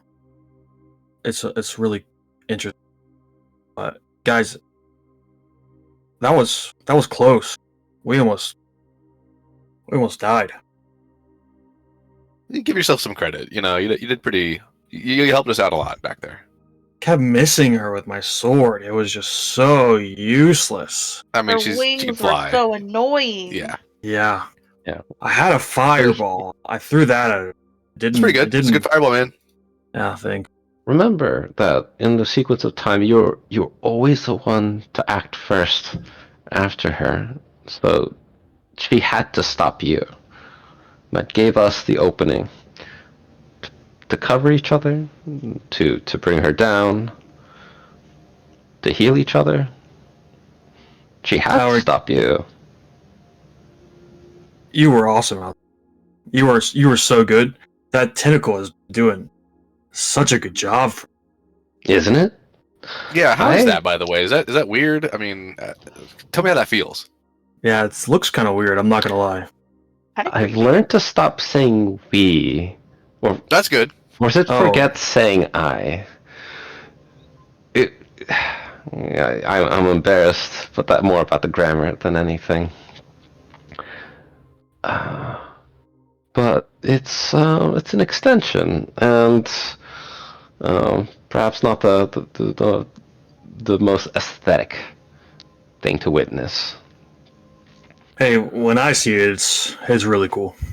Hmm. I like, we kind of have our own like little look, and it's that tentacle just adds to yours. I would, if I could, take this fucking helmet off. I can't drink really well with it's the visor. If I could just fit I have to like angle my tankard in there. I get it all over this. You could have told me. I can make a straw. And it's like, we have to have straws. And it's just like, Such a good someone, idea. please. You don't need to encourage him. You don't want to kill the turtles with straws. Turtles. With our There's living, there's like a whole sequence of just like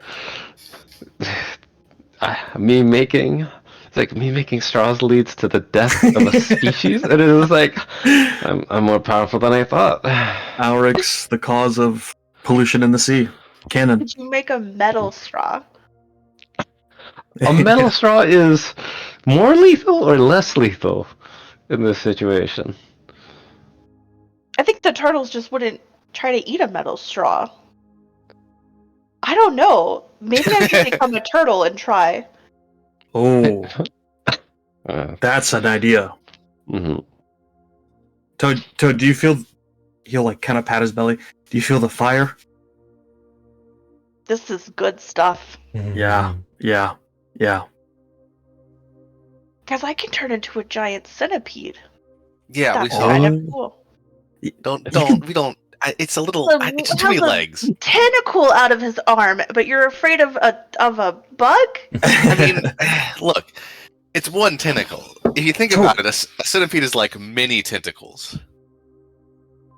Toad, I would That's suggest you save the giant centipede for those that we actually want to terrify. The Chewingas have been through enough today. They're a little bit. Yeah, what was up with that, by haunted. the way? They seemed a little angry at us when we walked in.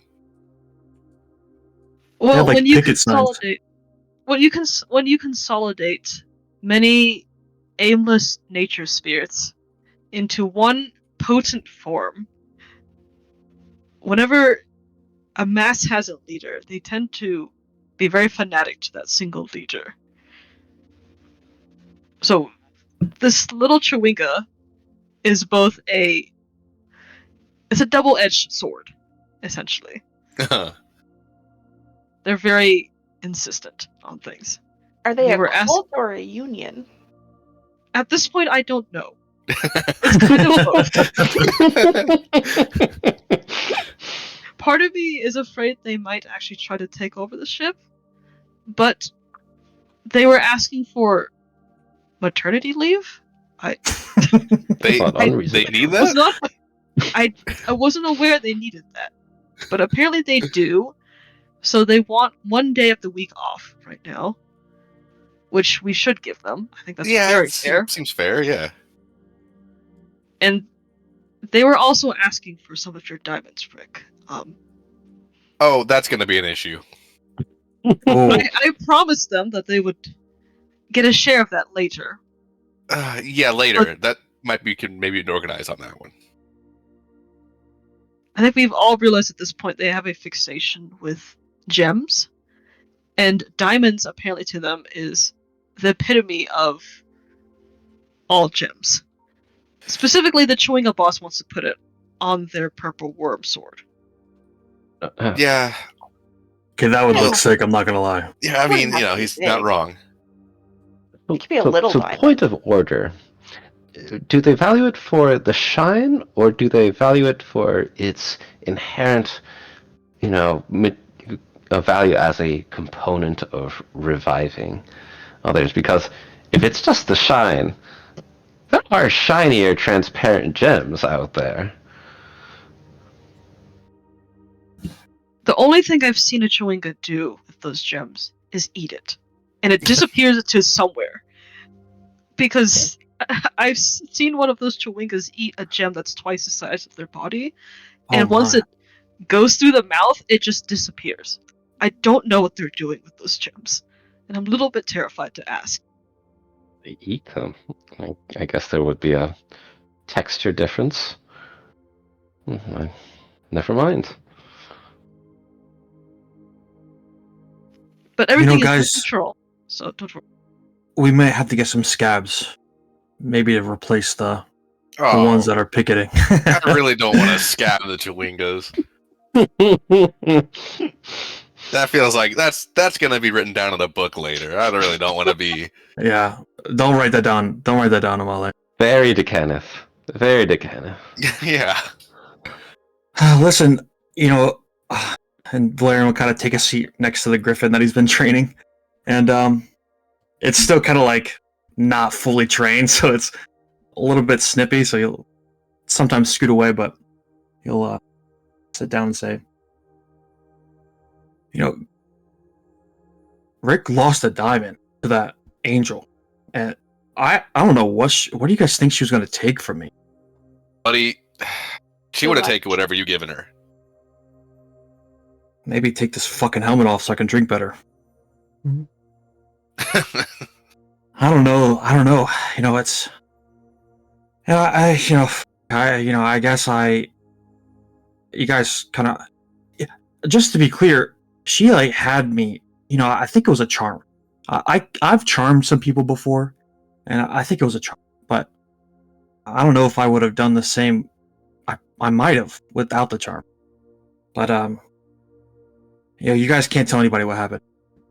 Just nobody can know. I mean, of course, man. Like, it's gonna stay between us. I've always said, and I've always been told by my parents, Valerian Lannon. It's not my name. It's Irwinarn. But I wasn't allowed to tell anybody. I'm really old. I don't know how old, but I'm pretty old. I've been in Thelanis forever. Since I was a kid, really. Except for the war.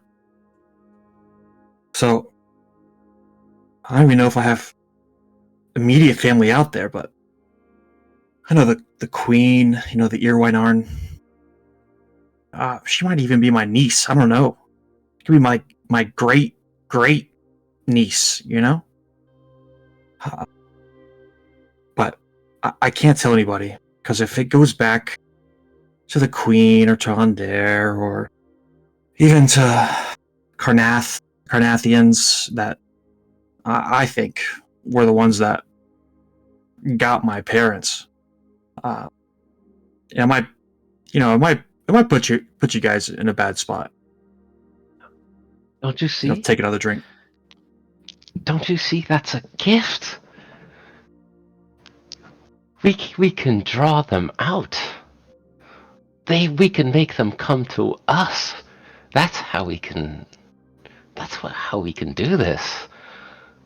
Yeah, but I mean, who do we draw out? Just Carnathians? Because I mean, we try to fight them for 1,000 years. Didn't work.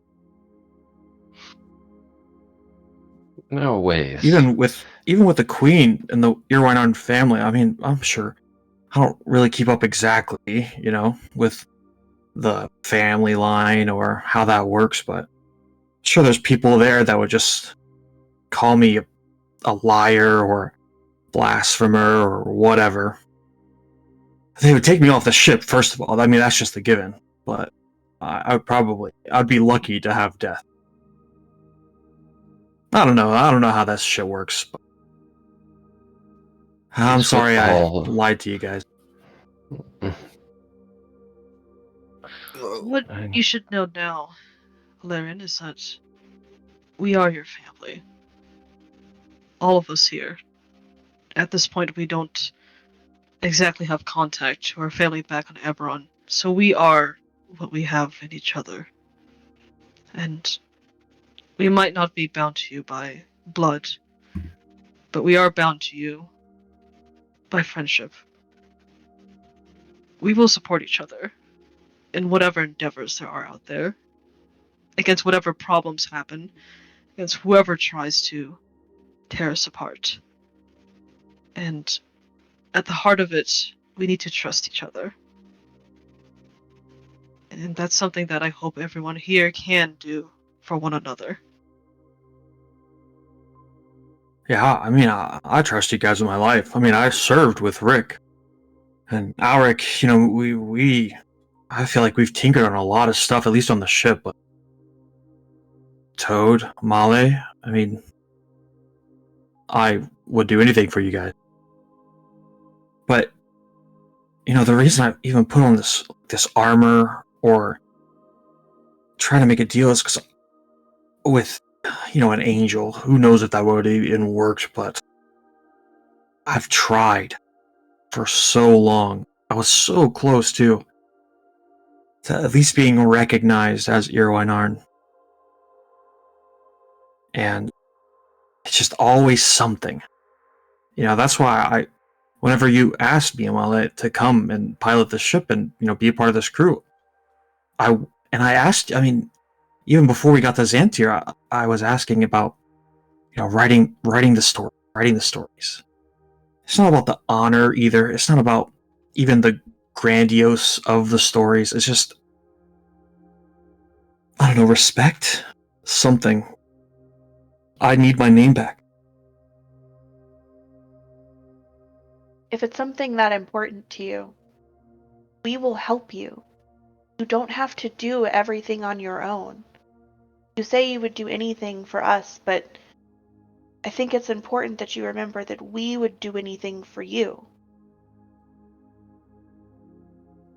You speak of family, and I have known no family in my existence except for this. You're not alone in this, Valerian. Yeah, I mean, I don't feel alone in this. I know that you guys always have my back, but maybe I don't take the exact actions to show that. And I am sorry. Even with this armor, even with the deal with that angel, it's like, I'll stick to your word on that from now on. It's just, I mean, it's just always something, right? The fucking genocide of the goo people. I mean, there's a thing to say that they kind of brought it on themselves, whatever, but it's still countless lives lost for what? And if we could have killed Scarlac or, done something different, got more power, really is what I'm getting at. And maybe we could have helped a little bit better. And that's, at least for the armor, that's why I put this on. But the deal, I mean, I felt compelled to tell her everything, but again, like I said, I might have just said it regardless. But you're right. I'm sorry. I need to be better about that. Yeah, and Val, you've saved my life too many times to count, and I trust you to do that for as long as we're together. But you got to also believe that we'd do the same thing for you, and that you can be open and honest with anything you want with us. You don't have to be the guy taking on all these burdens by yourself. Yeah, I mean, the only thing I've ever kept from you guys really is my name. You know, You kind of put on the armor without talking to any of us. that's true. That is true. Yeah, we gotta maybe look. We can save this for tomorrow. me take but there this are off? some things.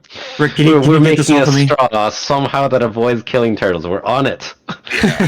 So how would I get this off of you out of I character? think.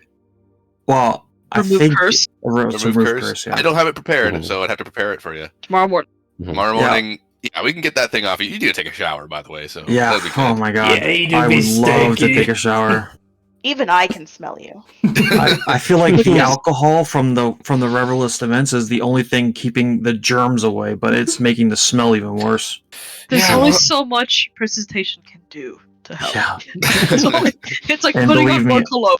Oh, you Yeah, know what? I've been Actually, speaking of spending a cologne, lot. I do have that perfume, but Oh, that's right. yeah, let's actually save that for after we get the armor off. How about? Yeah, I mean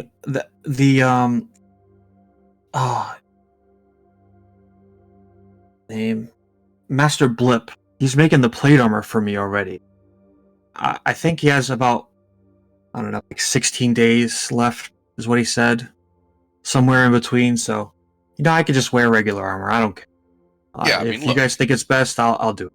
The armor, Also, I don't want it's to. bitchin'. It's super cool. We all do. Doesn't it look cool? It looks. Yeah, but taking on curses and stuff, man. Yeah. Yeah, let's tone it back on that stuff a little bit. Okay. I can do that. Okay. I can do that. And we could talk about your drinking, but that's another conversation. I don't want to spoil the mood right now. Yeah, I mean, we got the water from the Revelist event. I mean, how can we say no to that? Like, that's good stuff. Yep, you say so. You guys, I don't know if you've met her. Her name is Phantom, and he'll gesture to the Griffin. We're going through it a little bit. It's, Yeah, I noticed that. You got it's- you got some peck marks on your armor there. Yeah, it's not great. It's not great. Even this demon armor just shows the marks somehow. They're strong. Yeah. It might be the sense. But Toad's been helping me a lot, and I appreciate it. I named Maybe the other one Flaps. By the way. Flaps. Oh my god, I love that. I would say this is the point if you want to tell him that you made the thing. Yes. So I sorry, I told you out of character, but Right. in character, Toad will say, I made you a potion that could help with this. It'll What? increase your ability to work with animals. I think it'll only help once, but I can make it again. We can buy the ingredients. But I made that for you. For your bond. You guys are the best family I could have. I thank you, Toad. That's so very kind. Also, I can make don't- healing potions. You don't have to buy them. Oh, really? Oh my god, I felt scammed when I bought them from especially because he doesn't know if I just took them and walked away, Like, I could have just took them and just walked out, but I The old didn't. infinite health potion glitch. Potions are really expensive. So are the herbs, but I mean that's why we found that floor so difficult. We had been so patient with each of the shops that we had perused or patroned, and by the time we reached that angel of all things, we had been incredibly disciplined with our Yeah. approach Yeah. to those floors. And then after that, we saw that there was an angel in bright lights offering us our greatest desires, and we were fish in a barrel by that point. I mean, I couldn't. It was just every time she said something, I just felt like the influence. Like, I mean, it was hard to get out of that. It took a lot. Rick and I were really. fine. Yeah. It wasn't really into me at all. Actually. You guys you guys were fantastic. I mean, it took her smacking Toad, and then Toad. By the way, you don't ever have to do that. You don't ever offer you as trade. Same as I. But whenever that happened, I just felt I just needed to break out of it. But it was really Alric that did the damage. After being protected, after I was also freed from her influence, I could not find a way out of those words. That's hard. Why I also have I'm sympathetic. I also have a dream that I would give anything for. Yeah. Listen, I'll tell you mine if you tell me yours. I don't know if it's more vulnerable to share what I want or to share what I would have given up. Because I know Good question. what I was willing to give up. I was thinking about it the entire time, just trying to do the calculus. Just trying to figure out something in my pocket, the magic items, no, the sheer scale. And then I heard that she was asking for diamonds for the request, and my heart dropped because I knew I would still make the same choice.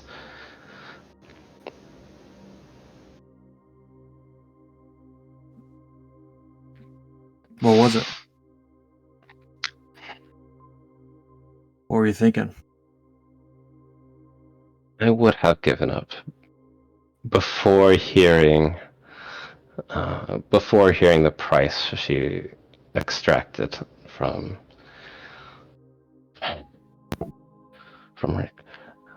I would have given up Bella. I was already decided. I had a whole speech.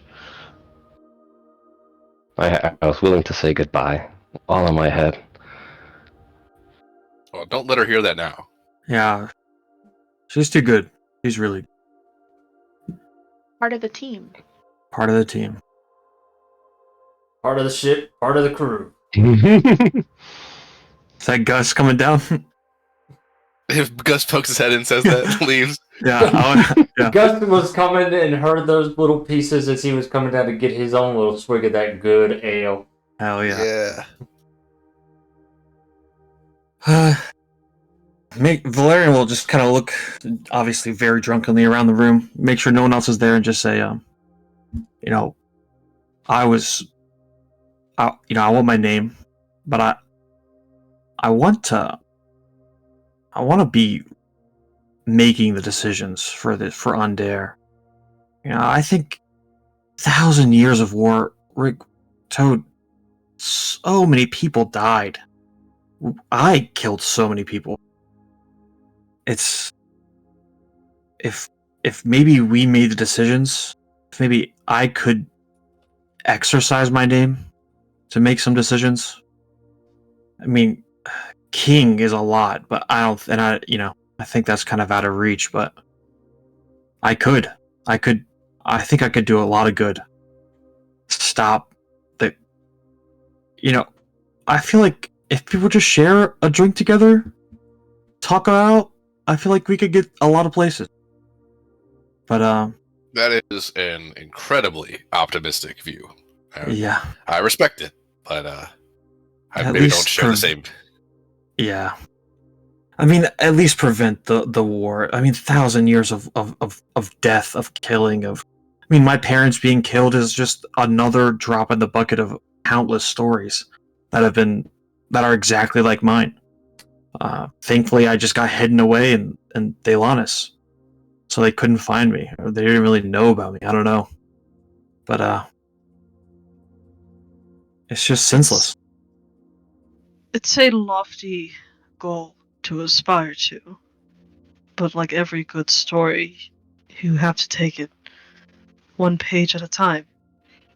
We can't write the ending first and try to fill in the blanks afterwards. That's right. That's right. That's So why you're the good one, Amale. Well, but it is your story that we are writing here, and it's your choice. when you want your name to be written down, to be known. No, it's our story. This burden of trying to, maybe I just let it go, maybe I just keep doing what we're doing and just set the course. I think we're on the right path. And maybe that's what I learned to, and from you guys, my family. Maybe we just stop overthinking. Maybe we just stop trying to do the most for the easiest way. It's the easiest way out. It's not even, I don't know. But maybe I just take it one day at a time is what I'm trying to say. A lot of moons we still have yet to get to. I mean, who knows what we'll find out there, right? That's true. Maybe another angel. Who knows? Hopefully not. Oh, we can kill it if we find another one. True. Well, jeez. Alric's got him. I mean, sorry, Rick. Yeah, I don't want to make it a habit to be killing angels. Just say that. This one was pretty bad, though. I'm not a big fan of her. Self-defense, it's fine. Just, just had to burrow the thing into her head. Yeah, it was gross. It was optimal. It was the least amount of pain that could be inflicted.